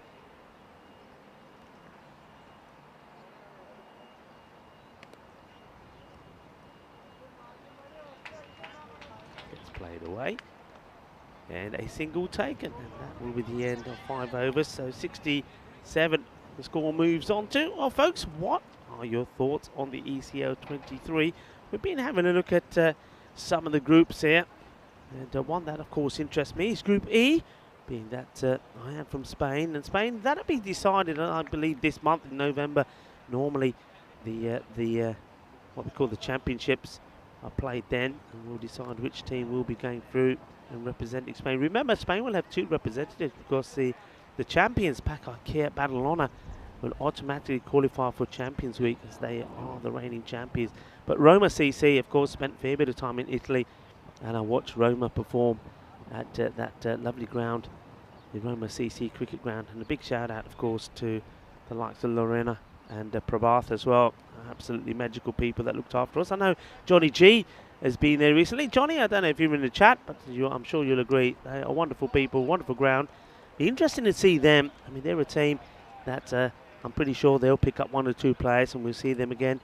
And the United CC Bucharest, so they're going to be strong, and we can see there Zagreb Sokol was in Croatia. Not last week, of course. Last week I was here, but 2 weeks ago, and saw some of those, the Zagreb Sokol players. So they are being confirmed as the team, the champions of Croatia, that will be playing. And then Star CC as well from Luxembourg. Looking forward to seeing Star. Look, they're a team that I think they would have learned a lot from their last outing at Khartoum, when they experienced Khartoumania for the first time. And I think somebody like Harpal Singh and 1 or 2 others are going to come, not just to party, because they do like the party, but I think they've come to play some pretty good cricket as well. So looking forward to seeing all of those teams there in Khartoum on the Costa del Sol. And what a series that's going to be.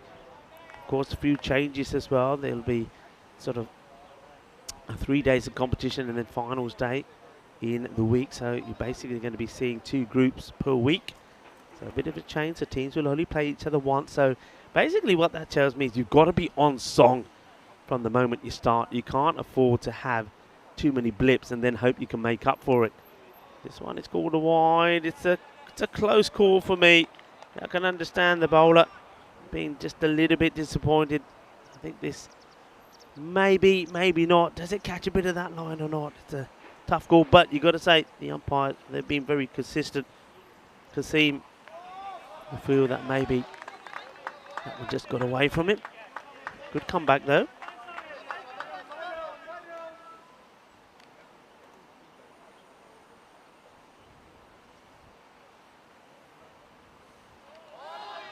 Stanislaus misses out 2 on a spin outside the off. Most of his shots have been played on the onside, the big shots. He's played a lovely cut shot from 4 outside the off. He'll be able to repeat it again. This one is a little bit too wide. Once again, an appeal here. But Aftab Khan not having any of it. And a lot of swing. I don't think there's any, no bat there at all. Getting a little bit frustrated. I think it's just got to be, I mean, this is a time where I think the captain's just got to take control a little bit. It's Umar as this one. Well, this is being walloped, and once again, it's only the fence that's stopping this one going all the way. बहुत बढ़िया shot. कितना स्वाद आ गया, but के मारिया, चक्का लग गया. That is nice, beautiful, and the netting there, saving that one going into the archery field. A lovely shot, powerful hit.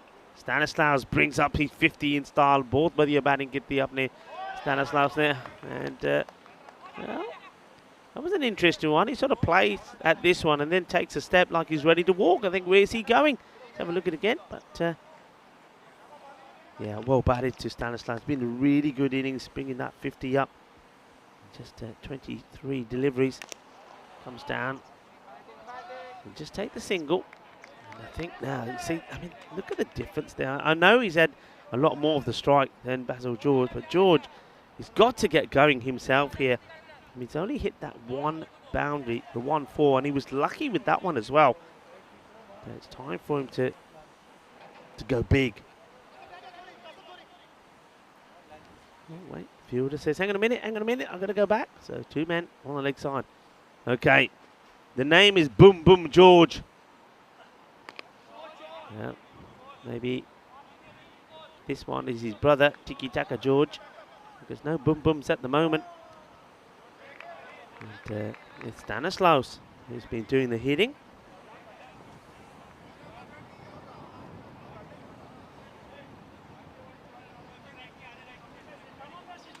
It's also the end of the over, so not a bad over at all. But no wicket, so the drinks did not bring a wicket in that one. Score moves on to 77. Still well set for a 130 plus score, I think. Current rate, if it stay at the current rate, it'd be about a 128. But if they can up it, it can be as much as, well, I think realistically, maybe a 135 sort of score. But I mean, at the moment, it's just sort of one man that's been doing most of the main hitting. It's another swing and a miss from Basil George. Extras 12 so far, 10 in wides.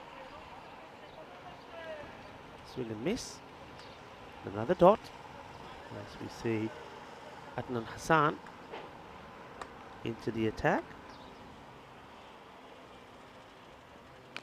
This one's more in the slot. Good stop. Does well. I get the feeling that the fielder is pretty straight at long on, so that stop had to be made. Otherwise that would have been a boundary. So George getting frustrated.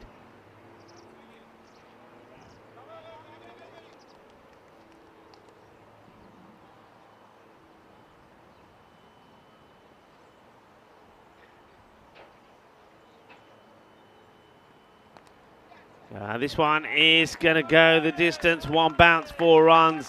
It's not a good delivery. It's down the leg side. So that's another one that's going to go to the boundary. And not well directed. It's down the leg side. So it just helps it along the way. That's where he's been hitting so well today. And he's just rocking and rolling. And you know what? I mean, he gets into the late 59s. You just get the feeling, if this keeps on going the way it is with this partnership now at 82, if he keeps getting them as much as the strikers he's getting and he stays there, dare I say it that the, well, I'm not going to say it because then you can't say that I'm the one who snookered him. I'm not going to say anything. Well, that's the wicket. Afridi, he'll do his typical celebration. And well, I'll stop short of saying what I was going to say. I'm not going to say it. You're not going to tempt me to say it. But it is Stanislaus that will go. He goes to get one over the offside, and Afridi, after he gets a little bit of a fumble, he makes the statue pose to say he's got the wicket, and the bowler says, well, hey, you caught it, I'm the one who got the wicket. Don't you try and take my glory. I quite like that from the bowler. I'm sure he's suggesting something to somebody else instead, but I like it. He said, hey, Alfredi, you're not taking all the glory. Where's the camera? Get the camera on me. I'm the bowler. That's my wicket. But anyway, come on, boys. Be nice. But that's nicely done. So Adnan Hassan, he gets the wicket. And the important one of Stanislaus. Stanislaus goes for 57. Well, there's the catch. Well, he's doing his celebration. Said, Arlo, Midi Fordo Kitto, I'll stand still. And the bowler at the other end saying, no. Don't you do that. I'm going to be doing my own celebration. So Stanislaus, good knock from him though. Board badaya up and Stanislaus now 50 Puri Gully, 57 off 27 balls caught by Afridi. So a new batter will come in, and it is the captain, Evinas Dilip. So now's the time, the perfect time for Basil George to get going. Well, Basil George, known as being Boom Boom George, but at the moment, I think well, Rico's calling you Tiki Taka George, because there's a bit of Tiki Taka, not so much Boom Boom, but nada. Let's see if he can get the boom boom. He's going at less than run a ball at the moment. I've never seen an innings like this from George, I have to be honest. Only the one boundary, and that he was lucky to get as well. Hassan, he wants to finish his over well. He's just moving his troops around to get the field right to Basil.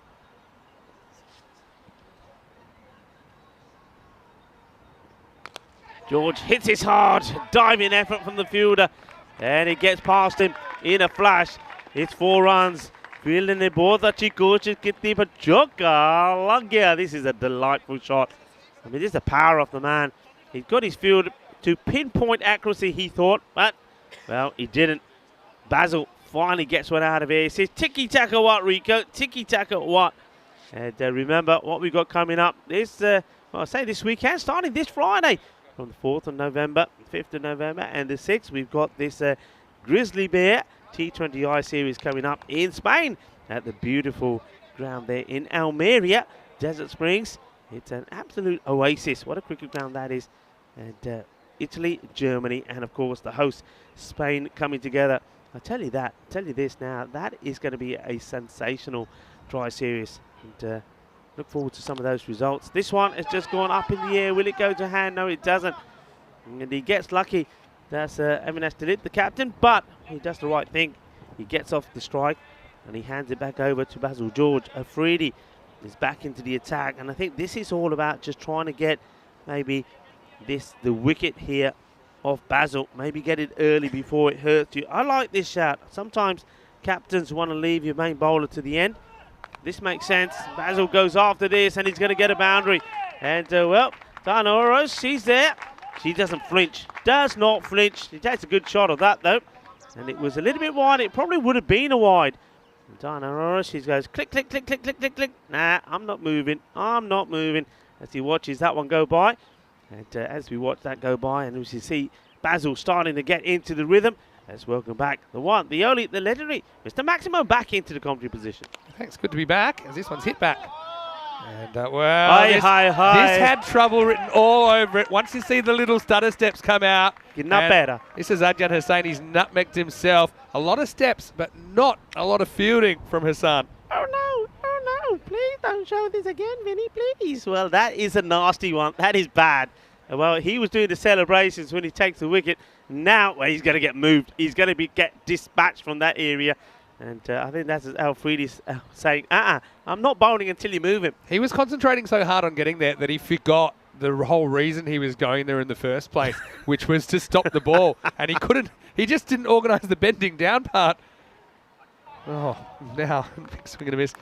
Yeah, so Hassan has now relieved himself of his duties. He's now living in short mid-wicket saying, I don't want to be anywhere near the boundary.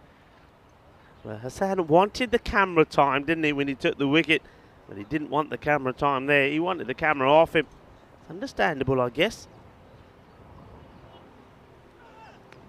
Oh, this could be out, you know. I think this could be out. And, oh, no, says the up. Okay, I would like to hear. I can understand the frustration. What is this missing, Vinny? What are your thoughts on this? Well, I mean, right it's across. The angle and it's the height. I think it's two things. No, here's the first thing. He's jumping, so he's thinking height. But also, where's the bowler? Where is the bowler? The bowler's right in front of the umpire. You can't blame the umpire for that because even if it looks out, the umpire is probably going to say to the bowler, you're not made of glass. I know you're there now. You need to get off the wicket quicker. For me, that's the reason it's not out. And what's worse, the next ball's going to go to the boundary. Yeah, the perfect response. I think you spot on there, Vinny. I think maybe that Aftab Khan has said, I can't give it. You're in my way. And he hasn't learned his lesson because the very next delivery, he does the same thing.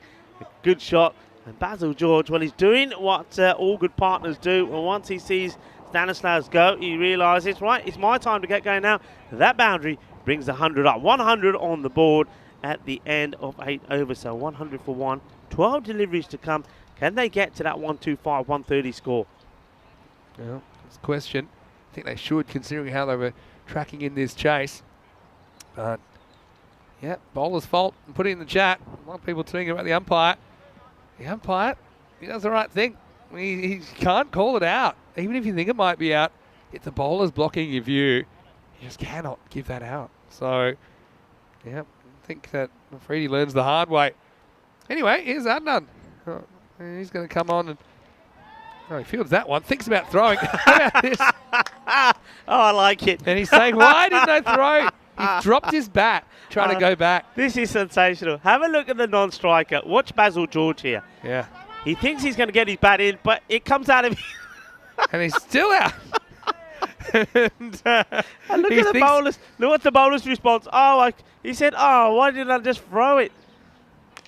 And this is going in the air. Fielder getting under it. And Early takes a brilliant one-handed catch. But unfortunately, it takes him over the boundary rope. So that's going to be 6 runs. It's the captain, Umar Al-Haq, that takes the catch. That's such a good catch as well. But he's got to release it, doesn't he? He doesn't really get a chance. He knows that pretty much as the ball thuds into his hand, the foot lands. So he was just hoping it was inside. Oh, things just rolling against Sweetie. It's going to be a wide. So, well, that could have been a magical moment for Umar. He would have taken the catch to remove the captain, Avinash Dilip, but instead he literally hands him, that's the right word, he hands him 6 runs. You're not wrong there. Well, they get another opportunity. Very straight mid-on, mid-off the boundary. Yeah, bowled him, and that's the end of it. Oh, well, look at the celebration. He loads the gun and goes, pachoo! He fires it. So, that's a gunsmoke celebration. He knocks the stumps over, then here he goes, says, you're gone. Wait for it. Well, first he says, Ale, as he pumps his shatti a few times. Then he loads and he shoots him. Says, you're gone. You're out of here. Well, I'm just happy it wasn't another misfire from Ajjan Hassan, because we saw a slightly different outcome. He kind of blew himself up in that boundary stop a little bit earlier, but he does get the wicket in the end that he was looking for. So, a personal highlight, goes 6 and out. Essentially, he gets him caught, but it wasn't out because the fielder went over the line, and the very next ball does the trick, and the score 107 for 2. Yeah, Hassan, let's get to another highlight. Well, he has picked up 2 wickets, so he's going to be pretty happy about things. As he waits for the new batter to take guard. This is where I think, with the remainder of the deliveries, I think if you're a Knights batter, you've got to be thinking, all right, get the single and get George on strike. That's got to be the plan.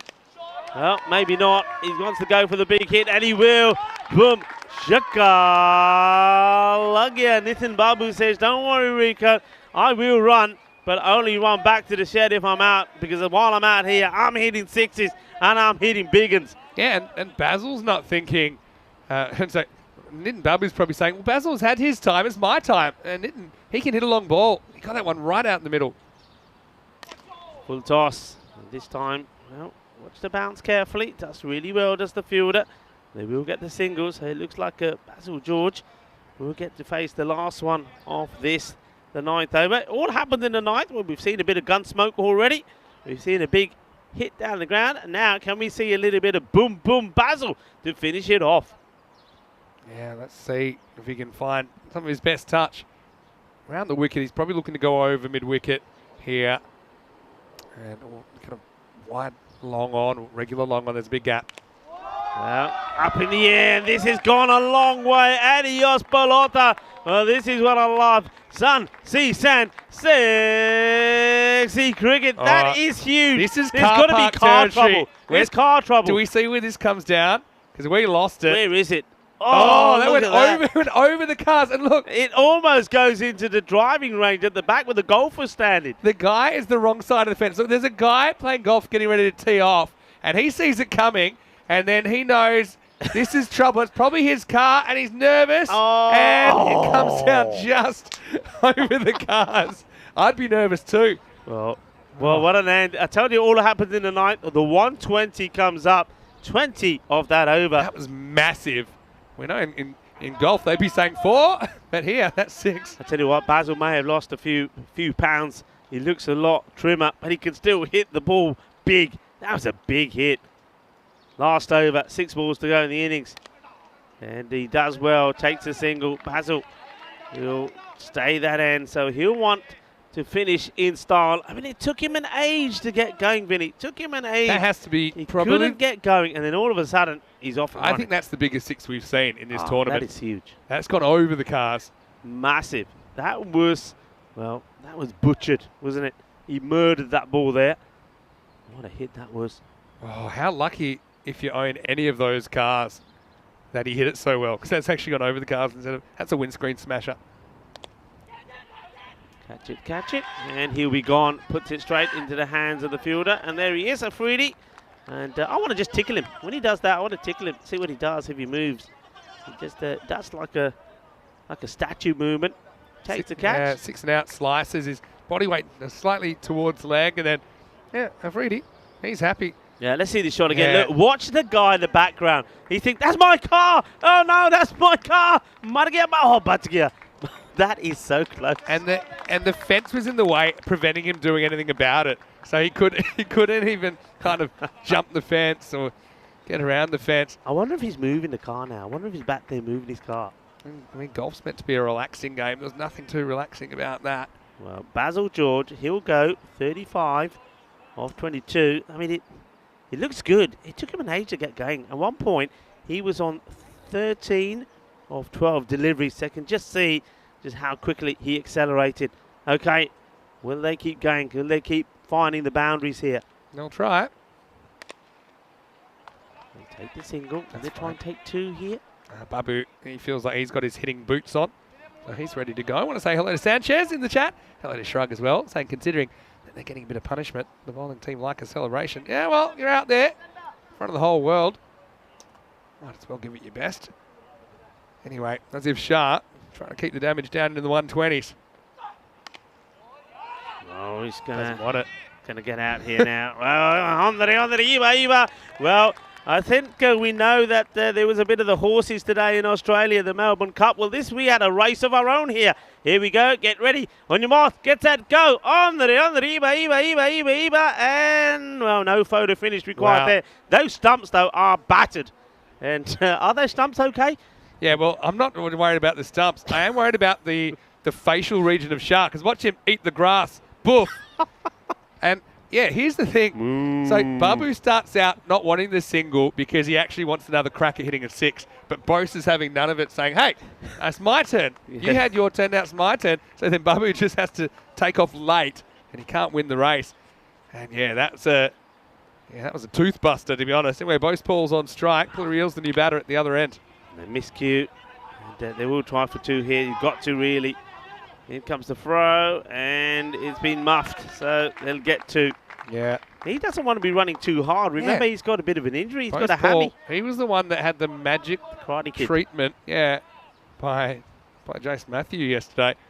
So, yeah, that's another reason he doesn't really want to change direction quickly. So he wasn't running back. Forced Babu to be run out. 122. Really decent last over this, though, from Asif Shah. Full toss. Misses out on it again, but they'll have to do the same again, will they? They've got to. You've got to go.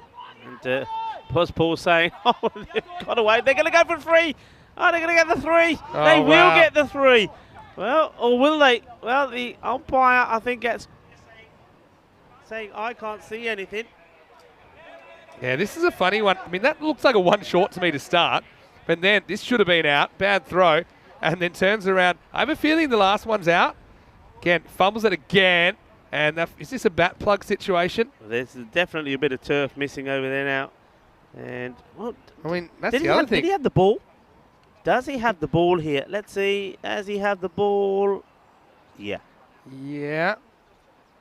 So, okay, we'll have to. Yeah, let's have. Yeah, so Now let's see if this he is gets just in. chaos, basically. It looks to me like this is out. Yeah, he's gone. He's out if the ball hits the stumps, but he almost pushes the ball through the stumps. Like he's. I think they do go through this time. Watch. Yeah. So I guess that's out. It's a tough one though, because definitely the stumps get knocked over by his hand, which isn't holding the ball. But you do see the ball go through the stumps. So this is a really interesting call. Yeah, he's giving it out. I guess that makes sense. Saying not out becomes out. So I think this will be, it'll be 2 plus out. And they're going to have to walk off. Because that was the last ball. Yeah, it was worth going for a third. So they will finish at 128 for 5. And look, what I will say, 129 is the target. Sweet United, the way they batted yesterday, if someone like Waka Afridi, something gets going, then I think it could be very, very interesting. Yeah, sorry, 126 for 4. That's what I've got. 126 for 5. Well, whatever it is, it'll be interesting. Yeah, 127, I think that is the target that I'm hearing for Sweet United. They're going to have to bat out of their skins. But, well, it was time for Samuel Stanislaus to step up to the plate. Yeah. And with some genuine cricket shots, he's smacking balls around in the first half of this innings. And, yeah, I like it. I think he's just decided I'm going to play a bit more technically correct, but I can still extend those shots. And with Basil getting in on it late, it's a bit quiet by his own standards. But, I mean, these are the chances you're going to have to take if you're going to keep the Knights quiet. And the Knights, I think they'll be pretty confident about where they're at halfway through match 31. Yeah, I think they will. When you look at what batting they've got, Adnan Gal there, he had the opportunity to get Basil before Basil really got going. I think he was only on 8 at that point, hadn't hit a boundary, and he couldn't do that. But yeah, Stanislaus, some of the shots that he played were remarkable. And he's not only a batter that I often say he's more of a technical batter. He doesn't go big straight away. Oh, he went big straight away today. He played some lovely shots. Well, this was a bit of luck for Afridi when he holds that pose. And the bowler, well, he was holding the pose as well. So, hey, it's not about you, it's about me. And that was Hassan. Hassan wanted camera time. And, well, when he was bowling, this one was blasted away. This one was a lovely shot as well. Beautifully played. That's Diana Ora's there. She got a good shot of that. Look out for those shots on the social media. And a few interviews coming your way on that as well. So on Instagram and Facebook, look out for them. And remember to like. And well, this was a bad moment for Hassan. That's when he didn't want any camera time. And that, well, that was a good catch taken by the captain. But unfortunately, it took him over the boundary. This was a comical moment. This is just absolutely fantastic. I just love that. When the batter, it was Basil George, puts his bat in and then drops it. The bowler was going to run him out and decides, I can't run you out because you got the bat down, then realises he hasn't. And then he says, you know what, forget all of that. I'm just going to shoot you out of here. As he knocks the stumps over, first he says, Allah. He does the Shati celebration and then, boom, gone. And that was the end. But Basil George is still, this is amazing. Look at this hit. Watch the guy on the back saying, Batskia, that could have been interesting. Oh, we saw everything happening in this one. And there was the wicket. Afridi, well, he takes the catch. I just want to run on there when he does that with a feather and tickle him. See if he moves. He holds the pose. And then right at the end, we saw this run out on the Iba. Well, the stumps got broken. Maybe a few teeth there as well from Shah. And wasn't the best of landings. And he almost ends up with a nosebleed. But, well, I think it is World Vegan Day. Because maybe he's a vegan. Maybe he had a bit of grass on the way there as well. And this one right at the end was given out. But they were going for 3. They got the 2 and not the 3rd. And the score at the end of the innings. So very healthy, 126. The one thing that I was saying last week that I'm expecting the scores to start to go up. And they are starting to go up today. We've seen a match in the 90s, overseas 95, Southern Crusaders getting there 96 with 9 balls to go. Then overseas came back strong, 128 to Southern Crusaders, 124. And now here in this one, 126 being put on the board. So healthier run rates by the day. Stanislaus, he was the key, 57 of 27. What a great innings that was from him. Basil George took a while to get going, but when he did, the boom booms finally did start, 35 of 22. Then all the other batters look coming in, but not chewing up too many deliveries for the contributions that they made. So a healthy runs on the board for the Knights. And remember, when they've got, well, hopefully Boz Paul, he looks fit from the running he did. If he is fit, And then you also got the likes of Jais Matthew with the bowling. Basil George as well has been really good as well. It's not going to be easy. You've got some good bowlers there to contend with as well. But the one thing that the Knights were guilty of yesterday was just too many extras. I wonder if they're going to be able to tidy that up today. The bowling figures there, Adnan Hassan 2 for 30. He was pretty good and got those important wickets when they needed to. But fairly tidy spell from Waka Afridi. I think he was unlucky maybe with one of the LBWs, but perhaps himself to blame. I think he was right in front of the umpire. And Asif Shah, well, he did pick up a wicket, 1 for 21, and also was involved in the run out. So halfway through this match number 31 here at the Malta International Sports Club. It is the Knights that have put the runs on the board, 126, 127 required for victory. And Swihi United, well, they know that they've got their own firepower, and if somebody like Afridi can get going, and also Anil Kadir, this is going to be a very exciting run chase. 127 required for victory. Join me, Rico Fuller, Mr. Maximo, as we return in 10 minutes' time. Volvemos en 10 minutos.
Hello and welcome back.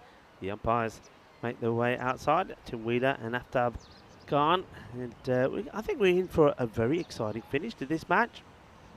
The Knights, 126 on the board. Thanks to a good knock from Stanislaus, 57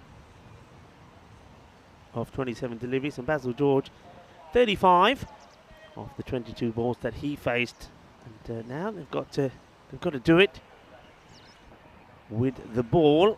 And they've been pretty tidy. And the first 3 times that we saw them, we believed that they were probably the tidiest and the most polished side in the field. They let themselves down slightly in the defeat to the Crusaders in the match yesterday. So they're looking to go back to winning ways straight away. This man, well, look at him.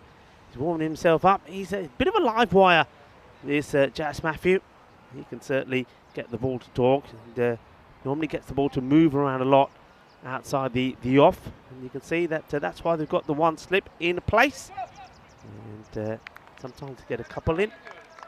So here we go. Matthew. On to the Kasim Mohammed. Matthew gets the first one in.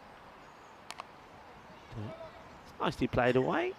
A little bit too short for Matthew. The fielder comes in, just keeps it to the one. Pick up and throw.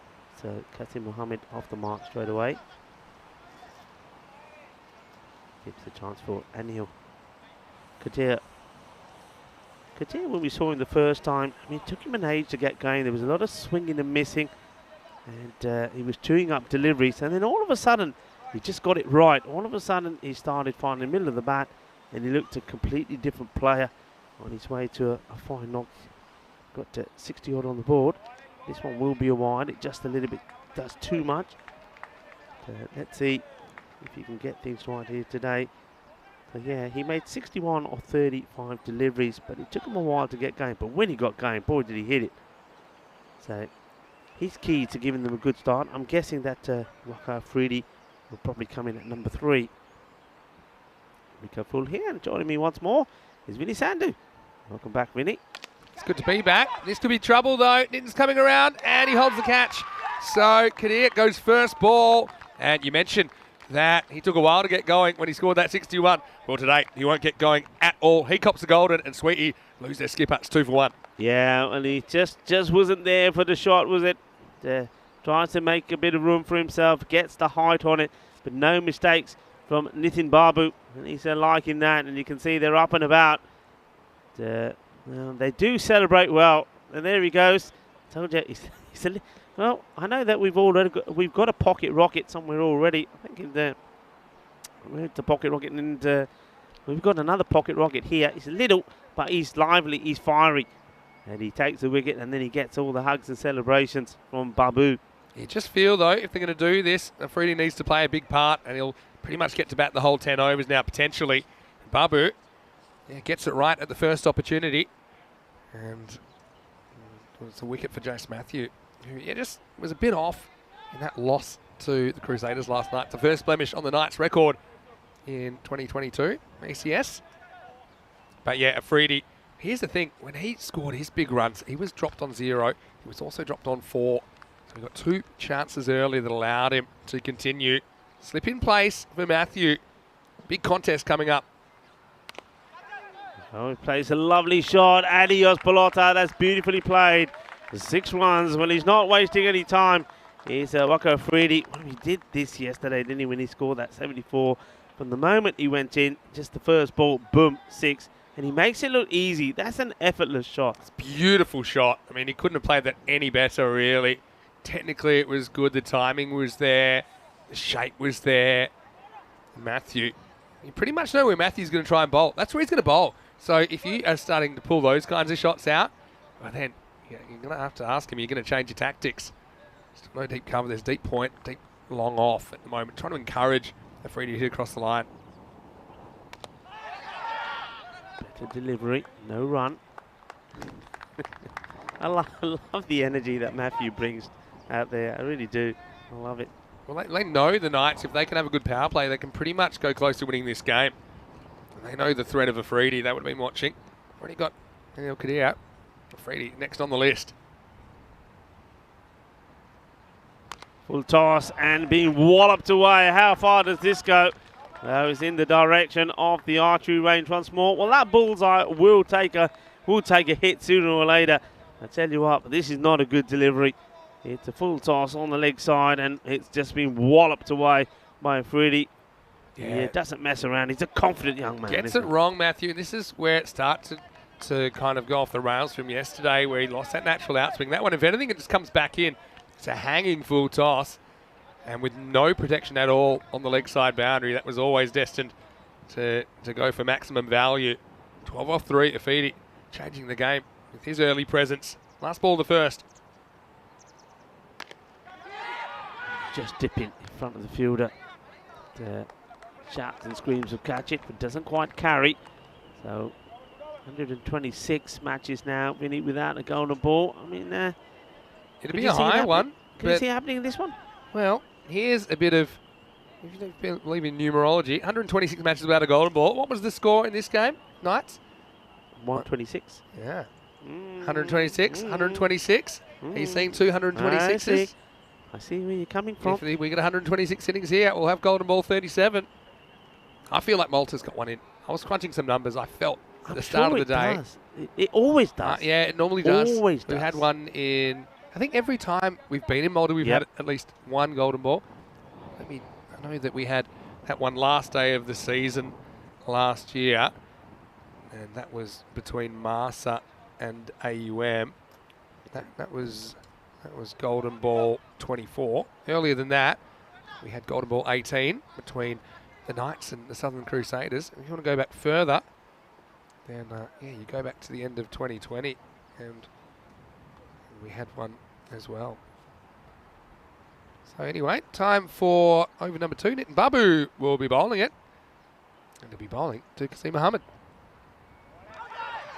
Asking the question for caught behind. It was a very, very good piece of wicket keeping, and you can see there that the umpire just signaling, just catching a little bit of the trouser or something of the batter. Let's wait and see here. Yeah, it's off the thigh pad. Yeah, good take though. Very good take from Avinash Dilip. Makes it a handy dot ball though. So yeah, Nitin Babu. Typically, we'll see him bowling in the third. We'll see him in the second today. Oh, this has been mullered. That's a hard-hitting shot. That's going to be 4 runs.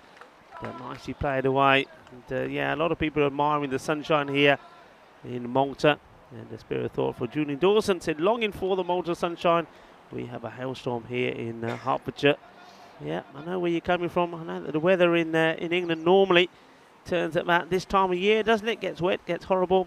It gets the bonfire night and the fireworks displays all get wet and soggy and washed out. Yeah, been there, seen it many times before.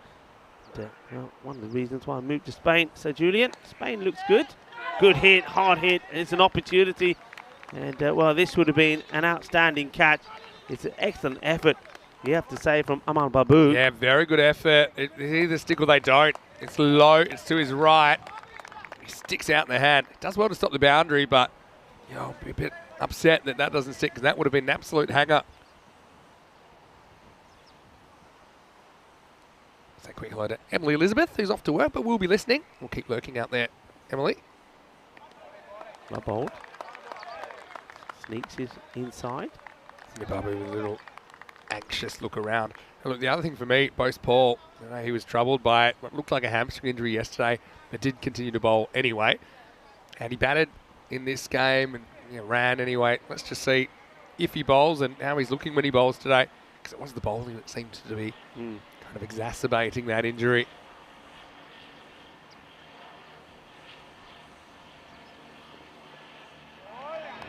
Bowled again. Well, Afridi is quite happy just to allow these to go by, which is, no, these are genuine leaves. He's just not playing at these at all. Dot balls are like gold dust, and he's quite happy just to allow the gold dust to whittle away. Yeah, I mean, it's an interesting strategy. He doesn't want to get out playing a cute shot. He's waiting for something in his zone. He's thinking, okay, I could do that, but I don't want to just be jinking up a catch. I'm here. When Babu gets it wrong, I'm going to strike. That's what he's thinking.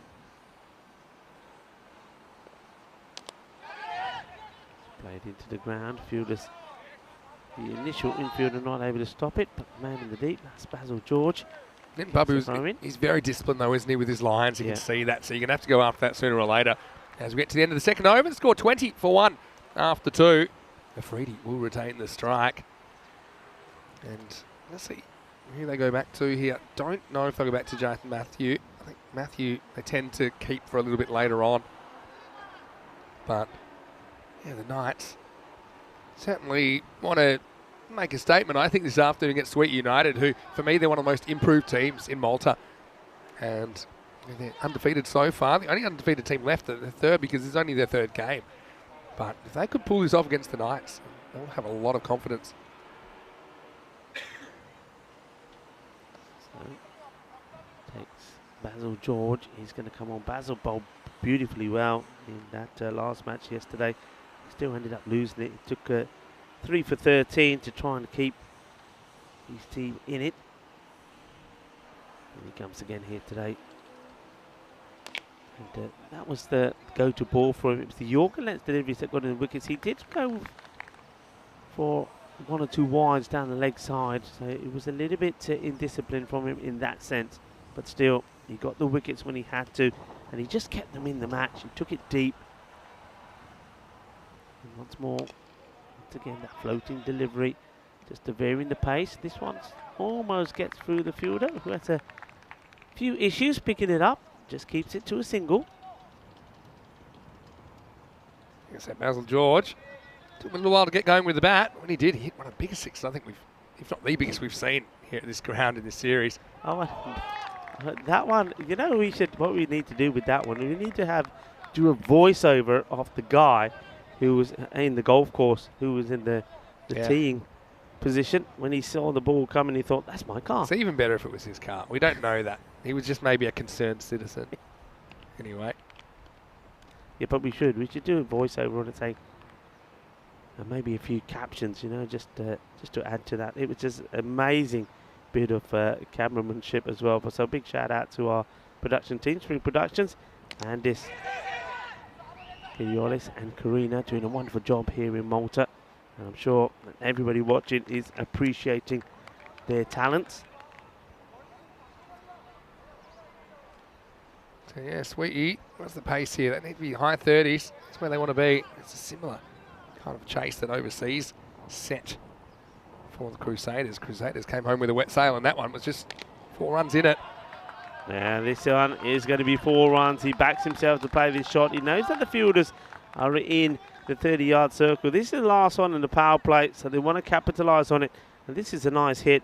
Nicely played by Qasim Mohammed. So he gets a boundary, 4 runs. Yeah, slightly across the line, but Basil's a bit different to some of the other bowlers that you'll see from the Knights. He's not afraid to attack the stumps a bit more, so he does give you that opportunity to hit to that leg side.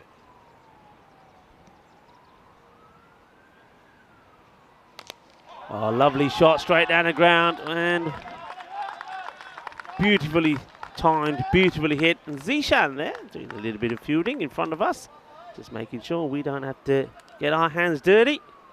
Lovely shot. Maximo time. Yeah, he nails this.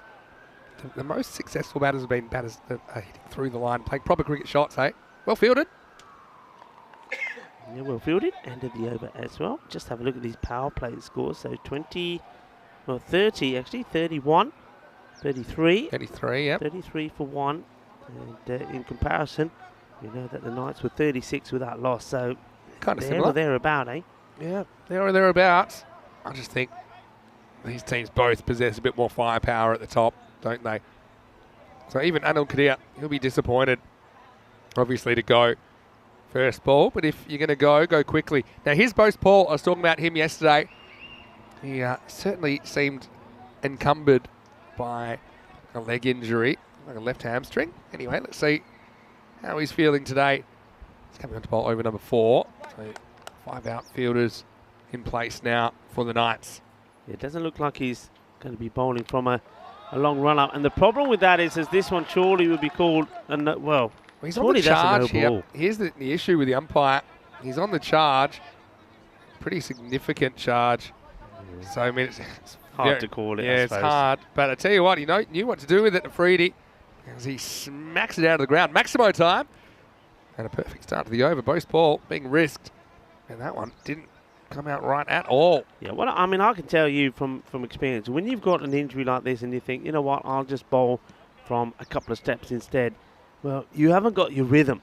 And if you don't have rhythm, and if the first one doesn't come out right and it gets walloped to a boundary like that, well, then you're under pressure, because now all of a sudden he's thinking, right, do I go back and risk going back to my runner to get my rhythm right? Do I stay with this? Do I risk another one, ending up being a full toss?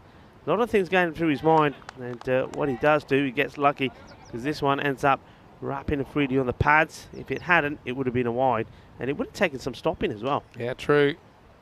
So now they're pretty much up at that rate, aren't they? And again, they want to be around the 50 mark or so. This would have been a big wide if he was able to step inside the line of it.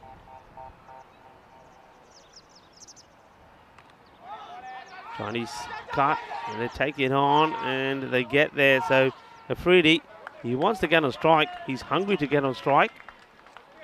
There he is. He backs up and he runs straight away. Kazim wasn't convinced. Would have made it. Well judged. Yep. So was Paul. Can he get those Yorker of his going? Well, he tries to. It's up in the air, and it's not going to go to hand. The fielder goes down. I love that. The fielder goes down like that, as if he thinks that the fielder doing the fielding is going to throw the ball that low. Yeah, but I wouldn't count it out. I mean, I'd be taking safety first as well. Just out of your screen here, Chase Matthew, like what they teach in a fire. Stop, drop, and roll. That's what he was doing. Oh, this has been blasted. And this was a kneecap job. I tell you, he's done well to get down and get his hands on this. Otherwise, well, Boss Paul, he stayed on the field yesterday when he had a hammy injury. If this hit him, he wasn't staying on the field. Add this to your list of injuries. Well, he gets two hands to it. He'll just be disappointed. But really, he gave himself a chance to catch it. And whether it stuck or not, That was crunched. it felt out of his control, didn't it? Last ball of the over coming up. Nice slower delivery. So good way to finish. 10 of the over. So it wasn't that bad, I suppose. I mean, when you know that the opposition are needing around about 13, you take that, and that's going to be more beneficial to the Knights than it is to Sui United. As you have a look at that score now, so 4 overs down, 44 for 1. So they're just a run behind where the Knights were at this very point. But a lot depends on this partnership here, and Wakar Afridi, he's certainly looking pretty good, and Qasim Mohammed himself, 19 of 9 deliveries. 44 off 4, so they're 11s. And so, yeah, just a shade behind, probably half a dozen behind. So, yeah, the stage, the Knights, they got off to a good start, didn't they? Anyway, start of a new over. And, yeah, Ramesan is the new bowler for the Knights. So he's come in as an extra bowling option. And he gets away with the first ball. Again, tidy, just keeping it. I mean, this seems to be an area where Afridi is a little bit hesitant. Just that short of a length, outside the off, ball rising. Not really a big cutter, is he? Not a big cutter. Not a powerful cutter. He wants to drive instead. Like that. Yeah, that's where he wants it. He wants that length to put away, and he's able to. This is almost like a straight pull. So he doesn't want to cut. He doesn't fancy the offside shots. Even when the uppercut is on, he doesn't. He'd rather go down and straight pull and to get his value for money down that part of the ground. That's 6 more for him. I just think he's more of a dabber than a cutter. So he's waiting for something that he thinks he can hit powerfully straight, and he got it. So 50's up now. Sweet United on the charge. Got that rate down to 14 required and over. It started at 12.7, but still very much in range.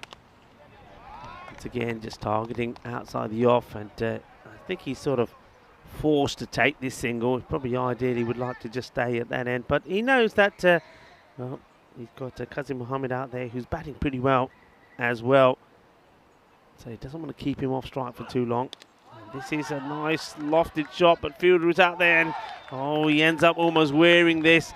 And it's a catch that goes down. That's Ajay John. That's a big moment in the match. Mohammed gets dropped on 19. Yeah, Ajay, he's not happy with himself. Gets 2 hands to it.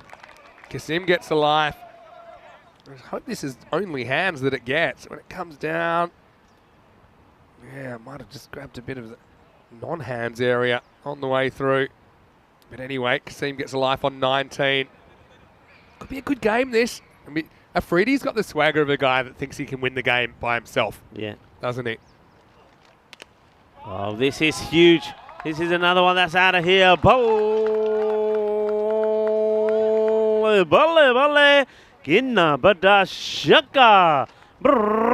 Well, every time he comes down, he backs himself to put it away. He's just batting with so much confidence. Not just batting, I think his whole play, his own game, he's just full of confidence. The way he bats, fields, bowls. And that's a delightful shot, and that certainly keeps this match alive. 58 now for one. 58 going well at the halfway point. So, yeah, they're looking at, what's that, 69 off the second half. The way Afridi's batting, you wouldn't count it out of their sights. Anyway, I want to say a big welcome to everyone, wherever you're watching around the world. Vinny Sandu here, Mr. Maximo, Rico Full with me. And, yeah, no, Afridi is a guy that he just kind of has that energy, has that charisma about him, doesn't he? And he is actually pretty patient. He's waiting for something that's in his zone. He's not going after absolutely everything. Yeah. How often do we see a batter kind of boxed into what they think is a bad decision?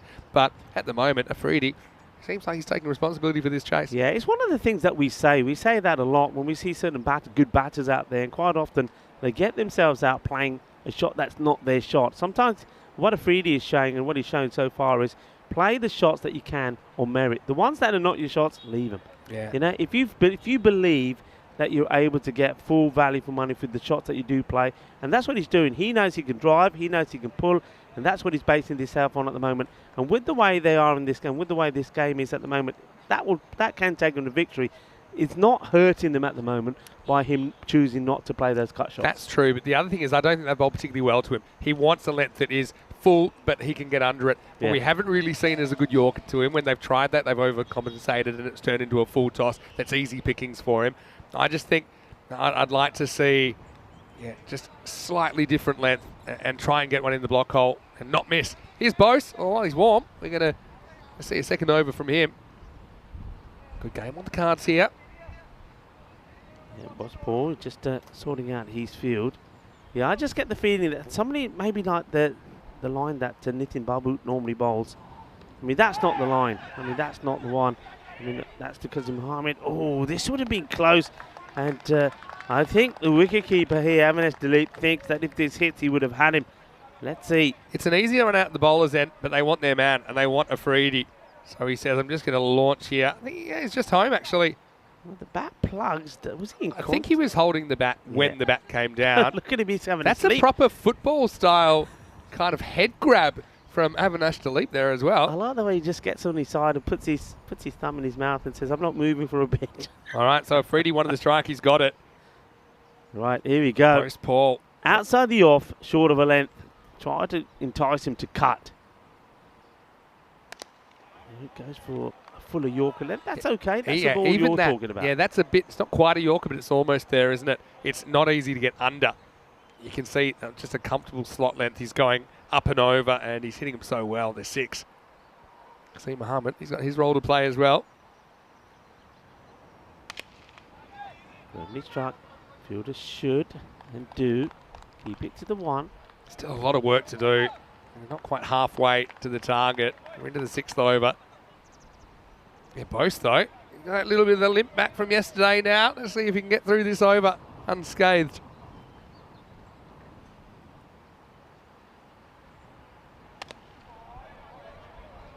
It's a single. That's good. I mean, when it's just a single, it's a win situation for the Knights. Yeah, I wonder if Charles Matthew will be giving him a little massage again. I mean, that's another, Mr. Miyagi, magic Miyagi. Hands. Oh, no, he's there if required. Chance. Will it drop short? Oh, he seems to run round this. He ran under it, basically. I mean, it's not an easy one because you're running full speed and you're trying to judge it. And it wasn't an easy one to judge because it was a bit of a steepler. So he runs, but he actually just runs a little bit to the left. And as a result, falls safely. Last ball for Bose Paul. It's gone for 14 in this spell. Good delivery right in the block.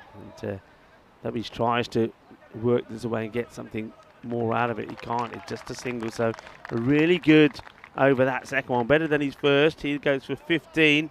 And the score moves on to 64 at the end of 6 overs. So 63 required now for last 4. So we're talking pretty much 15, 16 and over. But yeah, Waka, again, he's very happy to take the strike and take responsibility. There's some bowling options they've got still to come. Getting Babu to come back, Matthew to come back, Basil George. Ramasan could have another over. Perhaps they'll go for another option. And going back to Ramasan in over number 7. Let's roll. Ramasan is just get called wide. He's trying to sneak this one in. Wide ball is called to the disappointment of the bowler. Tim Wheeler owns the line. And good spot call on there. Gets a little bit of the line. That's all it has to get. Good umpiring. Yeah, very good call. Ramasan, not particularly enthusiastic about it, but you can say, I think, the keeper up. I think he's just going to take the opportunity to put the helmet on. I think that's smart.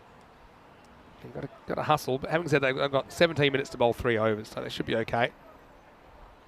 Yeah, helmet gets, oh well, lobbed on. That's got to be the longest helmet throw that I've seen. Yeah, it went deep there, didn't he? But how about this innings from Afridi? It could go 2 ways from here. Again, feel like it's on a knife edge. If he gets out, you feel they're gone. I mean, it's another reason I wouldn't mind seeing him open. I know you've got Kasim Muhammad doing a decent job there. You got Anil Kadir, but certainly he's come in after 1 ball and he's seemed pretty comfortable kind of running the show, hasn't he? And it's probably easy to do that when you're opening. You know exactly what you have to do from the start. Goes down the ground and he gets it. Plenty of power in that shot. Just a powerful hitter, isn't he? I mean, this is such a good shot because it's the weight distribution. I mean, he's going on his back foot. Watch this.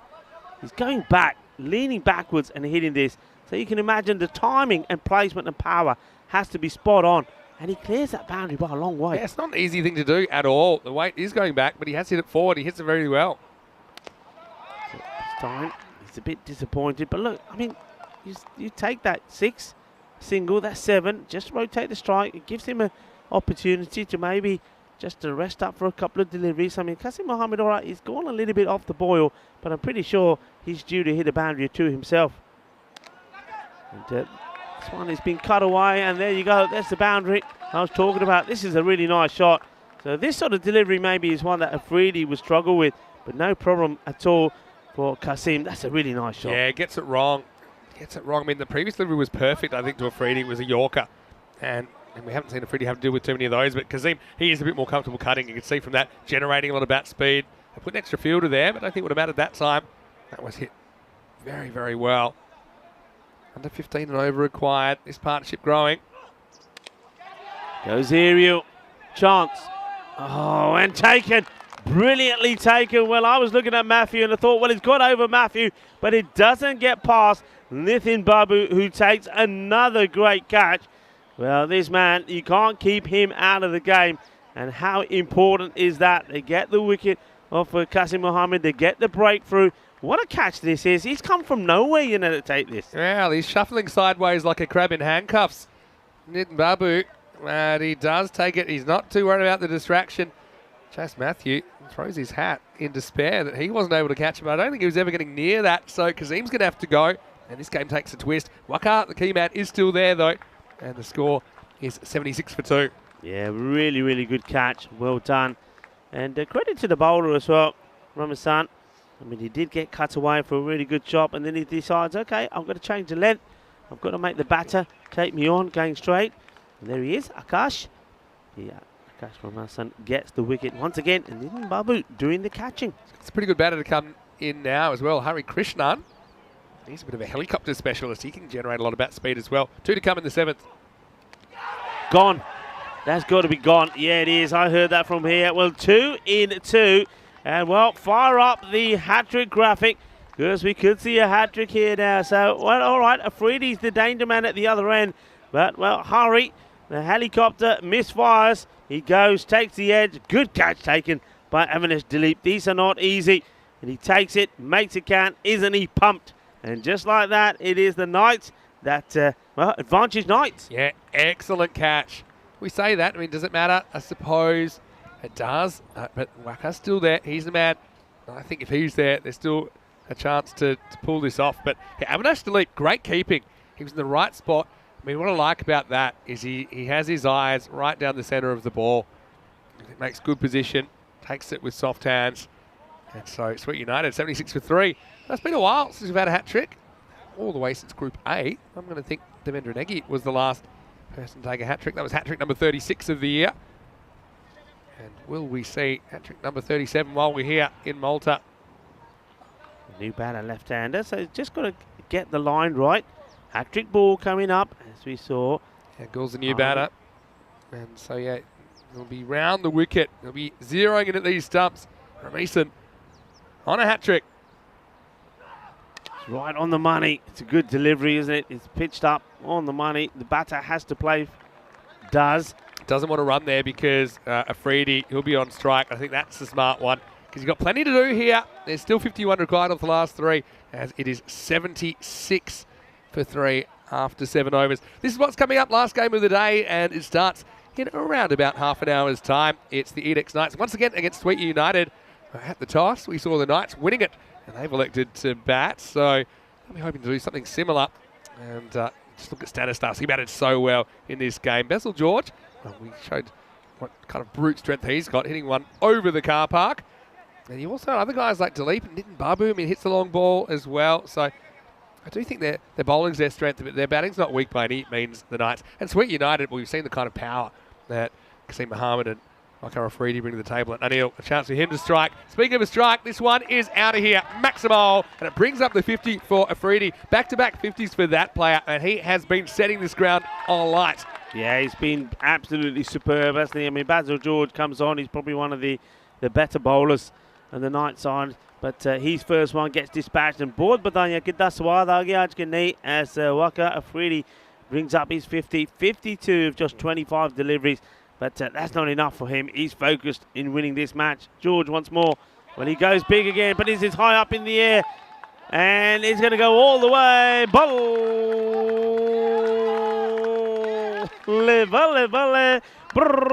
Shaka lagya. As this one literally plugs into the ground. Well, this one almost buries itself. It nearly needed a shovel to get this one out. What do you do when you can't get a hole in one? You make your own hole. And that one digs itself into the turf. Yeah. And, you know, the thing for George, he can't give that slot length to Afridi. He's loving it. And you see George, the ball before he bowled that ball, he put his hand up saying, you know I got that length wrong. I got it wrong. He did the same thing again. Afridi powerfully down the ground. Back-to-back sixes. Good comeback. Dot ball. Gets lucky here, though. This is another one if he decides to play a different shot. I think this is drivable out of the ground. Maybe it's a touch shorter, but no real foot movement. Doesn't go the full-on drive there. 39 off 15. Game's on as long as Afridi's there. I mean, talked about his celebrations when they were getting whacked all over the park in the first half. Imagine the celebration if he can pull it out of the fire from here. Well, this is the chance. Big moment in the match. Taken. Basil George gets the wicket. He gets pumped for 2 sixes down the ground. Then the dot, and I'm loving this. That's what it's all about, boys. That's what it's all about. You got to appreciate talent when you see it, and you got to be sporting. And Basil George, look, he takes a catch, gets there, and look, and though he's getting the congratulations here of the captain, he gives the captain a hug, says, hang on a minute, let me go congratulate this man, because it's been a fine knock. I really love seeing this. You know, I like to see competitiveness in the field, and I like to see players playing hard, but I also like the sportsmanship part of the game, and this is why European cricket for me is on the up and going bigger and better and stronger together. Yeah, that's true. And yeah, just going back to what led to the dismissal, I think that Waka ran out of patience. He went on the charge, and I just think that George sees him coming, goes shorter. Because when you're charging, you're trying to get something you can drive down the ground. So Basil makes a good adjustment, and he ends up kind of halfway in between, doesn't he? Tries to pull something he wasn't really prepared for. And yeah, I agree. What's your opinion on the catch? I mean, normally 9 times out of 10, the wicketkeeper wants that, right? I don't think it's that comfortable for the keeper running away from the ball. So I think that's... I talk about the keeper. If they can reach the ball, they should go for it. But if they can reach the ball comfortably, I just don't think Dilip was reaching as comfortably as Basil George. He was never going to drop it.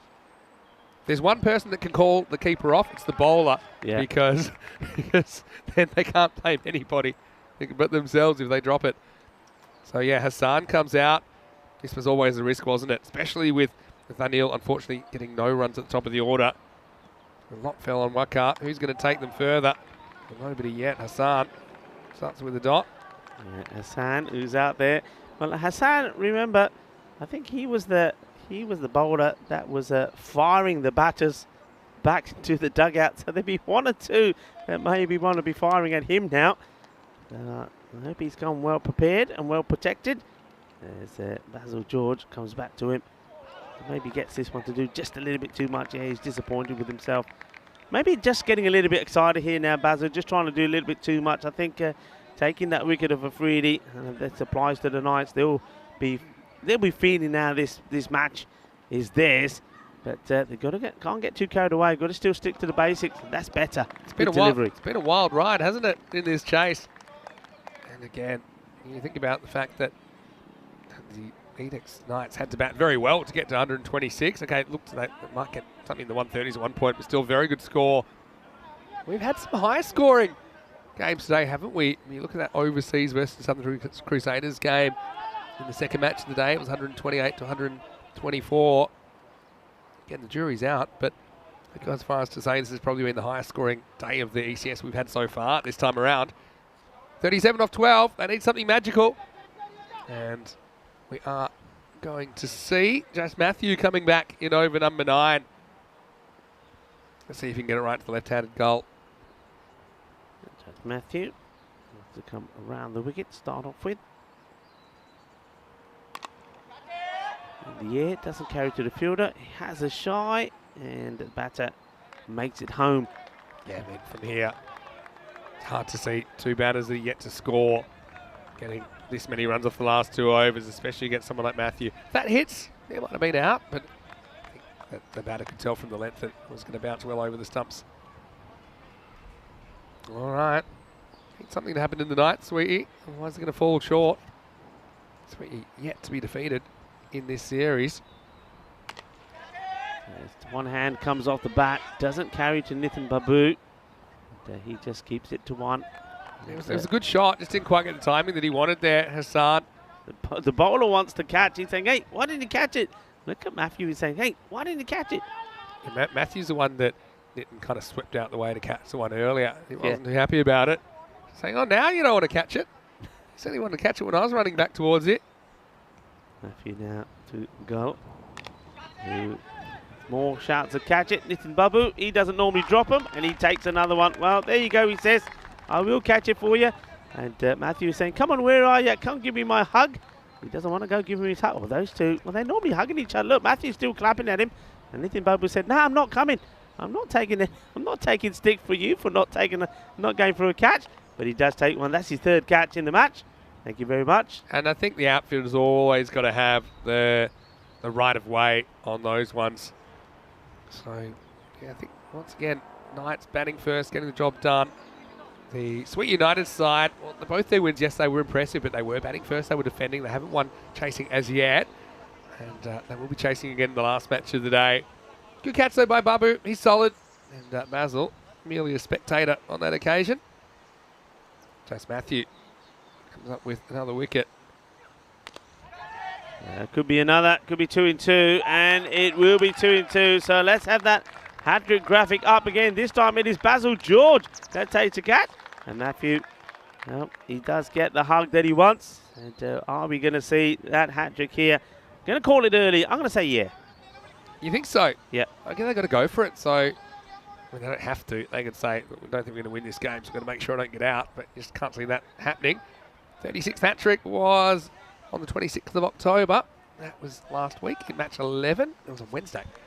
And here we are. Just under a week later.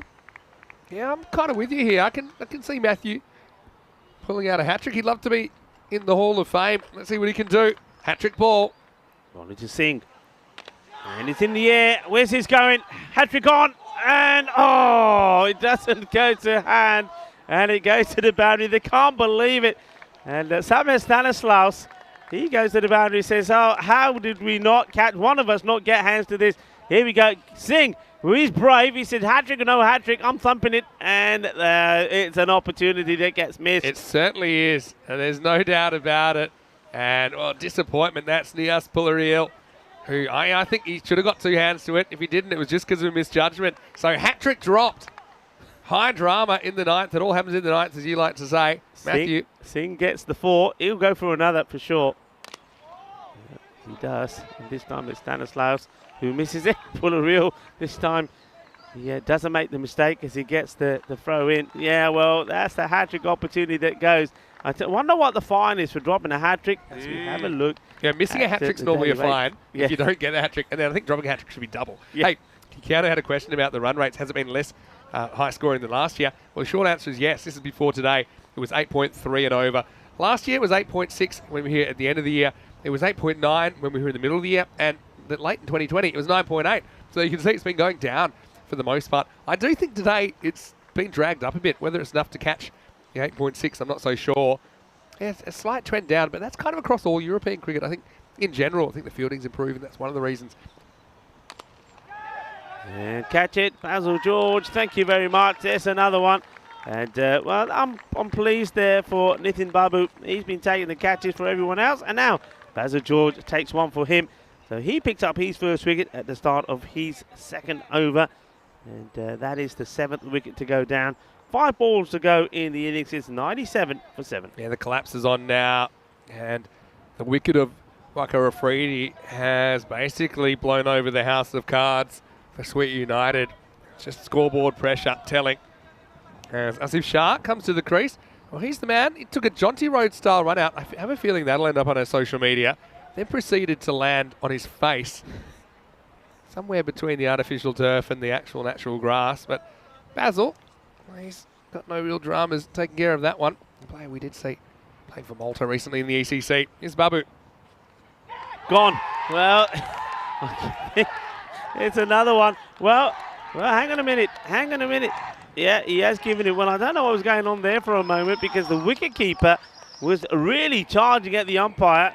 Maybe he didn't see the catch given, or maybe, I don't know what was going on here. The catch is taken. They're asking the question. And look, at this point, just here, he thinks, what do you mean? Oh, come on, what do you mean?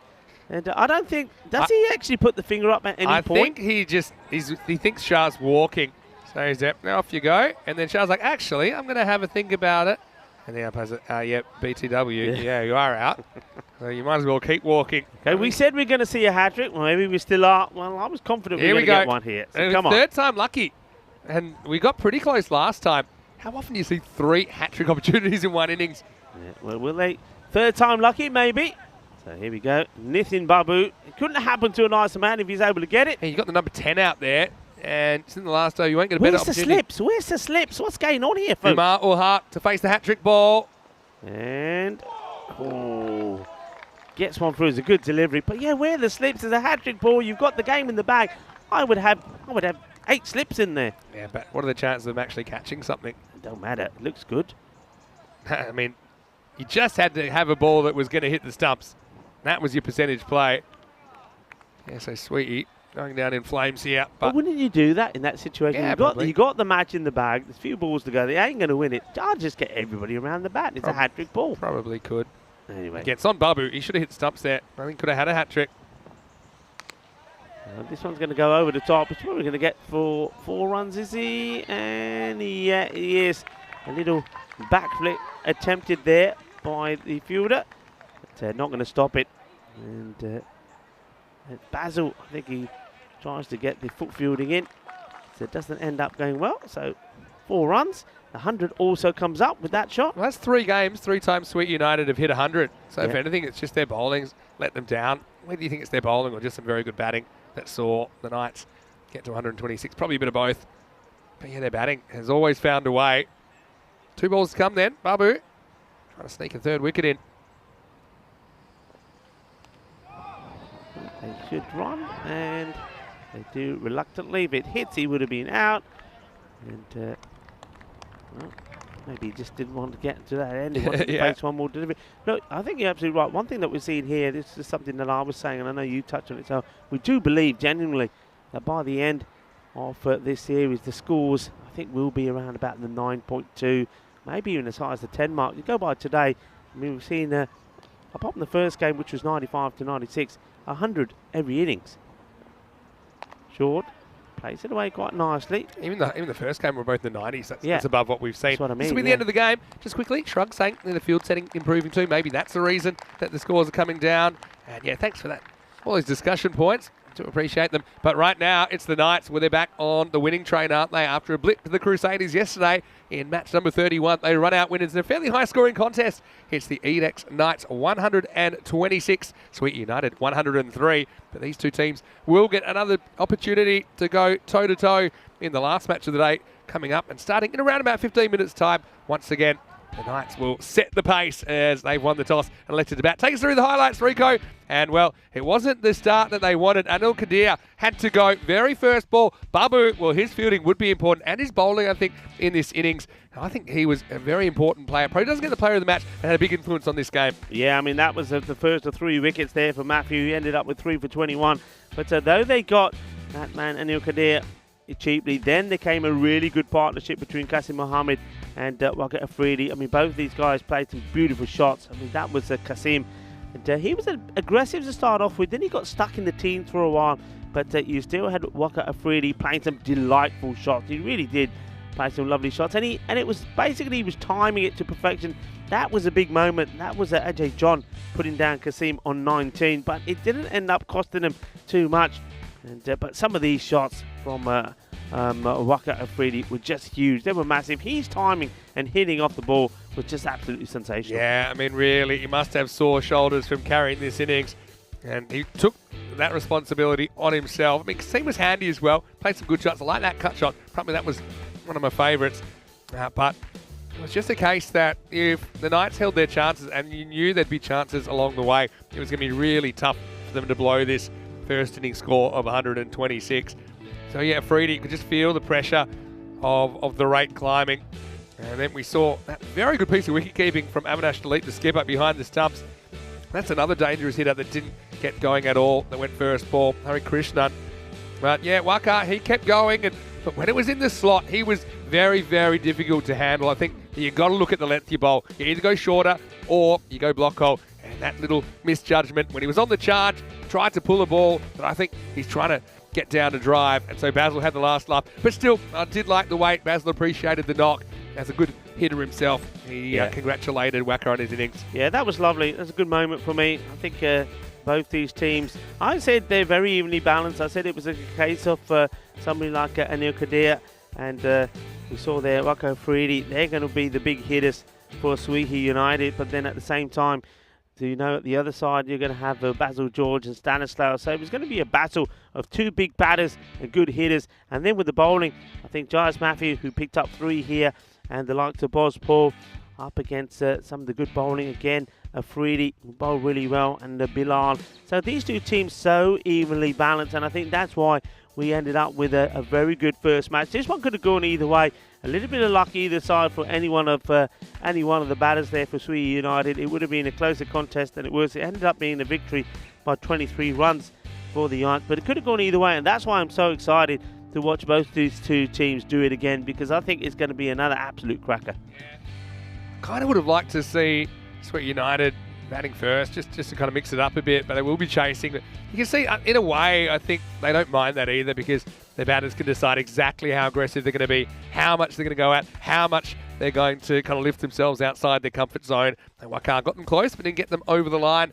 As we look ahead to match 32, and looking at those two teams, you can see that the Knights, once again, they have elected to bat first. So twin threats at the top of the order, Samuel Stanislaus and Basil George. Will Basil go boom, boom from the start here in match 32? As far as Sweet United, though, I think Anil Kadir, he is certainly a player we didn't see the best of in that game, getting out first ball. Waqar Afridi, I mean, I'd make a case for those two to open and throw Qasim Mohammed in at 3 just to see, let Afridi run the show from the get-go. But anyway, whatever happens, we'll be back in around about 10 minutes to take you through the last game of the day. Looking quickly at the scorecard, you can see that 127 was always going to be a tough task for the Sweet United batting, and they lost Anil Kadir first ball. They lost Krishnan first ball a little bit later, and Bilal Kadir that is, and Asif Shah. So 4 golden ducks in there, but amongst it there were some jewels. Afridi batted really well. 58 of 28 balls from him. 8 big sixes, doesn't even hit a single 4. Apart from that, Qasim Mohammed with 26 was a significant contributor, but it just wasn't enough to get them over the line. We saw 3 times that bowlers were on hat tricks. One was dropped, but as far as the figures go, 3 for 21, Just Matthew takes the figures, but I've got to say, Nitin Babu for me, he was the best of the bowlers, 2 for 11 off his 2. Also 2 wickets for Ramesan, and the other one went to Basil George, who did get the danger man. And shout out also for Bose Paul. No, he's not 100%, but he still put in a good shift. None for 15 off his 2 overs. So we'll take a break. Back in about 10. It'll be a random question time and maybe a bit of food chat as well. So join us for match 32. It's on the way. Until then, Vinny Sandu here, Mr. Maximo with Rico Full. Back shortly on ECN for more FanCode European Cricket Series.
Hello and welcome back to Malta, and it's time for the last game of the day. We're always looking forward to seeing some higher quality cricket here in the FanCode European Cricket Series, and now we are going to see match 32. Once again, it's a rematch between, I think, the two formed teams in Group B. It will be the Knights who are taking on Sweetie United. Let's see what happens at the coin toss. Now we have a very special coin tosser for this match. It's actually my father, T10 Sandhu, will do the honours. Let's see what happens at the coin toss for the next match. Heads. Heads. Yeah, you're going to bat first. Okay. So it is Nitin Babu standing in for the Knights. Well, he calls correctly and he's decided that he wants to bat first. Look, no surprises there. I did mention, I think, when these two teams play, they are going to want to put runs on the board, and then they have the ability to defend them. We know the Knights, they have been master defenders. Again, it comes down to, can Sweetie neutralise those threats at the top of the order? And we saw Stanislaus going large at the start of the previous match. And Basil George, he was a bit of a slow starter, but did come good to the end. But we know, we've seen Sweetie, they've got threats with the bat as well. So big thank you to my dad for doing the coin toss, and it was the Knights that win it, and they are going to have a hit over to Rico Full in the commentary box as we get ready for the start of match 32.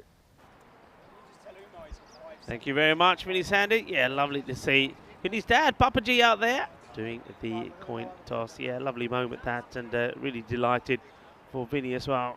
And you all know he's a very hard-working member of the ECN crew, dedicated to the cause, and he spends a lot of time and a lot of time and effort in promoting European cricket around Europe and around the globe, and it's always nice to see nice things happen to a nice person. It's lovely that his parents could come down and spend a few days with him here in Malta. It's a lovely moment that, a really nice meeting his dad and also his mum, Carol. So it's been superb, and we had a lovely evening together last night as well. It was absolutely brilliant. And it was nice to hear some of those stories about little Vinny when he was growing up as well, as we now turn our attentions to the final match of the day here, day 8, match number 32, where it is the Knights that do it all over again against the Sweetie United. And I hope it's going to be another close encounter and another maybe high scoring match. Well, this is what the bat versus ball wall says. It says 97 to 89 in favour of the Knights. So the Knights expected to get to a score around about the 100 mark once more. And they are going to stick with the same two batters. It's going to be Samuel Stanislaus and Basil George that are going to open up. So once again, I think one thing that Sweetie United know they've got to do, and it's the same when it's the Knights out there in the field themselves. They know they've got to pick up about 3 quick wickets. You get 3 quick wickets, I think then your opposition is going to struggle to score around about the 80 to 90 mark. That's what they've got to try and do, and that's what the opening bowler here has to try and do. So it looks like they're going to start with Qasim Mohammed with the ball, and so that tells me that they just want to keep a little bit off the pace of the ball here.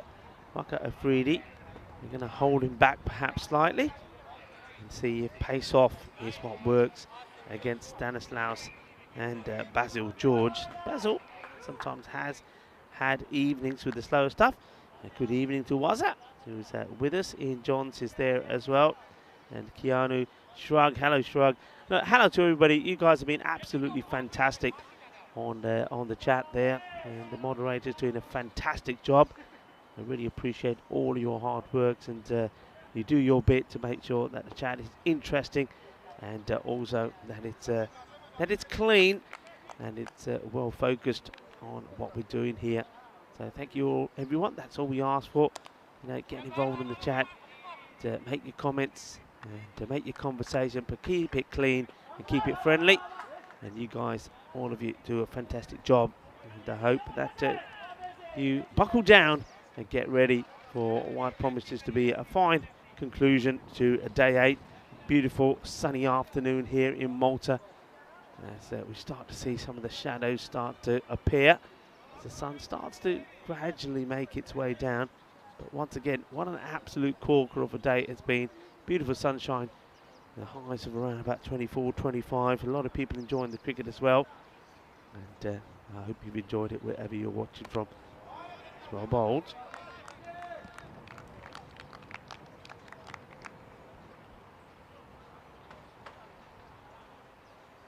Basil took a while to get going, didn't he, in the last one? Let's see if he can get off a little bit quicker in this one. Well, it's high up in the air, and this will go all the way. That's an almighty hit. It's going to be 6 runs. So Basil George, boom, boom, George goes boom, shaka-lugya. And it goes a long way up in the air. I don't know how much control Basil had about this, but that just shows the power of the guy. I mean, that's a nice clean hit. So starts with a 6. And there he goes straight down the ground, and it's going to be 4 runs. So 6 and 4. And he's hungry for more. This one just stops in front of the commentary position. Yeah. Got a very good eye, isn't he? And that's a nice, clean, straight hit. 6-4, hungry for more. Basil, he's ready to make a much quicker, more positive start. Boom, boom. Ton written on his bat. I wonder if we are going to see a ton here in Malta, an individual ton. Whacked. Adios, Pelota. This one has gone big. And that is a Bizaway supersonic hit as that takes one bounce and makes its way into the car park. Oh, Basil George, he says, well, you might change the bowling. You might put somebody who's a little bit slower on to bowl. If you think that's going to help, well, forget it. I'm after you. 6-4-6.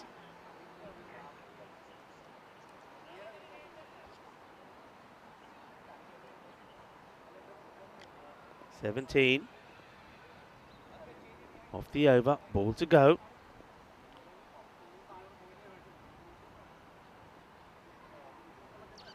Oh, he gets this one through, just angers it in better. So 17 come off the first over. Basil George has gone boom boom. And just having a look at Sui United, it's a slight change here. You see that Amrit Singh, he comes into the side.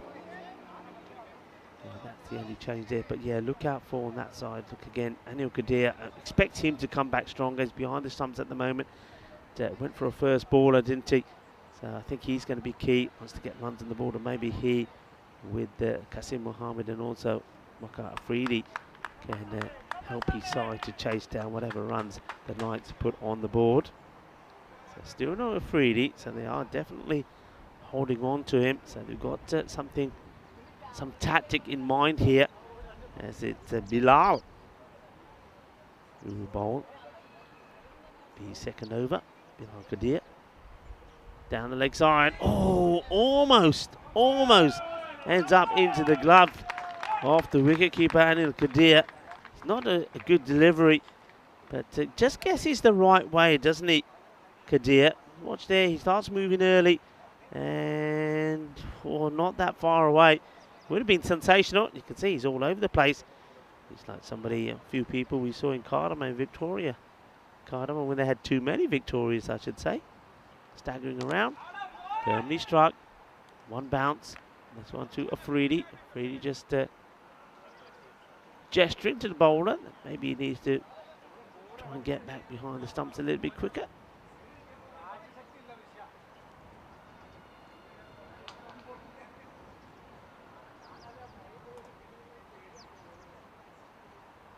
George, back on strike. Oh, this is an amazing hit. Isn't that class? I tell you what, that is class. That is just a sensational hit. This is all forearms and wrist work. This is all it is. Look at this. Ah, that's delightful. Absolutely delightful. And now, I tell you what, you know me, Nico Fool, I love the sun, I love the sea, I love the sand, and I love sexy cricket. And that was a little bit of sexy cricket there. Beautiful shot from Basil George. He races into the 20s. Just makes it look so easy. Better delivery, Yorker length. Haven't seen too much of that. And you heard Vinny saying earlier that when you've got these big batters in, the Stanislauses, the Basil Georges, as we've seen Waqar Afridi, one way to keep them quiet is to get Yorker length deliveries in. There's not too much you can do with those apart from block them out. Maybe take the single. Stanislaus, he drags this horribly across onto the onside. In comes the throw, but the batter had already made it home. Stanislaus.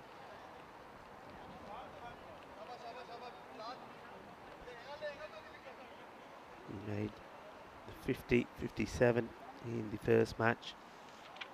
What a fine 50 it was.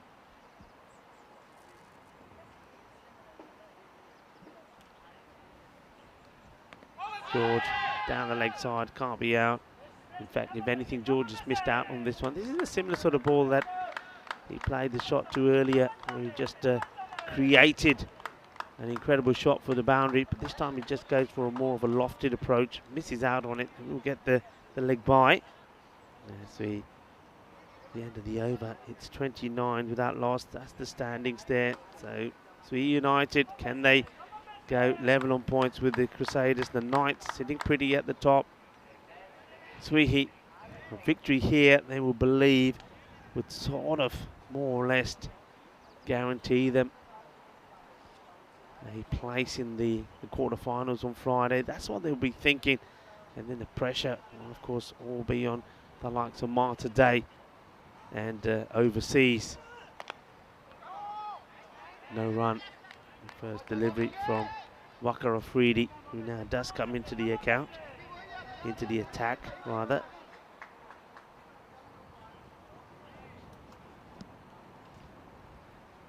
And the umpire just having a chat to the bowler about his follow through. And see here, yeah, I can understand that. So I'm liking that from the umpires. Not all umpires elect to do this, but I think they should be. I mean, if you're in the way. Remember, he was after an LBW. And the catch is taken. Well, he gets the wicket. And you see, just like that, as he poses and does his standard pose when he either takes a catch or takes a wicket. And you can maybe you can thank the umpire for this, because, well, by staying off the pitch, he gets the ball to do a little bit as well. And they get the wicket of Basil George. And a nice catch taken there by the captain, Umar Al-Haq. So George will have to go.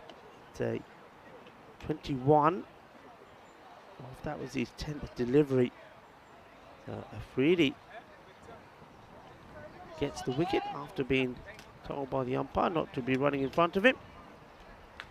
Manages to stay up the pitch and get the wicket. There was the catch.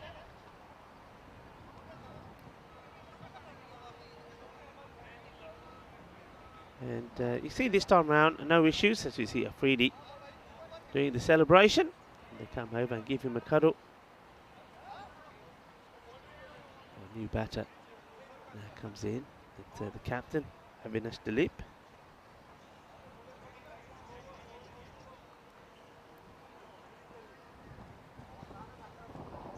In comes Afridi down the leg side, and will be called a wide. So disappointing. The new batter comes in. He's got to get the ball in the right areas. He doesn't. Lets himself down. But no issues. You can see coming over the wicket. Just when he's coming around the wicket to the left-hander, that he can't get the ball in the right areas. And this one, oh, close to that man at third. The captain, he did take the catch earlier, but this time Umar Al-Haq, he's not anywhere near this. A good looking shot. I mean, you can see he's a couple of meters away from that, so you could say that the captain played that quite nicely. The Dilip gets himself going. Remember, he did play an important role himself the other day for the Knights, and he had to be at his best. So we know that with the bat, he can make some useful contributions as well. Asking the question, shake of the head from the umpire.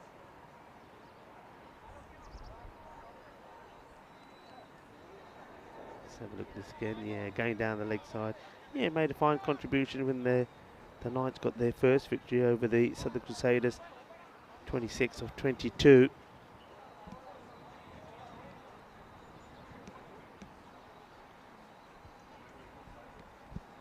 Stanislaus. Firmly struck, but to the fielder. It's interesting how Stanislaus and Basil, when they're both together, they both make sort of indifferent starts when they're batting with each other. I mean, in the last match it was Stanislaus that went off quickly, and Basil took his time, and then Basil went this time around. Basil goes quick, and Stanislaus is yet to get going. So they seem to take it in turns, of one being the aggressor until the other one gets going. But now Stanislaus will know the importance of him staying there along with his captain. This is a very important partnership. Firmly struck and misfield, but no damage done.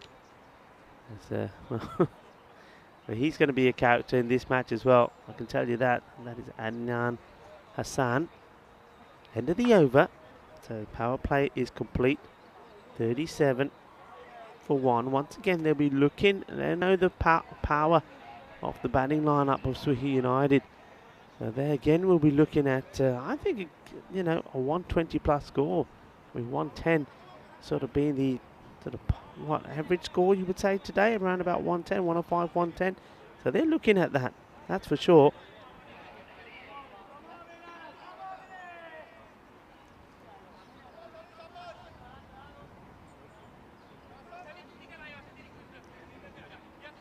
Qasim Mohammed ready to come to bowl his second. His first one went for 17. Basil certainly did go after him, but with no Basil there, he's hoping this one will be better. First shot is played into the area of Asif Shah. Shah, who was involved in that dramatic run out in the last game when he ran down the stumps and chomped on a bit of grass as well. Firmly struck, and it will stay hit. Not a good delivery, and Stanislaus, you know that he's targeted that part of the ground before in that gap. It, does this so well, Stanislaus. A lot of batters we see, especially on the European road, when they come down the wicket here, they lose their shape, and they're trying to hit the ball too hard. Stanislaus just walks down, keeps his shape beautifully. This time he gets chasing a wide one. Probably needs to leave those alone, just let them go pie. Yeah, chases it. Do better to leave those be. This one just comes back into him. It's a bit disappointed. Once again, just goes for a little bit too much power. We know he's a good cutter of the ball. The shot is on. The gap is there as well.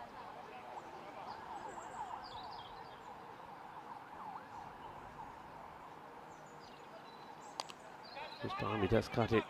It goes to one of those fielders, and Avinash Dilip, maybe not the quickest, but it's his call. He wants it. He goes straight away. Been a bit lucky. He's played a few shots down the ground, which hasn't quite got the range for the boundary, but fortunately for him, they've dropped just short of the fielder as well. So now he's drawn to the cut shot and misses out. Ball to go in the over. So pretty good second over here from Qasim Mohammed. He went 17 from the first. 7 of this one so far. And they're asking the question, and he's gone. He doesn't even hang around, so he's got him fishing outside the off, and he gets the little edge. The catch is taken. And unfortunately, well, the difference between Avinash Dilip, the captain of the Knights, and Cinderella is, well, Cinderella knew when to leave the ball.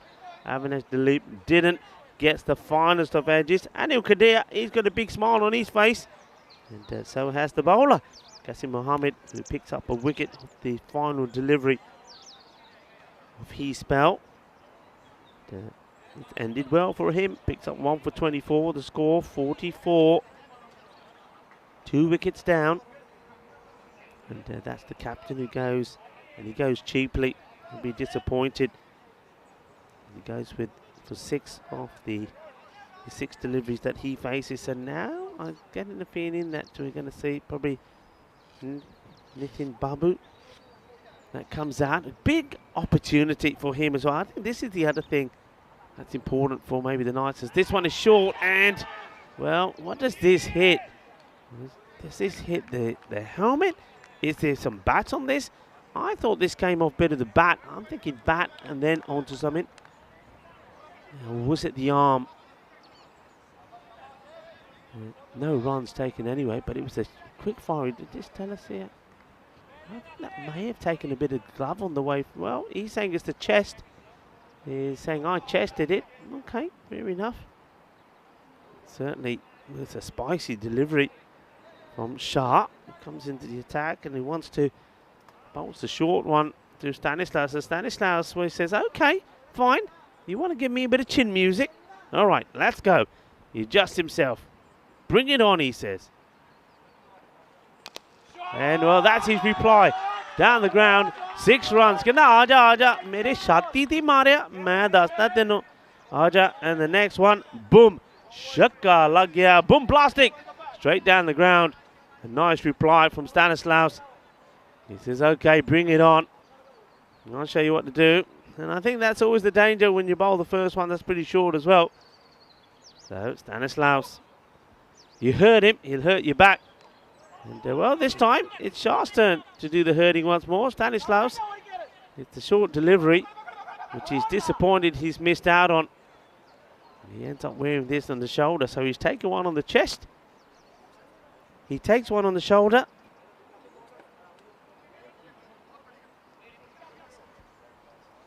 Oh, middle stump guard taken.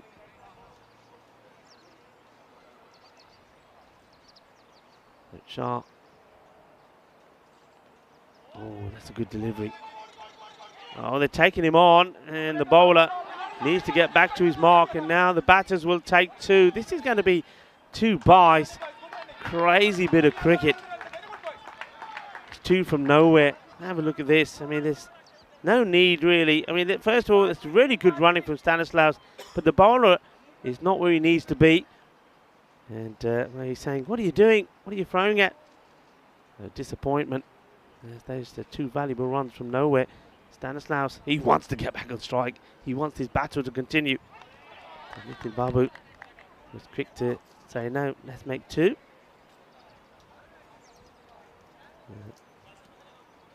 Some conversation happening here between the Stanislaus and the bowler. I think Stanislaus is saying, come on, let him get a single. I want a bit more of you.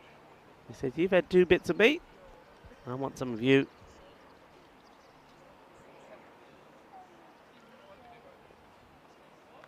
So you're going to miss. Well bowled. And that will be the end of the over.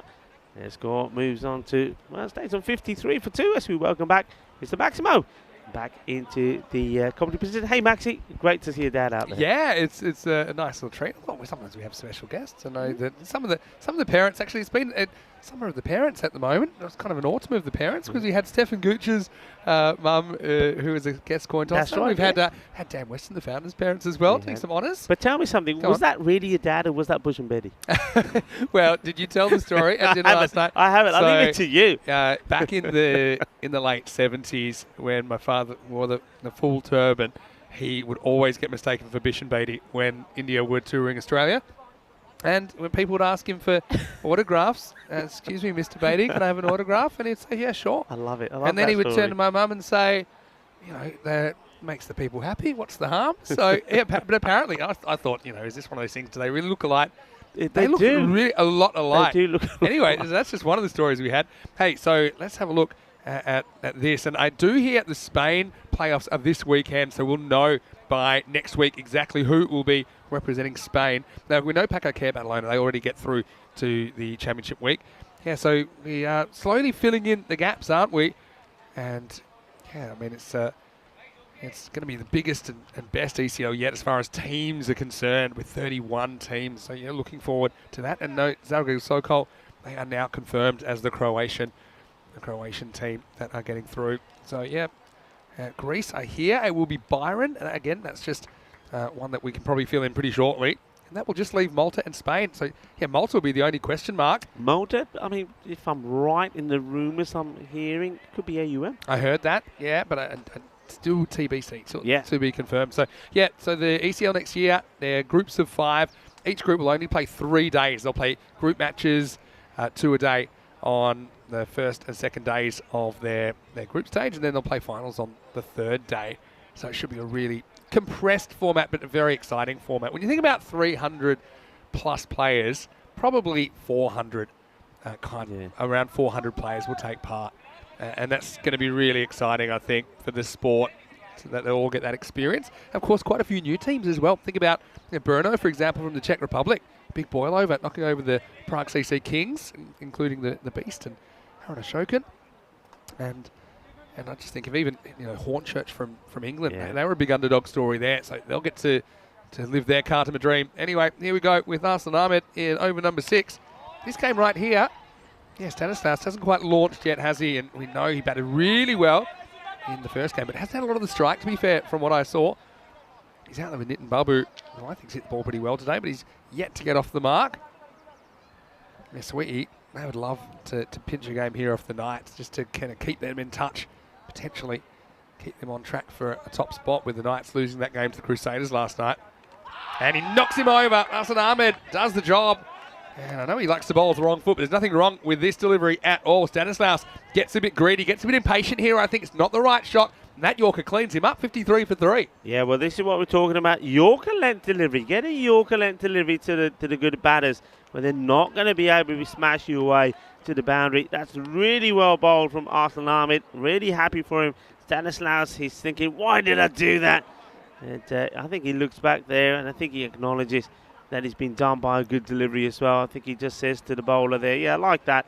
Stanislaus turns around after sort of absorbing the disappointment of the shot he played and says, hey, well bowled. So that's good. I'm liking this. These two teams providing us with plenty of competitive cricket out there, but being very supporting at the same time. Yeah, I mean, take nothing away from the ball from Arslan Ahmed, because it was perfect, wasn't it? It was Yorker length, but that shot was the antithesis of everything Stanislaus has done today that's made him successful.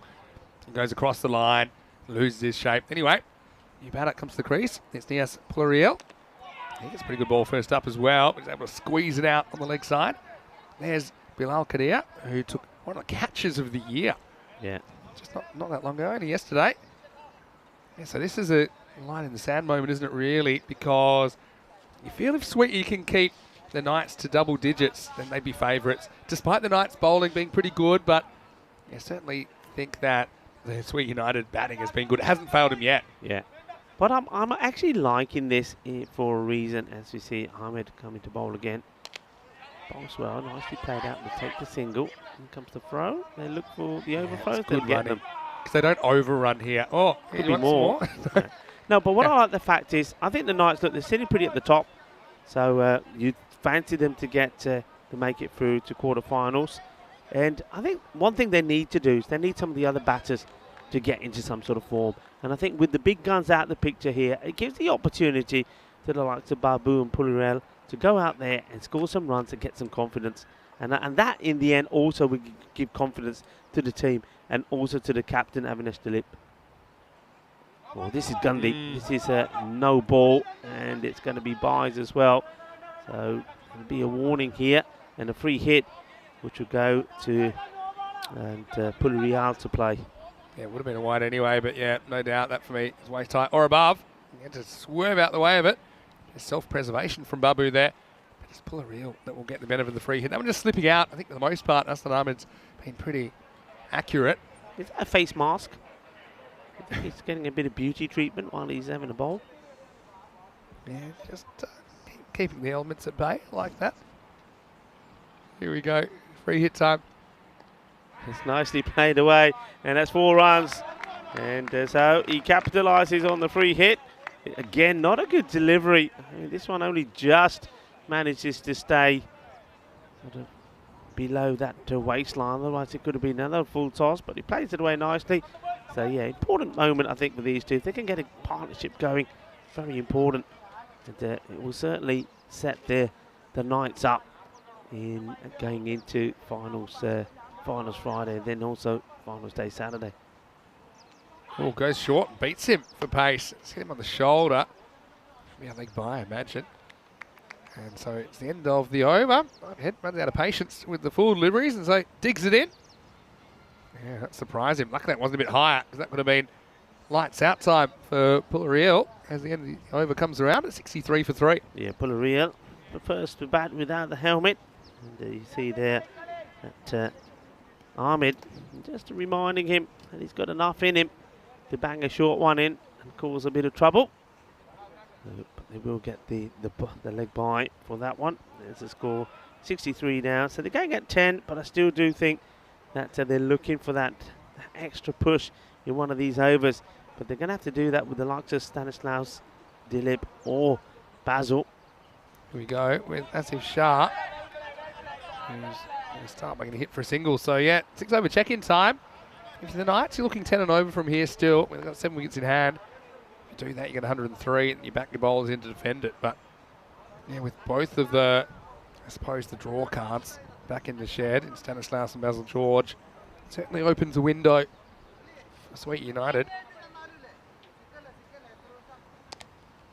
This is pretty well located as well. Bubba just opens the face. Hasn't quite gotten going yet, Nitin, but he's a guy. He's a pretty powerful striker of the ball down the ground.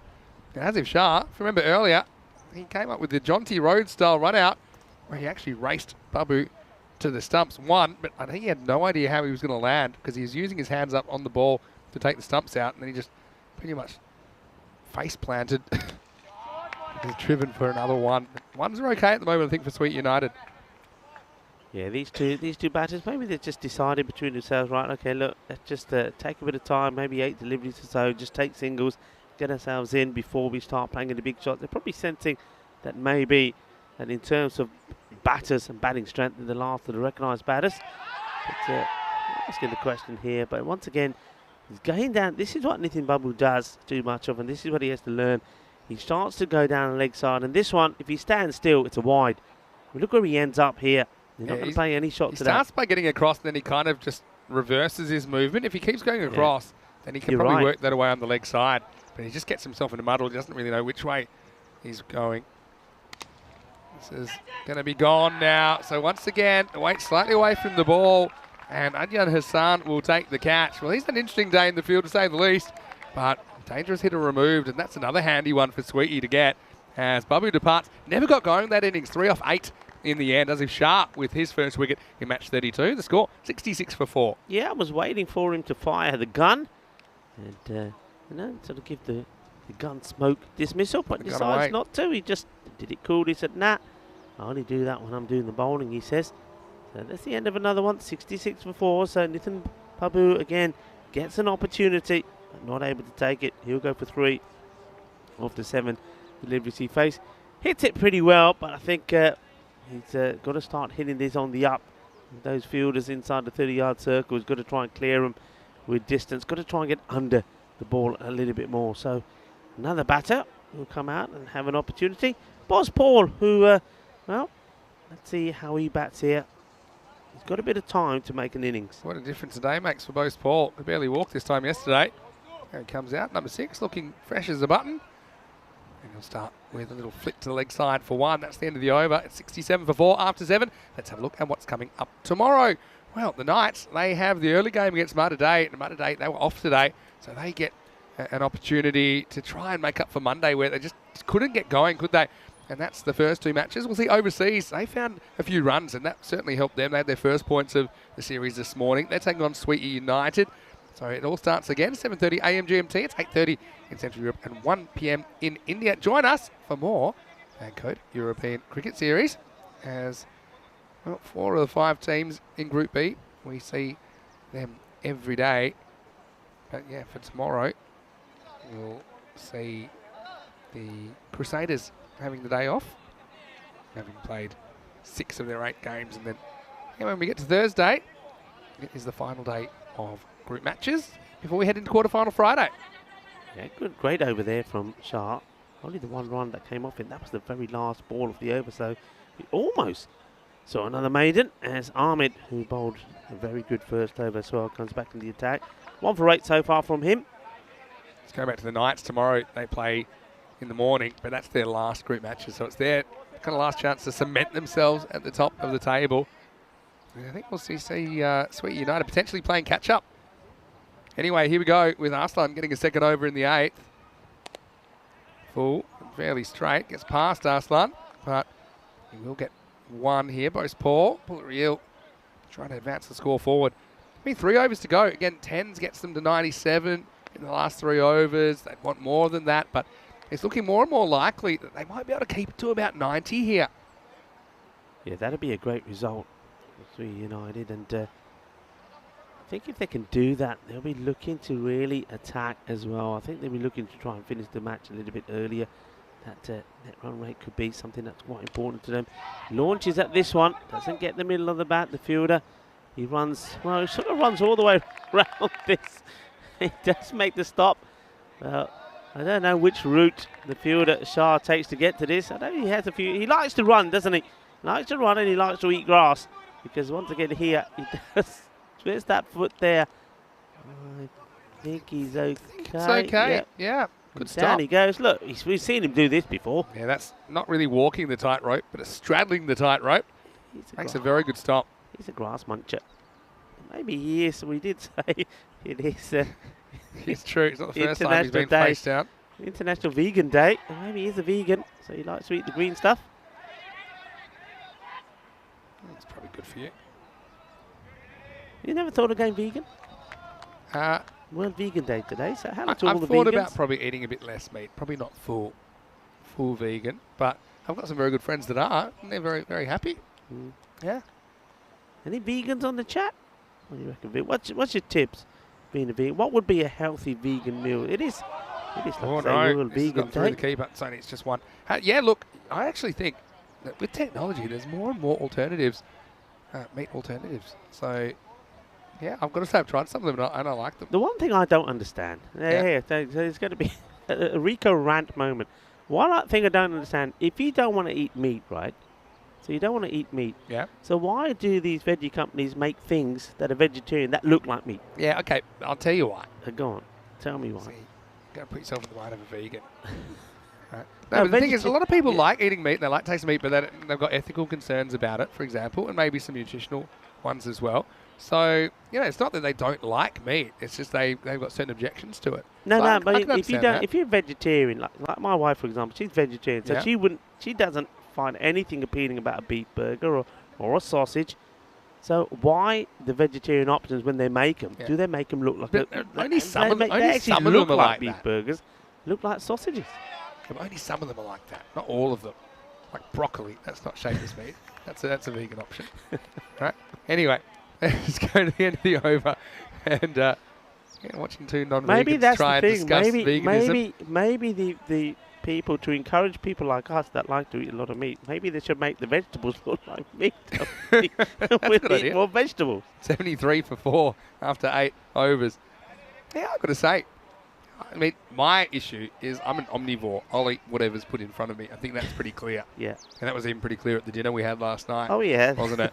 but I mean, we knew that already. I think your parents knew that already as well, to be honest. Yeah, that's true. I mean, I was quite fussy eater as a kid. Now, what's this hit? Hit nothing.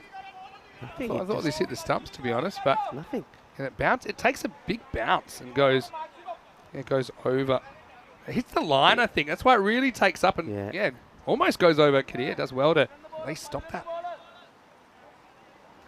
Yeah, this one, because it still hits. Look, it hits the pitch and just takes off. No run there. So Bilal Kadir keeping it nice and tidy. So once again, that score just in the 70s at the moment. They need a couple of boundaries. That's what they need here from somewhere. And you can see also this running, it doesn't really help. You've got to push. You've got wickets in hand, only 7 wickets down. So push hard. Try to create mistakes from the fielders. Bilal. So maybe a wide, and it does get called a wide. So that will help. Some extras. But they need... What you're looking for, I think you want to be finishing this over, 3 balls to go here. Maybe get to around about 80 something. This is lofted. How far is this going? All the way. Balle.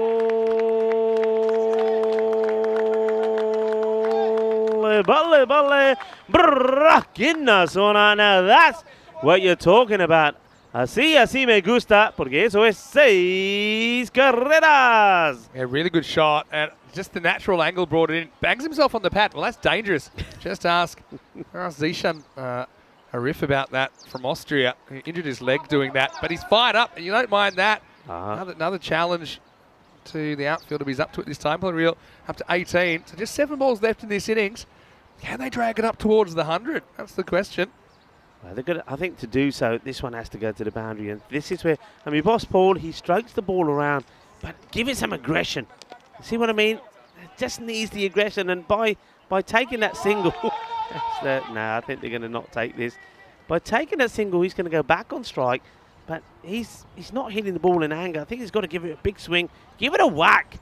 It's, you know, as I would say, Maro, tutata ni anda ni bola, ni tutadi.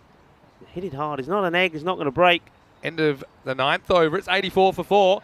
I'm loving this in the chat, and we always love a bit of food chat last game of the day. James Stewart saying, classic Rico rant, superb. It's been a while since you've been having one of your old man rants, and you're thinking about why do vegan or vegetable-based companies make things look like meat? That was a good rant. I'm going to come back to that in a second. First, we'll see a little French cut, which should be a single. Yeah, but there's meat eaters will say that if we weren't meant to eat meat, why did they make it so delicious? So that's what they normally say as well. I don't know, do you eat a bit more pumpkin at this time of year? Halloween? Not really. What about pumpkin spice stuff? I don't mind pumpkin soup. But what about, a bit of spice? I've got to say, I won't mention the chain because they're a behemoth, but the pumpkin spice lattes and all that, can't say I'm a huge fan. Nah. Anyway, last overtime. Here's Waka. And once again, a little inside edge.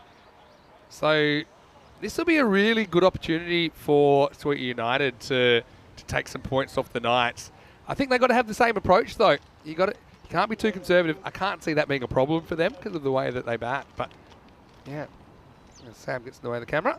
There's a big swing and a miss. Gets through. Anil. Valuable. Well, there's a bit of a leak in the pipe, isn't there, at the moment? There's been a few that have got through Anil. As he kind of lifts his palms and says, what am I meant to do about it? Well, Afridi would probably say, probably stop it. I mean, this one, second bounce, but it's quite a true surface. Just needs to make the block there. And handy runs coming in the last for the Knights. Yeah, that looked like a tired effort from the keeper. And I think he needed to get his feet together there, didn't he? To try to stop it, gets through him. And this is a mega blast. This goes all the way. Boom. Shaka. Seis mas. And Vinny, maybe that 100 is on here after all. Yeah, maybe. They're 97 with the ball to go. Pulariel, well, he pulls. It's in his name. So no doubt that's what he wants to do. And that one, bullseye into the archery field again. Yeah, John Tucker saying he's drinking a pumpkin spice latte just as we speak. Well, here's the last ball, and Adios Pelota, this one's out of here. Maximo. They get the triple figures. So Sweet United, they will have to chase 104 in this innings. It's not the finish that they wanted when you consider there were 4 byes, then back-to-back sixes. 16 coming off the last half and over, and really it's the Knights.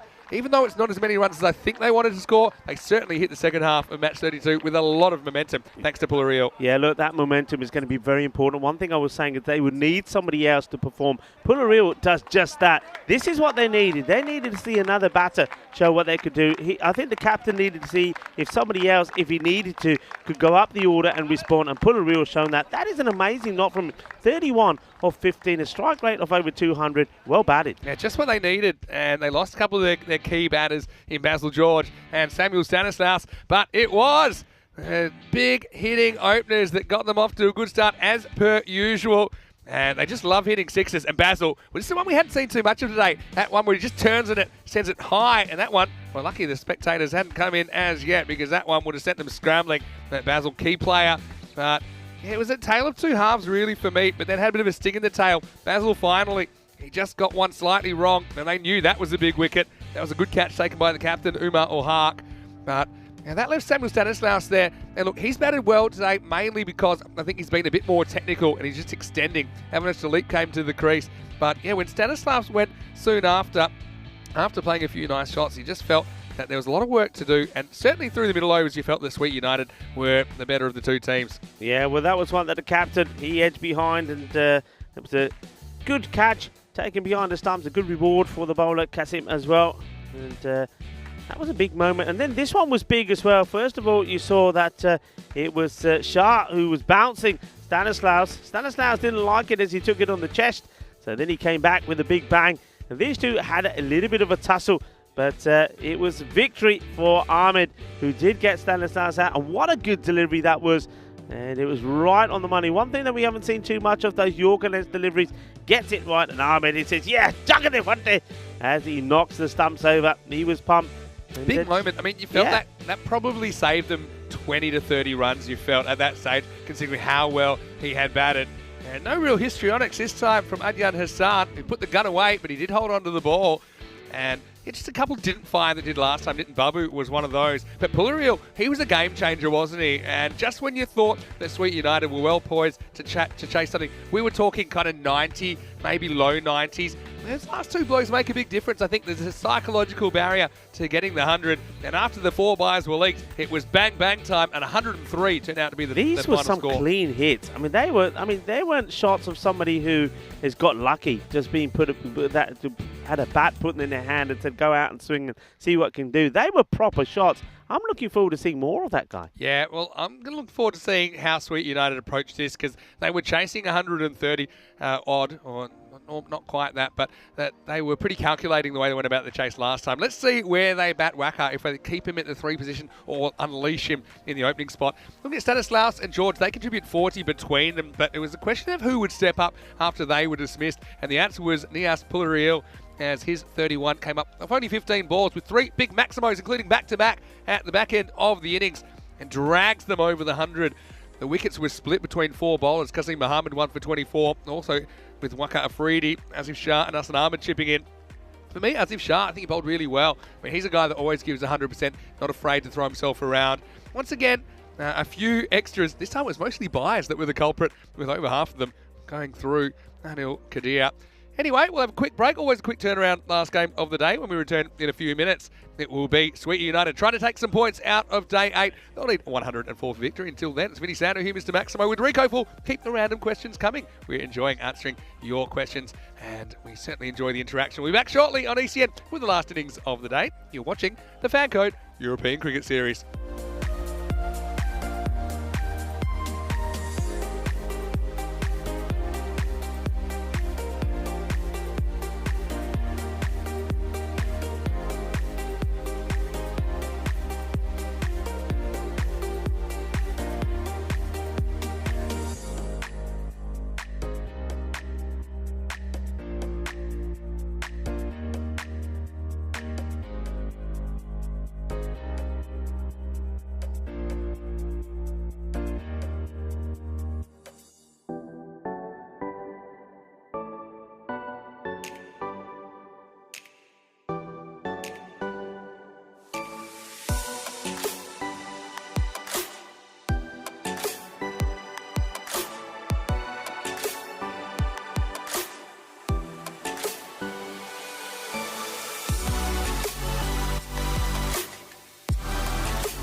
Hello cricket lovers and welcome back, and I think we're going to have a very exciting, sensational climax to day 8 as we see the Knights take on Sweet United, and we're at the halfway point. The Knights have batted first once more, and once again we've seen the 100 reach, 103 this time. And well, Pularial, I think we were just blown away with some of his hitting there towards the end, which helped them to get to that 100 mark. So 103 is the score. So 104 will be the target. And no change from Suhi United. They go with Qasim Mohammed and Anil Kadir. Anil Kadir will be hoping that this time round he's able to make an impact. He went first ball last time round. Josh Matthew was the man that got his wicket. And the one thing that I think the Knights will want to do, and going into their final matches tomorrow, is just to iron out some of the extras that they're being given. It's just been giving away too many. And this is the second match they're playing, second time that we're seeing them in the field. And I hope to see, and I think they'll be hoping to see that they're a bit tidier with the wides that they're giving away. And just as I say that, the first one is a big wide. Yeah, this would annoy me. This really would frustrate me. You said about Rico's run, but this is another one of my rants. I don't understand how bowlers that have warmed up, they played one match already, can come on and bowl a wide like that. I mean, you've got to get it right straight away. And yeah, that's annoying. And if you're the captain, if you're the coach, that is really frustrating. Matthew back in again. This is a lovely shot. That's a thunderous cut, but there is a fielder out there, and there's Basil George, who tidies it up. So deserve more than just a single. But first runs off the bat. And the fielder's there. We can see that he's got Basil, who's, well, I was going to say he's out on the boundary, but he now comes in. So there's a field change here to Kadir. 2 men go on the leg side, so they don't believe he's going to cut. And at this one, a bit of a full toss. And here comes the throw. Everybody's backing it up. It goes through everyone. Goes all the way through to the wicket keeper. So that field will change again. So Basil will go back. So they obviously have 2 different fields here. So Qasim Mohammed, well, we've shown already, well, he's shown us already. He's a pretty good cutter of the ball. So to him, Basil goes back, and the long on comes back into the circle, becomes the mid on. So they've got fielders back on either side of the field. Up in the air, and this one will be taken dramatically. That is a really, really good catch. And Sakari takes a lovely catch. This is not easy. This ball goes up in the air. It's spinning off the bat as it is. It's swirling because the little bit of breeze that there is, you see that, he's taking the ball round. That is really, really well taken. And then he's landing heavily as well on the ground. That's a great catch. And he can afford to give a little smile. So that will be the end. Well, for this time, it's going to be Qasim, who will go early. So he goes just for 1 off the 2 balls that he faces. But what a great catch that is from Sakari. And it is Matthew that gets the early breakthrough again. So once again, though he's not opening the batting, you might as well think that he is, because Waqar Afridi will come in the first over.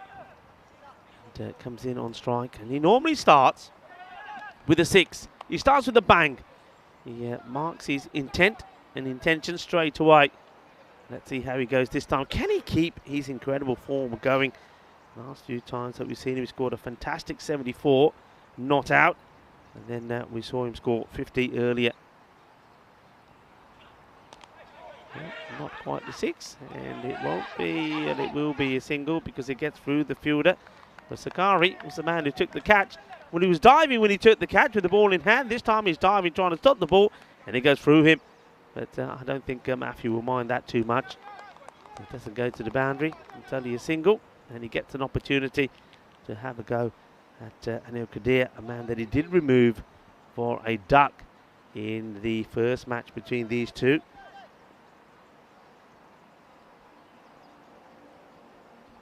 Matthew.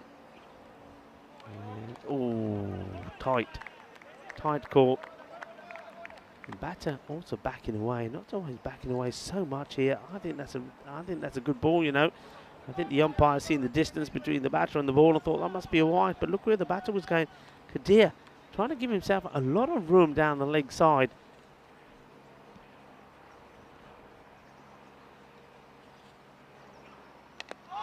Good delivery from Matthew, gets the Yorker length delivery in. Good, Fuller. Haven't seen too many of these deliveries from Matthew. When we saw him earlier on, not only was he getting the ball to swing away a lot, but every so often he fired in a Yorker length delivery like this. Okay, this one just starts to shape away again, but it's a good delivery. It's a surprise delivery. You can imagine if you can start that on middle stick, that's going to be a wicket-taking ball. Would he go for it again? 5 off the over. Picks up the wicket of Kasim as well. He goes short, and the batter misses out on it. That will be the end of the over. It is 5 for 1.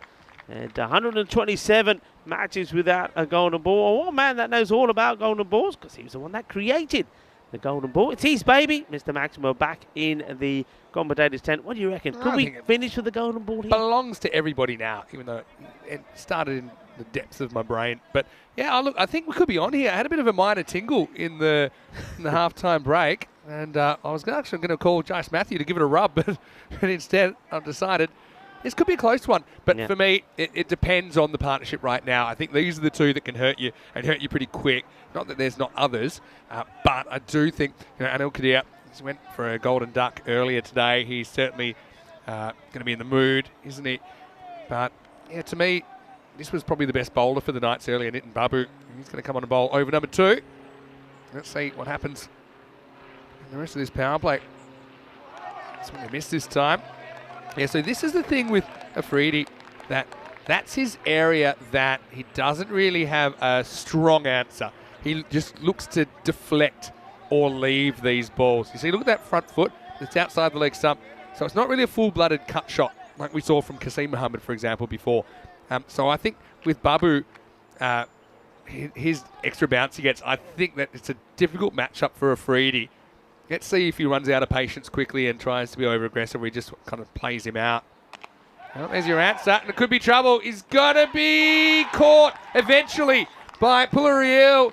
And well, it was the batter, Afridi, who was on the pull. And again, his heart wasn't really in it. He didn't really want to go horizontal bat so early, but he decided to. And Pulariel, well, he hits it at speed, and he almost drops this. And if he drops this, you could argue he might have dropped the game. Well, how has he caught this? This has actually been dropped, and I think it bounces off his thigh and comes back up. This is an incredible bit of juggling. Well, I reckon this is dropped about 3 times. 1, 2, 3, 4. He's still juggling it about 5 times, but you're right. He actually knocks it up with his knee to take the catch. That's quite an amazing take. That's ridiculous, really. But what he does well in the midst of the chaos is he actually turns his body so that when he does land, he's not landing on the ball, and the ball can't jar out. So, a remarkable piece of cricket. Pulariel, yeah, he just, it's like that hacky sack. You ever played hacky sack? You knock it up with your, just above your knee. That's pretty much what he does here. And in the end, it's all smiles because he removes the real danger man for Sweet United, and suddenly the score's 5 for 2. It's an amazing catch, and it's a huge wicket. Like Afridi, after scoring 74 in the match yesterday, he backed that up then again here today when he went and scored 58, but this time he doesn't get there, doesn't get the runs on the board, so now it's going to be a big challenge, and maybe like we had to see with the Knights, this is a good thing maybe with the likes of the with no Kasim, there's no Afridi. I mean, Anil Kadir is still there. Maybe it's a good thing that's where United getting other batters to give an opportunity to perform. Well, Pulariel, he did it for the Knights. He also did it again, taking that catch. So this one is well bowled. I love this from. I mean, it's a big waste of energy from Nitin Babu, but he bowls, he stops, and then he starts to jog. I like that. Look at that. He doesn't have to do that. That's got nothing to do with his follow through, but I just like it. It's almost like he's telling himself to follow through and forgets every time. And I think it's because he's watching where the ball goes. He wants to see what happens. He's like, oh, hold on, that's right. I meant to kind of keep running to keep the momentum up. But yeah, he does. It's like a stop-start penalty in Formula 1. Anyway, this is a good location. This is where he lives. Yeah, where's he going now? Now he's just running sideways. I just like it. I like it. Right, now this Babu, this time, as Danny would say, takes a left turn at Albuquerque. But it's just... Adios. He's actually running faster, I think, at the end of his follow-through than when he actually bowls it. I think you could be right there. It's meant to be a deceleration. Anyway, it's working for him. He's got 1 for none. Maybe this is the way we should all be following through. Akhtar needs to get moving. Rare error in line. Grabs the leg. Probably just 1 leg by. So Bubba gets away with it. But yeah, this for me now is important with Kadir, who we know is a very, very powerful striker of the ball as well. Also someone like Hari Krishnan. He also went for a golden duck earlier. He's another guy that I think will fancy this, but you know, already it's crept out to 2 a ball. So suddenly it's like you're chasing 120. Yeah. So this good start has pretty much added the best part of 20 runs onto this chase. Effectively. Still there. Remember, he made a fine 60, 61 or 35. Don't leave it too late though. Babu's bowled a good over. And he'll get credited with the maiden, even though there was a leg by in that over. So Maiden Waters should be happy with that. As the end of the second over rolls around, it is 6 for 2. And Babu, well, he's been outstanding with the ball for the Knights today. Yeah, he's been great, hasn't he?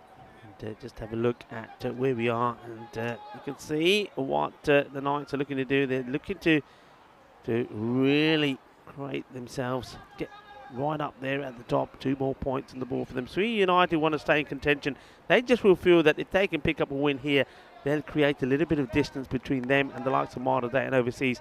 It's going to be a massive, massive day tomorrow. At the other end of the table, you've got Malta Day and overseas, very similar net run rates, both on 2 points. Wait for this ball from Basil George, who's on in over number 3. He's turned around the corner. They won't get a run. It's straight to the fielder, Remy Sun. So, yeah, the thing is, number 1, overseas still on the bottom, but I think if they hadn't gone for so many in that last over, they'd probably be in 4th place. Yeah. But Malta Day and overseas, they play each other, but not tomorrow. Tomorrow, they both play what I said essentially are teams up the top end of the table. So I'll come back to that in a second. Well, this is the thing. I mean, yeah.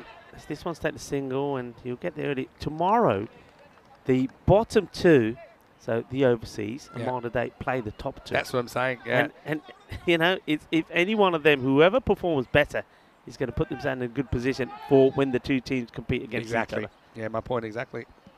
So, yeah, Basil George, he's prepared to go a bit straighter than some of the others. Yeah, but now, Anil Kadir, as he doesn't want to run here. He is the one now that's taking responsibility. Yeah, I wonder what they do with Babu. Do you bowl him now?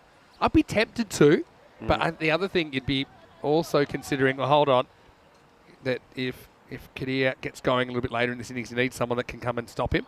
So maybe I wouldn't bowl him straight away. It's an interesting one. This has a bit of outswing on it. So my feeling was when this passes the popping crease, it looked like it was just inside. But something about a camera angle here in Malta, the bowler's head always seems to be blocking that tram line. So give the umpire the benefit on that one. Edged and dropped. And so Avinash Dalip, well, he did everything right except catch it. He dived the right way. He was pretty well balanced, but just a little bit of panic I sensed as we see the catch going down. And that's Anil Kadir, who gets a slice of luck.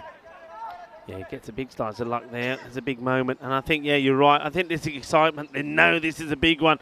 It's an important one. Take that catch, and it could be the match. But you look at the strike rates out there. I mean, these two players between them at the crease, they've now chewed up 2 overs. So they're actually 2 off 12. And we know the Knights, when they're bowling well, they're very hard to get away. Now it forces a big shot, and they're going to get away with it. Maximo! What a good shot that is, Kadir.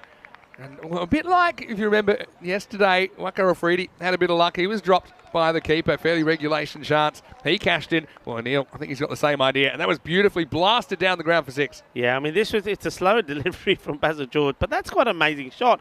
I still don't know how he's actually hit this dead straight down the ground. I mean, because there was nothing to do with his body and him being in the right position. That was just all brute force. It was all hand speed that he created, and his feet were kind of nowhere. But he said, you know what, enough's enough, because we're falling behind this chase. I'm just going to hope I get away with it. He did. Got it in the middle. So Bose Paul, we saw this time yesterday, hobbling around, but he's made somewhat a miracle recovery. And so Yeah, post Paul. He's going to come on. Gets full toss through. Beats Akhtar. This has No been ball called a no called, yeah. ball. Yeah, I mean, whereabouts I thought it was going to be suspicious. You see? Yeah, I mean, it's one of those ones that's suspicious. And I think that's the way that the umpiring's been. If you're not absolutely sure it's below the waist, then they get called. And so free hit coming up. Bose gets away with it again. Not the greatest footwork from Akhtar. Just took himself away from the ball there. Yeah, Bose Paul bowling the line and the way in which he bowled yesterday. Just a couple of steps and just relying on the shoulder. Just all shoulder arm to get this in the right area. He's not running in at all. So he is looking after. He's nursing is the word. That slight injury. And that one, it goes for the Yorker length. It's nicely played. But, well, that's all brilliant. Absolutely brilliant. Shaba, Shaba. Get that. That's Jabardasti fielding. That's what you got to be. You know, sometimes you got to lead by example. And this, you know, fielding like this rubs off on everyone. Look, you don't need to use your feet, guys. That's the way to do That's it. brilliant. John, class. I know Ajay John had a moment to forget earlier, but that's the moment to remember. If this goes down to a run or two, just remember that stop. And Bose is just getting it right here. And you can see both batters kind of stepping away from the ball as a trigger movement. See here? Stepping away. So, yeah, Bose keeps putting it there. That's unhittable. Yeah, this is where you got to have done your homework. You know, Boss Paul, Matthew, they're going to swing the ball away from you. So by stepping away there, you're going to get nowhere near it. If you do, the only luck you're going to get is an edge that goes over the keeper. But chances are when you're backing away, it's going to go in his gloves. And even that, I mean, the end of his bat is not wide enough to reach the ball. A question from Sujit in the chat. Hello, Sujit. Hope you're well. Thanks for tuning in. This is the one that doesn't swing away, and I think it's going to go the journey. It does. Maximo. Well, this is one, I don't know whether it's by luck or design, but it doesn't swing. I don't know if both balls try anything different here, but wow, it's just a good-looking straight drive. Check drive from Anil, and that's what he could reach, and he sends it down to the ground. Yeah, that's a delightful shot. I mean, Boss Paul learning the lesson straight away. If you put it in the zone, it's going to be put away. That's a classy hit. It looked good. Unfortunately, he can't play the ones that are swinging away from him. This one, he got... Oh, wow. That's cruel. Oh, I feel like we're almost heading for a headphone throw. This is cruel. You can't be calling these. You can't be calling those. I mean, that is criminal on the bowler. It really is. I mean, I suppose the bowler, he probably thinks, all right, if I'm anywhere near it, it's going to be called. In the air, big moment. Stanislaus. Oh, he pumps it over the boundary for 6. Oh, so boy. I mean, it should have, if anything, if he wasn't a fielder there, it would have been 4. The fielder's there, should have catch it. He doesn't, and he pushes it over for 6. Stanislaus has a great pair of hands as well, but I think he just loses his bearings a bit. He could have stepped back and taken this, but he came in a bit too far and ends up. This probably wasn't even going for 6, but it was It was bounced inside the field of play. Might not have even made it to the line, but instead 6 from nothing. Maximo time, and after 4 overs, it's 29 for 2. Yeah, that's a big moment, and even more luck coming the way of Sweetie United. Kadir gets 6. Remember, he was already dropped once behind the wicket. So, yeah, the question was, where's Basil George from originally? I believe he's from Kerala in the south of India. So, thanks for your question, Sujit. And Akhtar, he's going to sort himself out, at least get to the other end. As Akashlal Ramesan is coming on, and that will be a wide. Yeah. This is the thing, when the ball's swinging out, which a lot of these guys do for the night, the umpires have to really zero in at what point do I think the ball passes the popping crease and where is the ball at that moment in time, and not be distracted by, for example, where the keeper takes it.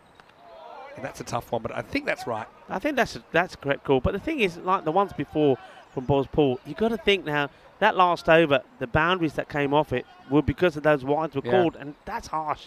Because he should have finished the over. There shouldn't have been any 6 runs from the end of it. But then, if he had taken the catch, Samuel, he would have said, thank you very much, umpire. When it went up, I thought it was going to work out well. And this is working out pretty well for Akhtar. Finally, he finds some bat on ball. He gets the boundary. He gets going. So you just feel things just swinging back towards Sweet United. He has to go after this. It's wide. But I suppose this one's a little bit slower. And so he's got the opportunity to get over there and fetch it. He does and gets 4. Yeah, Emerson. Coming on to bowl here. Did bowl badly, did he, in the last match? It'll be a wide. Keeper thinks there's an edge. In fact, he's walked. He's walking. Yeah, Oh, it's a wow. wide and out. And look, Oh, yeah, hey, give credit to Akhtar there because he decides. Look at this. This is a magical moment. Yeah. That is a magical moment because the captain there, the wicketkeeper, he runs all the way over to the batter and say, hey, buddy, thank you. This is what the sport is about. The umpire is not giving this. He's giving this a wide. The batter starts to walk, and because the batter starts to walk, he says, okay, if he thinks he's out, I'll give it out. I mean, he doesn't. I mean, he changes his signal straight away. But fair play to the batter. I mean, I tell you what, Abdul Akhtar, I'm going to buy you a drink later because that's the way this game should be played. Well done. And I know a lot of people that are watching around the world and a lot of people on the chat would say, yeah, fair play to you. We like to see that. You know you nicked it, walk. That's the way to do it. Yeah, and that's fantastic sportsmanship.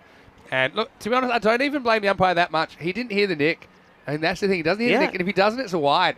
I mean, I suppose he's very quick to get the arms out for the wide.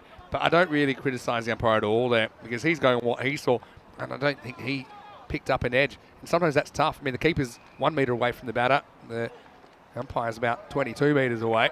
So that's why you can understand that. But I just think, look, credit to the batter there, Aslan Ahmed, because he is very sporting and he goes. Now, Krishna gets an opportunity. He went for golden before. And, wow, this one comes back a mile off the pitch and completely bamboozles Hari Krishna. No run. How does he do this? I mean, he's getting a massive away swing. This time, what does he just rode his feet? Look at the movement on that. That is a proper It didn't even spinner. seem like a big spinner out of the hand. Maybe that is hitting seam. I don't know. That was a big movement. And this time, just played away.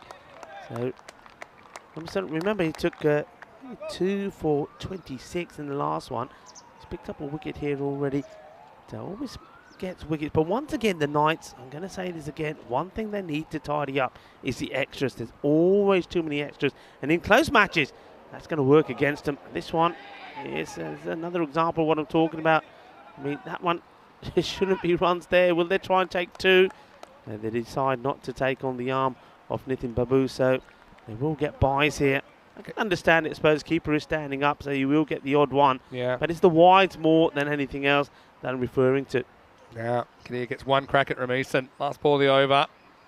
And he wants him, and he is going to be gone. So Stanislaus this time has room to move, and that's a big moment in this chase. It's the last ball of the over, and Ramison with a double strike in the 5th. And Kadir, unfortunately, didn't quite get the power to get it over Samuel. As we get to the end of the 5th over, it's 37 for 4. Big moment Samuel, in the game. Yeah, unlucky 13. Kadir, that's the 13th delivery. He goes for 19. And, well, Samuel Stanislaus gets it right this time. And, well, sometimes you see, I always talk about karma. And, well, good karma comes round. When that ball went over, he was straight away. He knew you dropped it. 6 was a 6. And, you know, he was disappointed about it. As we see Kitty Cat coming to say hello to us as well. That's nice. It's a bit of a nice moment. Well, there's a lot of cats around here, don't there? I can't remember this cat's name, but that's always hanging around. Yeah. It's quite popular. I'm a little bit allergic, so I'm not going to pat the cat right now. But what I will say is, Kadir, he especially with no Waka featuring in this chase, really, you felt that he had to bat the long journey. And, yeah, for me, Sweetie, they're falling off the pace here. And the Knights, I think this is when they do their best work as well. Yeah. They can put their foot down. You can even tell with the lines that they're bowling, they continue to bowl outside the line of the body. And the natural movement away of the batters means that those are just really hard to hit. And I think that's just been something that Sweetie could identify here. Whether you kind of take your guard slightly further across or whether you just change your approach slightly, change your trigger movements.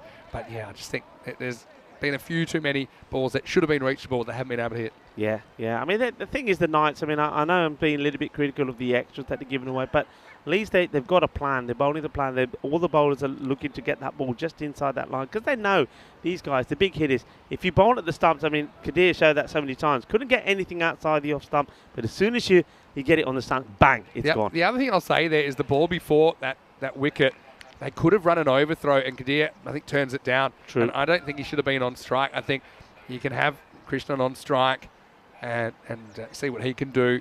Yeah, H. Krishnan stands for Hari, but could also stand for helicopter, because he's a bit of a helicopter specialist, Krishnan. He will be facing up here. New batter has joined him at the creases. Amrit Singh, Samuel Stanislaus. Well, he's kept the ball. He's going to have a bowl. We didn't see too much in bowling at the ECC, playing with the multinational team. Yeah, Stanislaus, we've seen him bowl here. I mean, he's not a regular bowler, but I think this is, again, the Knights probably thinking, look, why not? We might as well chance it, give him an over. 37 for 4, and it's a bit of a swing and a miss. He had some success the other day, though, for the Knights as a pace-off option. I think the umpire asking the batter, did he have a problem with Samuel having the white sleeve on the non-bowling arm? The batter said, no, it's not a problem for me. And yeah, this will just be one, doesn't carry. So yeah, where the run's going to come from? Here's Amrit Singh, who's in.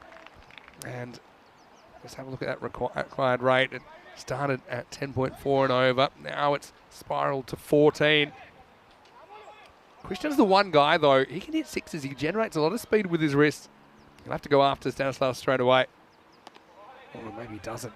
Yeah, I get the feeling that Stanislaus is on to bowl because Krishnan is in. Krishnan likes to use the pace when he gets that helicopter type of shot played. But when there's no pace on it, that shot, it becomes hard. irrelevant. Yeah. You can't play it. Yeah, so now this is Krishnan now on strike. I think he's going after him.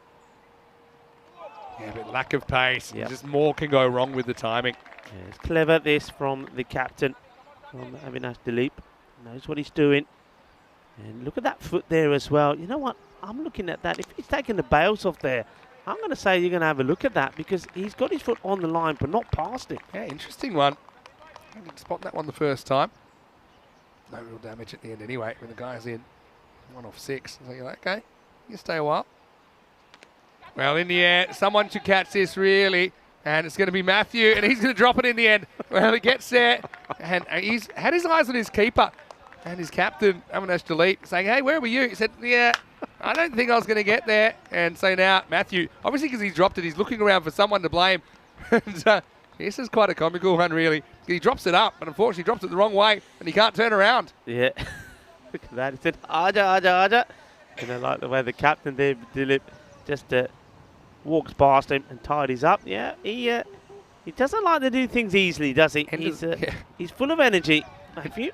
And the over 41 for 4, 6 bowlers used. That reminded me of, you know, on those game shows when you put people in the wind tunnel and you have cash running around and they're just trying to grab at everything that's floating around their heads. Anyway, over number 7. Right now, the Knights got this game on toast, I think. They've got plenty of bowling options to come. They've gone back to Ramison in over number 7. Yeah, keeping the pace off. I think that makes sense. Ramison, as long as he gets the ball in the right areas. Wicketkeeper standing right up as well. Plays a bit of a sweep shot. Fielder comes in, does really well. Ajay John, hasn't he been good? I mean, he does. I like players like Ajay John. You know what? He's not a bowler.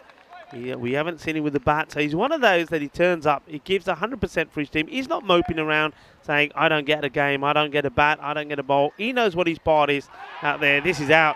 I reckon this is out. I don't think he gets the bat down quick enough. And I'm calling it early. I think he's gone. But yeah, just to finish on Ajay John, a lot of players like that in these teams. They're there to do a job, support the team, do the fielding, and support the bowlers. Ajay John does that beautifully. Great. As long as he hasn't encroached here, this is gone for sure. Yeah. And it's actually been called a wide. Yeah, it's top keeping from Dilip. Very good work. I think the umpire just wants to have a look at that. More about just making sure he didn't go in front of the stumps. But I don't think there's any question, and that's going to be out. So a wide and a wicket's a pretty good trade-off for the Knights. And fantastic glove work from Dilip. He likes it. The umpire says, I'm pretty sure this is out, but we're just going to have a look. And when they did, it was the end of Amrit. He couldn't really move the needle, and Sweetie United falling in a bit of a heap here in response to that 103 from the Knights. They're 44 for 5. Yeah, I mean, top 3, isn't it? We say that about Sweetie United, but say it maybe about the Knights as well. Maybe you could say about some of the other teams.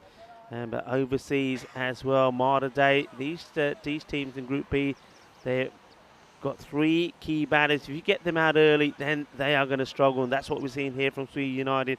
As we see Adnan Hassan coming out. He's a bit of a character. Let's see what he's able to do here. And you can see there, Singh had to wait. The umpires looked, they checked, and he was given. And he goes. Hassan comes in. And he's quite happy just to fend that one off. So it's going to be one of those where you got to say, Sweetie United, you may not get there. I mean, what do they need here? They need 60 runs in 22 balls. They're looking to go about 3 a ball, but you've got to try and get close. That's the key thing. Oh, and this one, he gets lucky. This hits him on the head. I reckon this has hit him on the head, and he's taken the rebound. And he doesn't want too many congratulations. That's thumped him, and that is Amal Babu. Have a look at this. So this is how you take a catch, and you use every part of the body that you can. Up in the air that it goes, and it clonks him, boom, on the face, and then he takes a catch. Yeah. Well, they say keep your eye on the ball. Well, that's not what they mean. Yeah, that's keep the ball on your eye, and that's completely different. But, I mean, as for Anjan Hassan, he probably can't believe it. We know that he was shooting everything that moved earlier. In the end, he snipes Amal Babu, but it's the old face rebound that sits up nicely for Amal, and just hope that he's all right. Now, yeah, it's luckily it hits the fingers and then hits the face. If it hit the face full on, because that's what I thought happened the first time. I thought, well, how's he even recovered from that? But it's more a little love tap, like a little kiss on the cheek, rather than a full-on impact. He does. We're going to have to give that a name. He does a Bogdan. That's what he does. He does a Bogdan. Djujic. Saw him in Croatia. He did it a couple of times. This is a nice shot straight down the ground. And Nitin Babu tidies it up. And Shah gets off the mark straight away. There may be one or two batters that want to have a bowl at Shah. He liked to bowl some of the short stuff. He hit one or two of the batters as well. On the shoulders, in the ribs, a bit of chin music. So, yeah, and he comes out without a helmet. Okay. Yeah. Well, the fielder probably needed a helmet on that occasion. Now, this is launched. Well, I'm liking this. That's the only way back into this game. And, well, the helicopter man is in session. Maximo time. 7 overs down, 51 for 6. Yeah, there's the helicopter. And, well, that's a big hit. Not so much of a helicopter this time, but like I said, he lights a pace on. I'm surprised they didn't go for Stanislaus again, really. But he didn't fancy pace off at all. And let's see what they do. Look, this is a reminder of what's coming up tomorrow. This is why it's so important. Look, the Knights sitting at the top. Malta Day sitting at the bottom. Overseas sitting at the bottom. Suya United, well, they're not going to be sitting at the top, but they're the higher up team. So you see the Overseas and Malta Day, two teams, 11 points, 2 points at the bottom of the group. Those are big matches tomorrow because remember, whatever the outcome of that afterwards, the following day, the two teams will play each other. So much could depend on the way those results go tomorrow. 100%. Now, we saw something earlier in the week. I'm just trying to think of the exact match it was, but we saw a team double their score, 51 to 102, which was pretty dramatic. It was Sweet United. In fact, it was them in their first game against Malta Day. So that's what they need to do here. If they do that, they'll lose by a run. But, I mean, that's the kind of dramatic turnaround you need. And you see now Shah is out there. And Bose Paul, what a difference a day makes. 24 hours ago, it looked like you need to wheel him off. All right, now he's looking fit as a fiddle. And the Knights looking pretty good to go 5-1. This one beats the bat. So this is where you got a bit more kind of margin for error against the middle and lower order. Yeah, there's that short delivery I was expecting to be bowled at Shah because he bowled a few, and now they're saying, Boss Bowler's saying, yeah, I remember what you were bowling. Now it's my turn. Yeah, I like it. Tick for tack. Ditto. Reaching but can't get across there. This is a frustrating afternoon for Sweet United because I think they have gotten themselves in winning positions in both of these games. Basically, through kind of bad luck or bad management, they've found a way to be outplayed by the Knights. Take nothing away from the Edex Knights, though. I mean, business as usual for them. This is pulled away, gets away from the fielder, but will just be a single. Again, I like that hustle. And the Knights, it's not just their bowling, though. We've talked about their fielding and how important that has been in setting the standard for their position at the top of the table. Yeah, the fielding has been really good. I like the way that the bowlers backed each other. It's the energy, and they maintain that energy all the way through the innings. It's ball for Bose, and it should just be a single down the ground. It does look like they're just kind of meandering towards a conclusion on a sunny Tuesday afternoon in Malta. Bose Paul, that was a really good effort from him. In fact, that over, when he goes for just a couple of singles, and the score at the end of 8 is 53 for 6. And now just 2 overs to go. So what do you think you'll get up to tonight? Because we had the big feast last night. Yeah, the big feast. I think I'm going to go detox here today. Yeah. I think it might be. That's the way I'm heading. We've had a good bit of lunch here already. We had a nice chicken salad. I think that'll do me. I'm going to go back, have a couple of green teas, and maybe go for a nice walk along the front. It's beautiful walking along the front in Salima. So nice, isn't it? It's absolutely wonderful. Might just, sneak in a little ice cream. Yeah. The ice creams are great here. I noticed a bit on of the way mint to the chocolate hotel. would do me nice. Nicked off to the shop for an ice cream last night. I did. That had to be done, after a nice curry, and had a bit of your spicy curry. And that'll wake you up. So I thought, well, I don't want to be waking up in the middle of the night with a bit of heartburn, so a bit of ice cream did the job nicely. Babu been pretty much unhittable today. So he is hit, but not too far. Just be a single. What about you? What do you think? Well, I with mean, the folks? it's the last night my parents are here. Well, they head back. They've got about another week. They're going to go through Italy a little bit, and then back to Australia. Oh, I think, in the spirit of Italy, got to go back to the carbonara tonight. Plus it's close to the hotel. And not feeling particularly active. Sounds good. The carbonara. Maybe I'll have some vegetarian sausages and mash. Yeah, true. Do it. Should be Down gone, the ground. really. I think he can catch this, and Samuel will. So, Krishnan, the helicopter is grounded now. He goes for 11.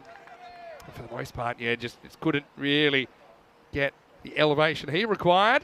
Steps across, tries to play that favourite shot to the leg side. Stanislaus, again, I know he made a meal of one earlier. It was a slight misjudgment, I think, but for the most part, he is very, very safe. That's Sweet United lose the 7th wicket. It is 55 for 7. Yeah, nice catch. No mistakes from Samuel Stanislaus. They played at top-class cricket. Again, we know he's part of the national team setup. We saw him in Cardamom. He's a very accomplished cricketer. Safe hands from him. Very good batter. And he's been in good form. I think we're going to see a lot from him in the coming days as well. He's going to play a big part. Remember, Atlas, well, they were the Atlas Knights last time. This time around, the Edex Knights. So they're a team under the name of Atlas Knights. They came close to winning on 2 occasions, lost in 2 finals. They want to make amends. They want to make it 3rd time lucky this time around. And at the moment, the way that they're playing, you can't back against them. I mean, they're right up there. They're on a mission, aren't they? They're on a mission. The thing is that they're on a march. Even this time, okay, Stanislaus and George didn't make as many as they would have hoped, but they still get to the 100. They found Pulariel. I think his innings was super important. That was sensational. Yeah. Sensational not for Pulariel. It really was. It was hitting of pure class.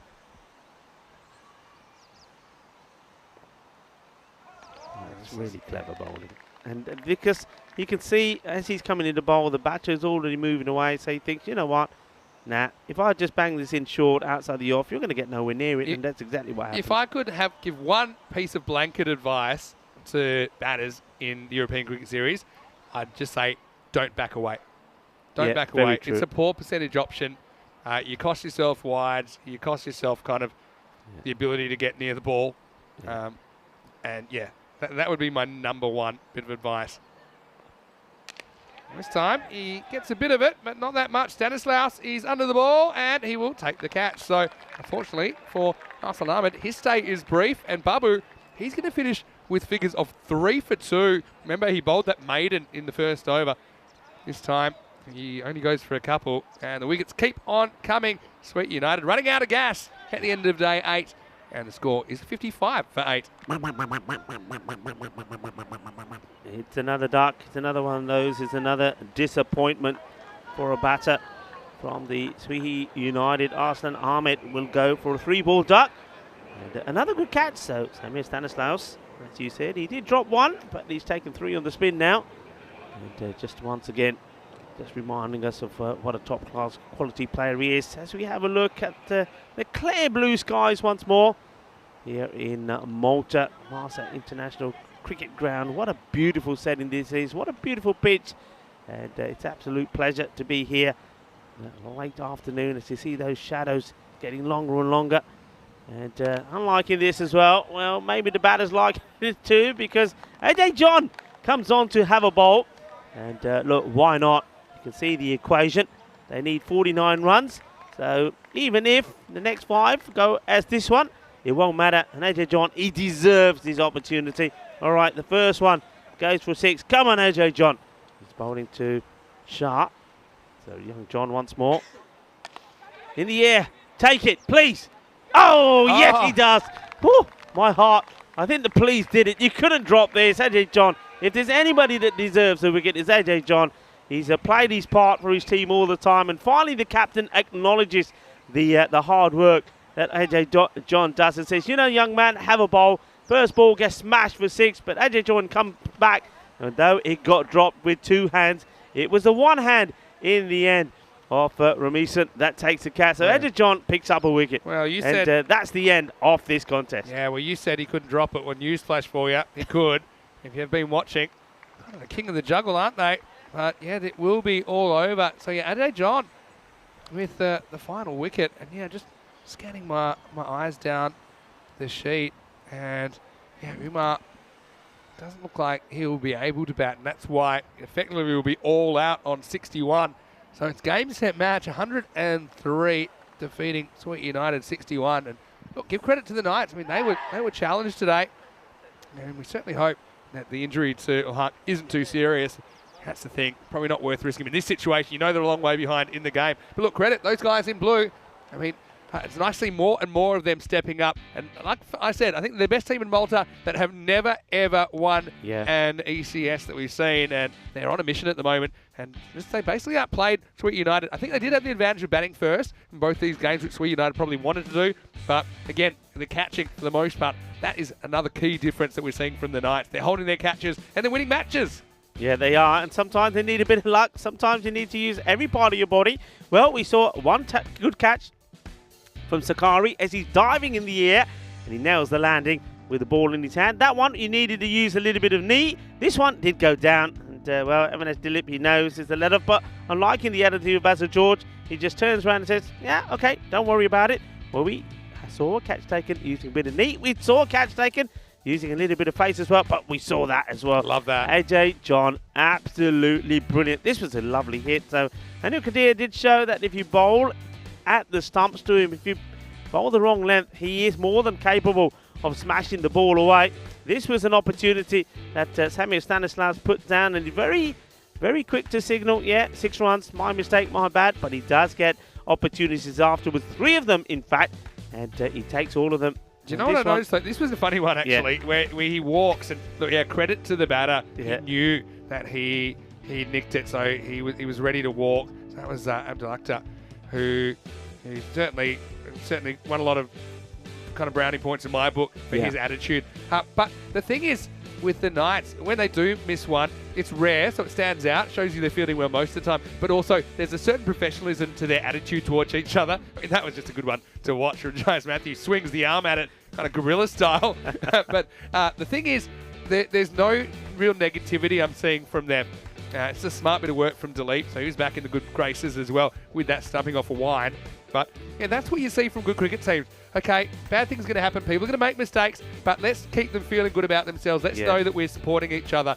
And yeah, right now, the Knights, they sweep the series. And I said this was a good measure this afternoon of whether these two teams are at. And that ball went finger, face, hands, and all 3 touches used by Babu in the short third man position. But yeah, I just think it's a sign that good things are happening. And the Knights, okay, they might have a bit of an advantage. As long as they're injury-free, they're going to hit the quarterfinals with a bit of momentum.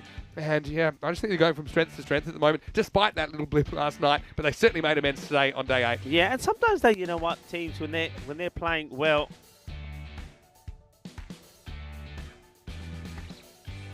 so when we got down to the concluding stages, running out of time, running out of wickets. So Stanislaus, we saw the one that he dropped over the boundary. Yeah, but Rico, for the most part, Samuel has been solid, hasn't he, in that position? Yeah, he's been solid. Great comeback. But yeah, what I was going to say there is sometimes when you see teams, they sometimes need a blip. When you're playing well, and they were playing well, I mean, they looked polished. They were supporting each other well in the field. But you need that little bit of lip just to remind them, just for the captain to turn around and say to the guys, hey, guys, look, that's a reminder. Even though we're playing really well, the other teams out here, they want to win this as well, you know. So if we go off our game, then we are going to experience days like this. What do you want? You want days like this? Do you want this feeling of this defeat that we've had? Or do you want to go back to winning ways? And that's how you motivate the team. And I think the Knights, they came here today well motivated. 2 really good wins against a good team. And Sweet United, look, take nothing away from them. I know that's a disappointing end to this one, 61 runs, so they end up falling short by 43 runs. That's a big loss, but they're a good team, and the only reason that happened is because I think the Knights were sensational today. They were on form. All right, again, the only thing they've got to work on, I think, is the extras. Too many extras from the Knights, which in a close contest could cost them. But I think in general, we saw them play really well. This is what's coming up tomorrow. The Knights, they're back here in the morning against Malta Day. Malta Day, well, they're a team that last time round when we saw them in 2021, well, they were on fire. This time round, they've lost more matches already in this 2022 series than they did back in 2021. They've got a point to prove, the Malta Day team as well. But here's the thing, the Knights, these are their last 2 matches, so they can really cement themselves at the top of the table with some good performances. So, yeah, 2 teams with a lot to play for, I think, in the morning. The Knights will have day 10 off before resuming in the quarterfinals on Friday. And Overseas and Sweet United. Overseas gained some momentum, but Sweet United can shut the door on them a bit as well in matches 35 and 36. Join us tomorrow morning from 7:30 a.m. GMT. It's 8:30 in Central Europe and 1 p.m. in India. Let's have a look at the scorecard in the last innings of the day. And it turned out that ton plus, which is a bit of a stretch too far for Sweet United. Look, the thing for me today is that the key batters just did not fire for Sweet United for long enough. And I think they didn't help each other out. It's very hard for one to win you a game. And just looking at that scorecard, you can see that Kadir with 19, the top score. And when that happens, it's going to be tough to win cricket matches, and they end up pretty much collapsing for 61. And hopefully, Umar, it's not too bad, the injury. As far as the bowling went 3 for 2, Babu probably gets man of the match just for that, I think. But 4 wickets for Ramisan, who cleaned up 4 for 17. And then also wickets to Ajay John at the end and Jace Matthew at the other end of the innings. Yeah, it was a solid performance. And one thing, I mean, looking at the matches tomorrow, we're going to see Overseas again. Overseas, let's focus on, they got a good victory here today. Though it got a bit scary towards the end. It could have been an amazing run chase.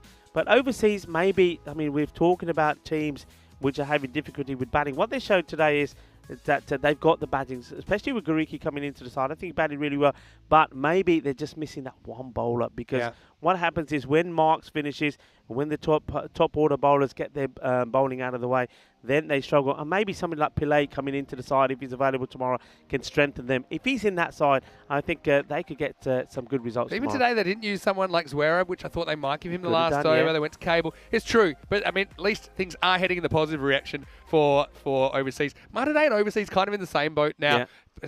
Long story short, whoever plays better from here for those 2 teams will qualify, because they are pretty close on the table in points and net run rate. I want to say a big thank you to everyone. Thanks again for joining us here. It's been another beautiful day in Malta. Hopefully the weather stays good. I know there are a few concerns about Saturday and the forecast, so that's even more important, I think, to get as high up the table as you can. But hopefully the bad weather stays away. A reminder to go to our social media. That's at European Cricket on all those platforms. If you haven't already, please subscribe to our YouTube channel, ECN European Cricket Network. But we're going to take a break. I'm going to enjoy my night in Malta. I know you will as well. But for now, from everyone here at the European Cricket Network and the European Cricket family, hope you have a happy and a safe evening. We'll see you tomorrow. Vinny Sandu here, Mr. Maximo, Rico Full. On behalf of everyone here, hope you have a wonderful night. We'll see you tomorrow for more FanCode European Cricket Series. Here's some highlights of the day. Hasta mañana. Adios, mi familia. Hasta mañana.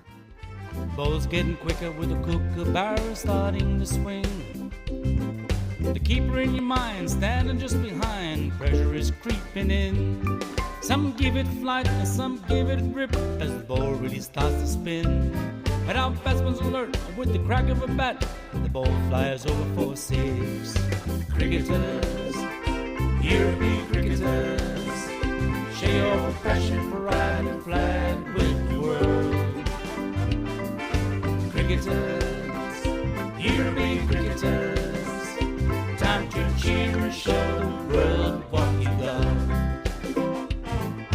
Master blasters turn on the style, cricket's a beautiful game. Smiling faces and celebrations as the champions enjoy their fame. European legends breaking records, making their own dreams come true. Watched by millions, European cricketers show the world what they can do. Now picture this, 10 runs needed to win off the last over of the match. Fielders are on fire, sliding and diving, want to take that world-class catch. Tension building as the ball runs in, will it be short, a yorker or slow? A 6 will win it, 4 to tie into the golden ball we go. Cricketers, European cricketers, share your passion for riding flag with the world. Cricketers, Here be cricketers, time to cheer and show the world what you got. Another one, that's the big one. That's gone all the way over into the clubhouse and ordering a pint at the bar. Hundreds of clubs all over Europe are coming together today. Thousands of cricketers want to be stars, show their talents when they play. We've got commentary, action-packed cricket frenzy.